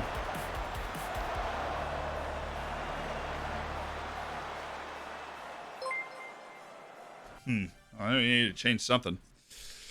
It ain't working right now. Brody, he's motivated, but he's not actually accomplishing anything. That is disconcerting. So we're going to take off.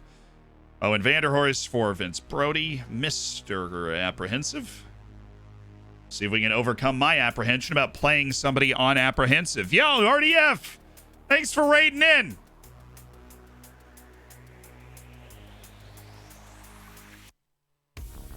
Swing both fullbacks onto attack as well. Yeah. All right, let's go. Oh, come on. Come on. Come on. Just Brodniak. Just Brodniak.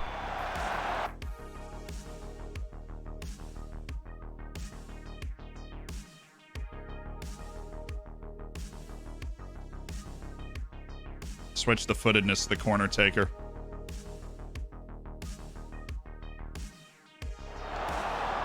Good effort for Boyan.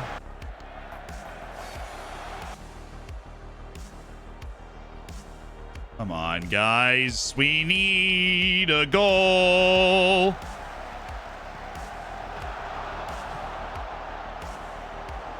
Oh, Anderson, it'd be a nice time to score a banger. Oh.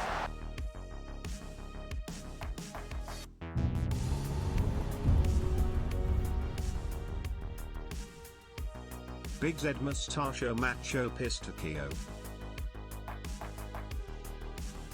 Basically, kill you. Thanks for the tier 2 for 14 months.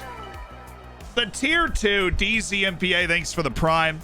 And thank you to Gisievich for the gifted. You got lost in the mists of drama. Oh.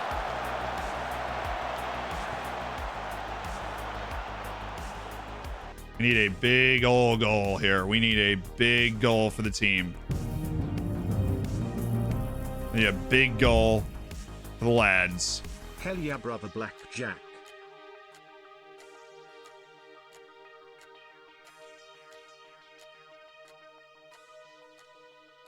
Not threatened by the counter. I need to get our lines up the field. I need to get the line up the field. We need the line. Thank you, Ilko. Thought you were going to get a second yellow there for a second. Okay. Ilko. Yep, that's nice. Ruzek, just push it up as far as you can, slow down, and pass it to the guy behind you. Or that.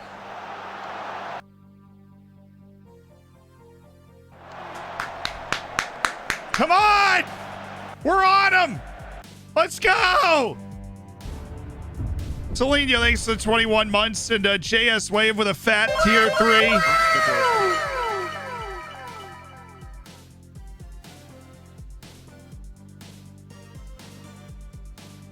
Yeah, I mean...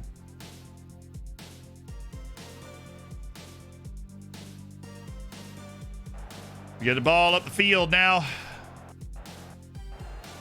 I'm gonna weep, dude. I'm really gonna cry.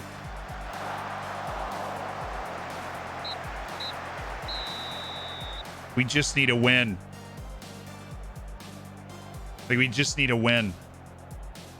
And all we get are back-to-back 0-0 draws. We just need a win to turn the locker room around.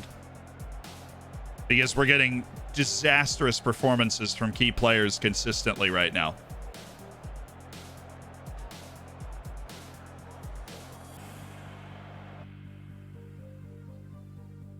I can raise their morale with that team talk or something. Yeah, great job with the draw.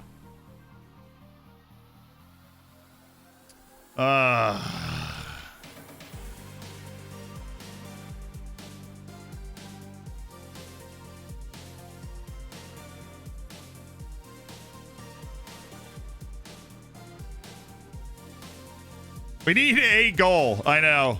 We need just a singular, like, a goal. One goal. 0-0 draws in consecutive matches despite playing on the highest tempo and always on positive or attacking is hard to do. Honestly, that is hard to do.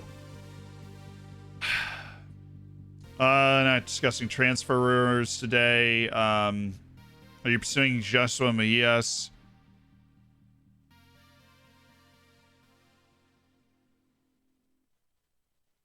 You answered your own question. Yeah. Congratulations. I just want to see the locker room atmosphere bounce back after that kind of result.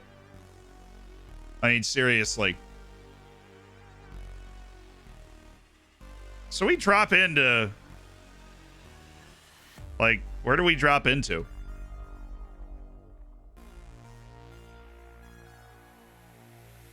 Oh, we go right into the group stage. Okay, we don't have to play any Europa League playoff. We just go right into the Europa League group stage. That's weird. Cool. So that's why we don't have a match. That's nice. That saves us. Like, we don't have to play 2 extra matches. That is nice. I once hired a limo driver, but when showed up, the guy driving it walked away. I was so angry. I spent $500 on a limo and nothing to show for it. A-. I liked that one. I hope you get an easier group this year. Yeah, I would like to, just play against a team that I know I'm better than once. But that's okay. I mean, we're building something nice. We've really, really increased the standing of the club. It's a shame. Habib Gay actually got an offer. We've increased the standing of our club. Like I said, we've improved every part of our club with the finances we've been able to put together the last year. I think we've got a really good young core. We have a lot of value in our team. Like when you look at the players that we have on our team and how much they're worth, we have a valuable team. We've got a talented team, obviously, and a young team. And so we are I think, in a really good position.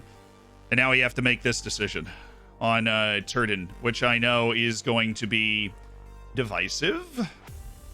But there's a couple of things we need to consider over the course of the decision, right? Mujahid Sadiq, if we're still at 85%, we're at 85%. I gave you a whole week to wrap this scouting up, and they provided no progress whatsoever.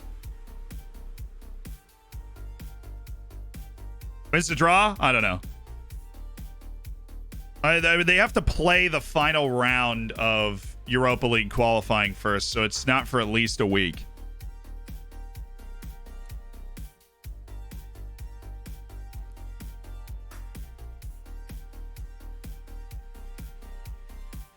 So great work from the scouts. We've got the potential $2.2 million transfer of Mujahid Sadiq. We obviously have this guy in right now, but there's also the big target Nemanja Gavrić, who is a big, tall defensive midfielder with an excellent feel for the game, who we really fell in love with when we noticed him. And obviously my scouts are enamored with the guy too. He's somebody that jumps off the field when you watch somebody play, because he's a very accomplished defender and a very good ball player and very large, right? And those are three valuable things.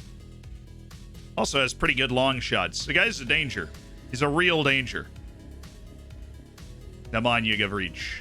And if we make the signing that we're looking at right now, Nemanja Gavrić is likely out of range, right? That's as much as we can throw into the transfer budget. So if we sign Gavrić and this guy, that'd be $3 million. We actually would be able to fit that into the transfer budget. The other center back, it is unlikely we'd be able to get that type of deal, but I can tell you we are able to find out on Mujahid Sadiq.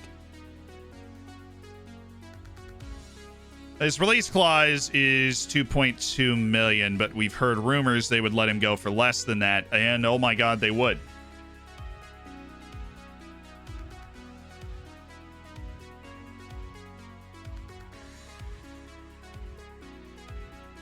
Well, now I'm going to say no to Turdic, because we can get Sadiq and the big, tall midfielder. We can get both of them. So now we say no, no to Turdic, and we could get Mujahid Sadiq. Improves the team. He's a baller, plays on Malaga B, but he's very well balanced. Strong, very good marking, positionally astute type player.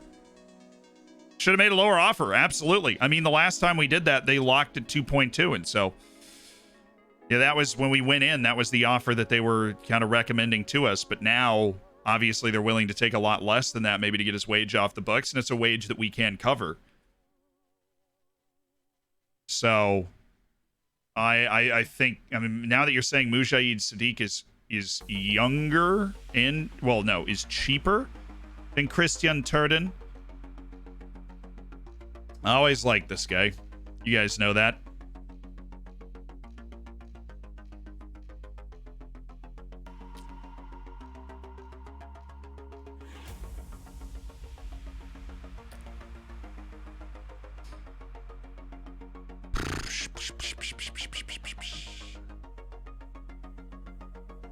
Oh, I mean, it won't. We actually can see the wage we're paying him there.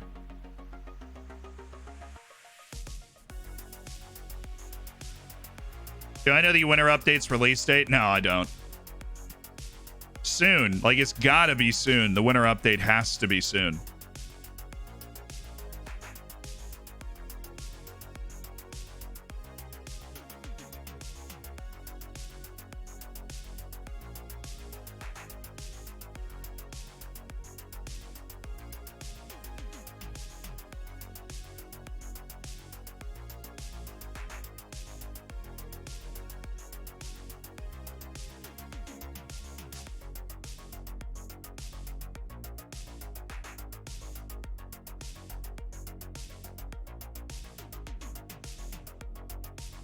Turden's a mad technical. No, he's bad technical player, but he plays freaking center back.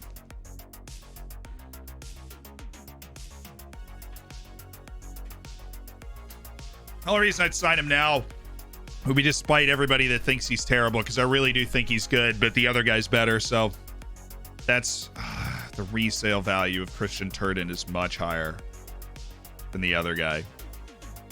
His resale value is much higher. We're trying to make our team better now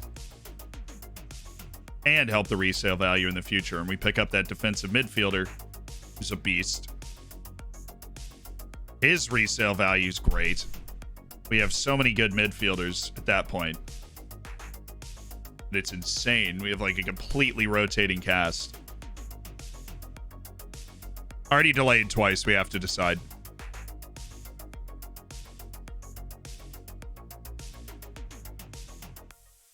I know that Sadiq has 11 jumping reach. I'm not signing this center back for jumping reach. Beer's got 15. Brodniak has 16. Those are our big guys. Right? Those are our big guys.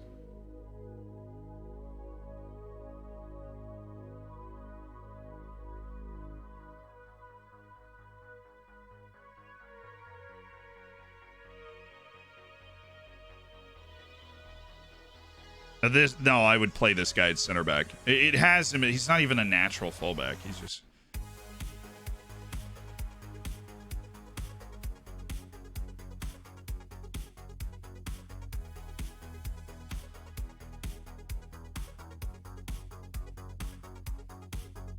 I know guys like this. These are the types of guys you sign, and then like a year later, they're worth $5, $6, $7 million.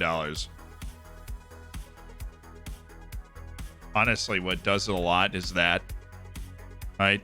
He's insanely consistent.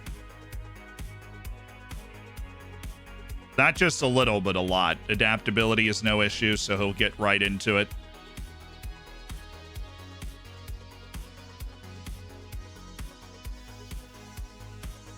Sadiq's 25.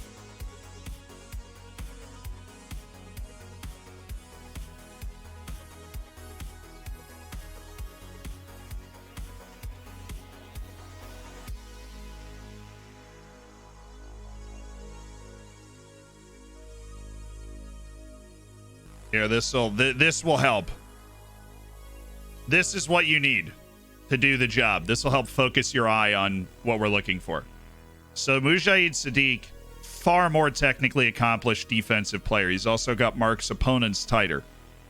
Like, he also has Mark's opponents tighter, and so he's able to track people very well.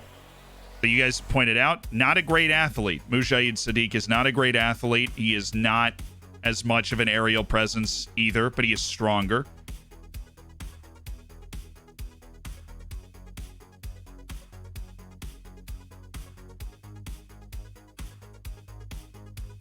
The decisions, pace, agility, and consistency of Christian Turden have been seducing me, because it is rare to find somebody that is able to do those things at that high of a level.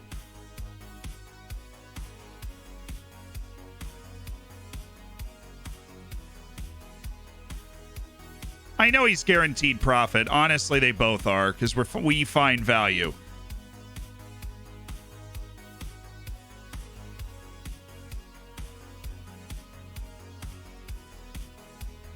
He has pace, but not an acceleration. Like, how fast? So to the person that says he has pace, but not enough acceleration to back it up, Luca, how fast do you think Paul Nolan is? And all those recovery runs that he makes, right? Like, how fast do you think Paul Nolan is? Like, Paul Nolan. Just to provide an applicable visual for why that doesn't bother me. Paul Nolan has 9 acceleration. 9. What has 5 fingers but isn't your hand? My hand. And he covers, he has 15 pace now, actually. He covers ground very well. Takes him just a little bit longer to get going, but he gets there. Pace is more important than acceleration, and what helps cancel it out is if your agility is really high, that means your change of direction is fantastic, and so that can help compensate for a lack of acceleration as well. See, the thing is, Turden's never going to get to Mujahid Sadiq's level, technically. He's not.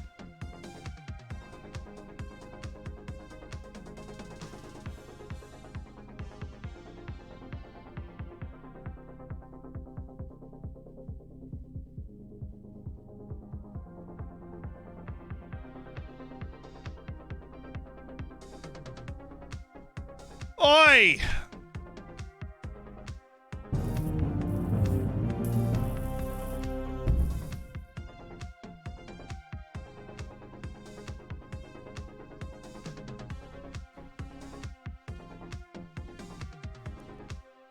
Buy both. You're not going to get the other Slovenian guy?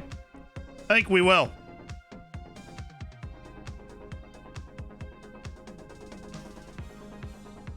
You want to bet that we'll finish that scouting soon, which I don't. I don't want to make that bet because our scouts move very slow.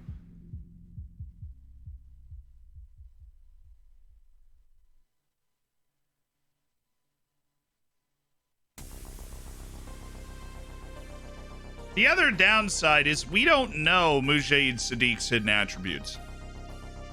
We don't know them. We haven't been able to finish the scouting in time.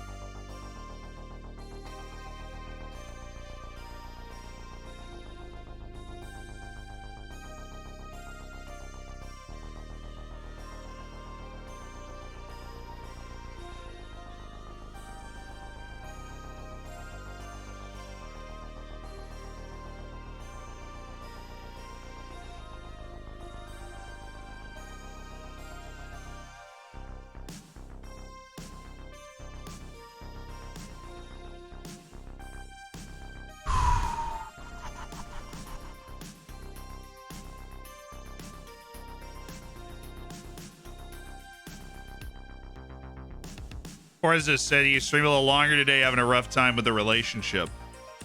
Honestly, Olivia Rodrigo has a concert from Austin City Limits. Does a very good job with that. I watch way too much live music on YouTube while I'm working at my computer. That, and have you ever heard Miley Cyrus sing Jolene? Because, wow. Those are my revelations from yesterday. That, and in that Jolene rabbit hole, apparently Lil Nas X has a Jolene cover, and it's really good. I know you're thinking, you're like, there's no way. He actually sings the song, and it is good. Do I nearly have the budget for all three? 1.2 plus 9, 2.1. Yeah! Honestly,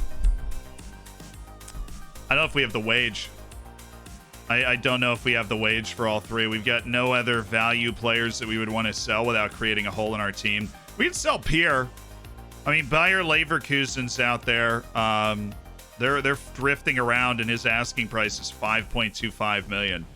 Like, if we get a sale for Pierre, it's possible to sign all three of them.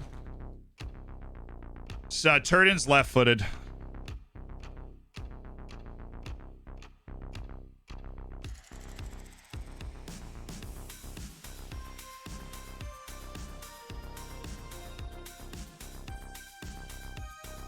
Leai doesn't have a lot of value. Lucas Pierre has a lot of value, but then we'd be super thin at striker. Super thin.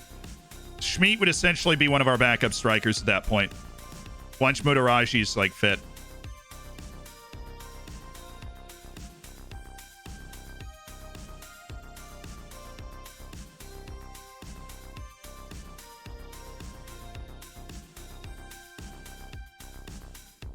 Oh, man, my brain.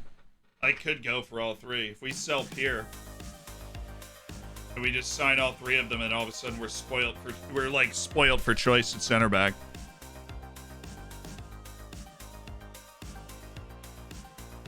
Vidic doesn't have a lot of value. I think we might just loan him. Leai, we gotta move, but nobody wants him.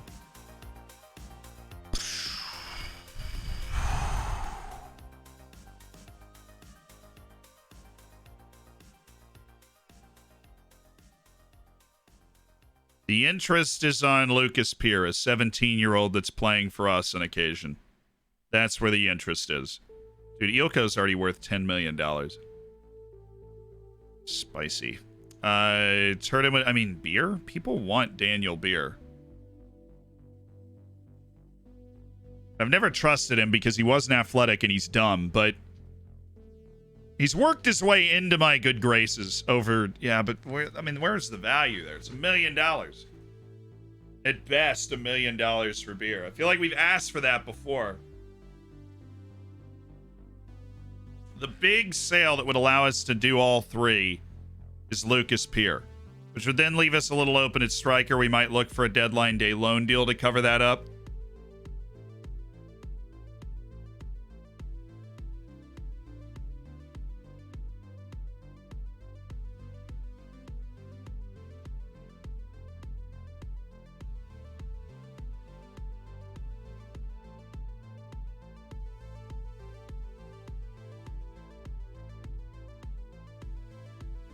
Vidic has been learning how to play left mid, like left wing.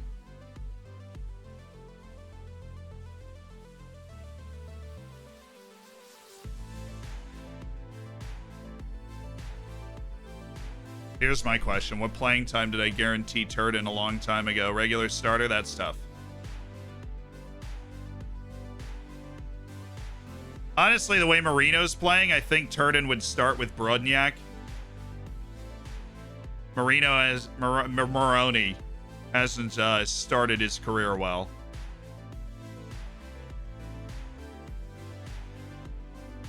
But Beer just turned in a good game.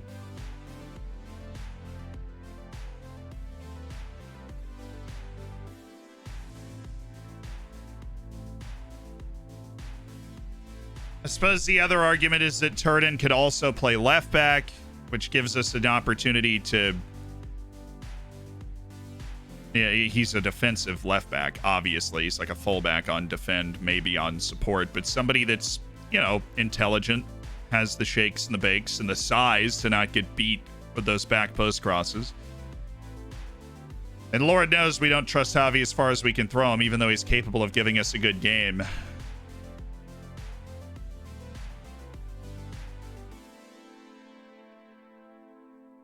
I can't play fullback. I mean, I've been playing guys that can't cross. Rocky Bashiri was a right back. He played right back for like half a season. Ian Ortiz played right back for a whole year. We play these guys on fullback. They just provide width and receive and get rid of the ball. I mean, he plays no through balls and short, simple passes. This dude just gets the ball and then gets rid of it again. He's not trying to attack and cross the ball.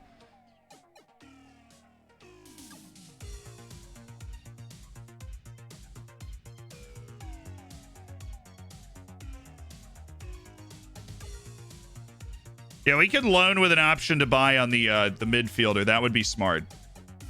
I actually like the way that works. Then we'd be able to get all three of them. Because I really do want Sadiq. He's a much more well-rounded center back, even though he's not a great athlete, which concerns me, and obviously not great in the air, but he has the ability to stay with people. It kind of compensates for that. Rocky had a $3.6 million release clause that got hit. I just haven't done any lookups today, and I'm really sorry about that. I feel like we've just gotten distracted in long conversations, and I just haven't sat down and done it. I am very sorry about that. Absolutely, Fabregas, is that you? Is Brennan Johnson? We'll look up Brennan Johnson, and let's start a poll. And let's start a poll. He's at Nottingham Forest and has 5 Welsh caps. So he's at Nottingham Forest at the start of the game. I actually know who this guy was. They got relegated. He balled out. They got promoted, and he's been a regular starter for 2 years in the championship with Nottingham Forest. After 1 year as a regular starter in the championship that they did get relegated in. And so Brennan Johnson's living his best life. Probably a lot of seasonal best 11s, and they got promoted. They didn't actually win League One, but they did get the promotion. So he doesn't have a trophy to his name yet. But a good budding career for Brennan Johnson. Just a contributing player. Where they finished the last couple years. They popped up and actually finished 8th and then 12th over the last 2 years with him as a regular player, and they're in 5th right now after 2 matches. So living their best life. All right, Christian Turden.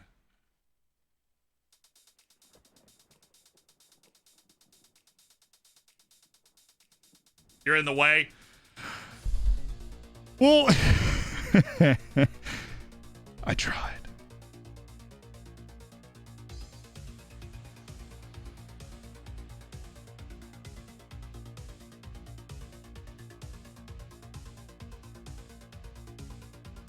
Just make sure these are the guys that we want. Absolutely make sure that these are just the guys that we want. This Bogusz should be 2.5 million, and I don't think he'd be like a transcendent addition to the team.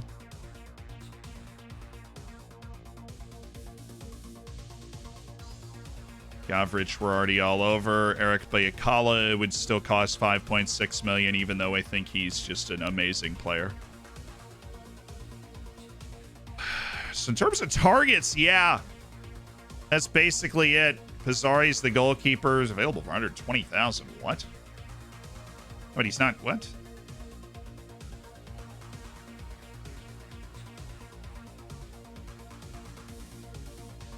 $25, and a lot of that's hinging on his potential. He's not bad though. Wage is obviously the main concern there.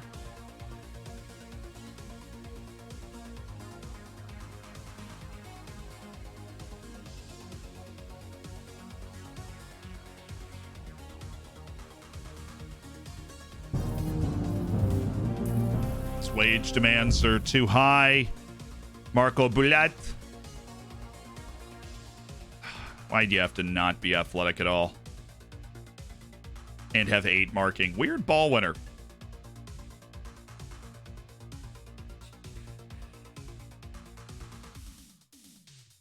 Who would you sign? The 77? No, that's not what we were looking for. I think if I could only sign one, I would sign Sadiq. But I also think there's a way for us to sign all 3 of them.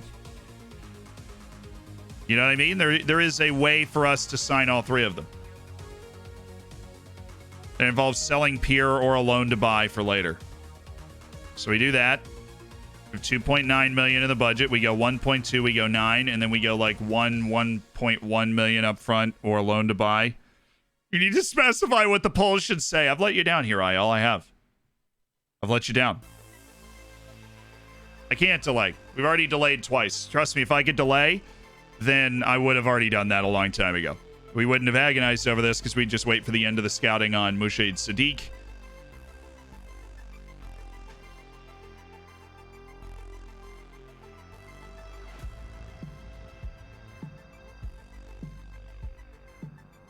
See, the thing with the nation building is I didn't actually do an experiment. People always say I did like an experiment. I just read their public statements on it. So there were different videos. This scouting experiment, I was very honest in the video. I almost don't even know what to make of it. You know, it was weird to me, but I don't know what to make of it. You know, we just can recite what we see, having set that type of test up.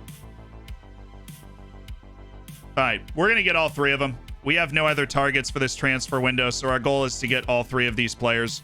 And that starts with Christian Turden, so he's coming in. And then we want to get Sadiq, and we want to get that holding midfielder, and I think we can get all of them. I honest to goodness think we should be able to get all 3 of them. And we can get all 3 of them. Why the heck would we not do that? We can get all 3 of them. You guys are right. Great brainstorming session. You're right.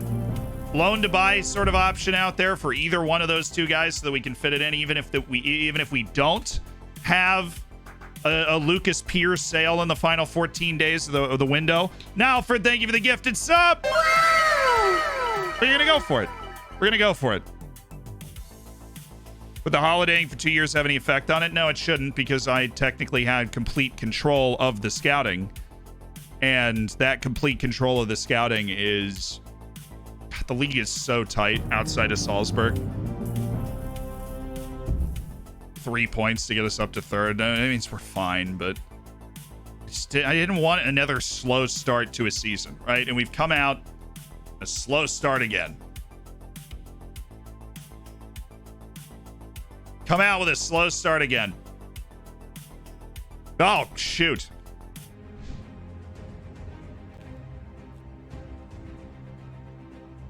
Oh, I didn't, Dr. Foster, I didn't put the offer in on Sadiq. We were just investigating how much he would cost. We didn't put the offer in yet. We're waiting for the scouting report back because if he hates big matches, we're just not going to go for him. All right, guys, I actually have an interview with some, it is a student, and it's an interview for his class, but I agreed to schedule it at 5 p.m., and it's already 5:04, so I feel bad. I don't want to miss it. And yes, sorry. Sleep schedule's still super messed up, so we got up late today to start the stream because of that whole I stayed up until 5 a.m. working on the scouting video thing.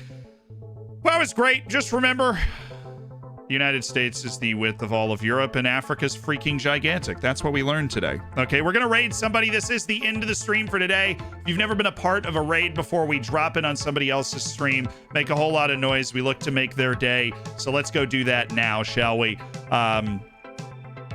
Let's figure out who we want to raid. We'll be back tomorrow, 11 a.m. Eastern time, 4 p.m. London time. Hopefully, wherever you are in the world, you can figure that out. That's 16 on the 24-hour calendar.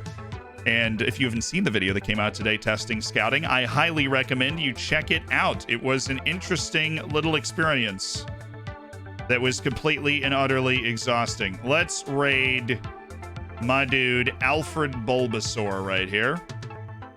That's who we're raiding. He's got no chat restrictions or anything. We got a copy pasta. Obviously, results-wise, pretty disappointing day. Rocky Bashiri left today, which is pretty unfortunate, especially considering he teased us by rejecting his first 5 transfer offers, only to go to Galatasaray for a huge wage.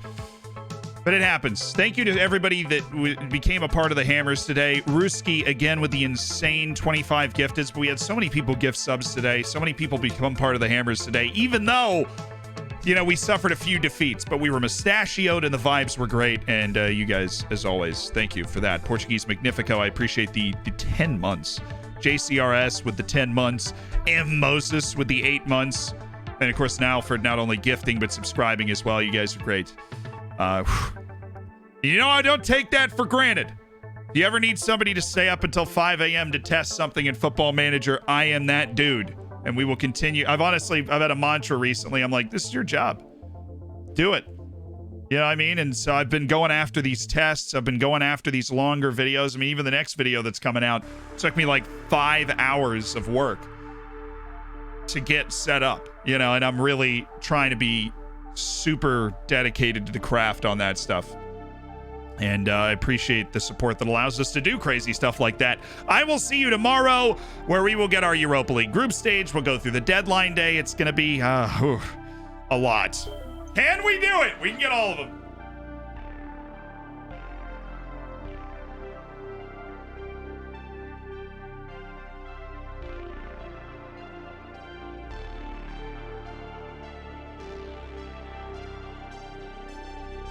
All right, guys, word of the day.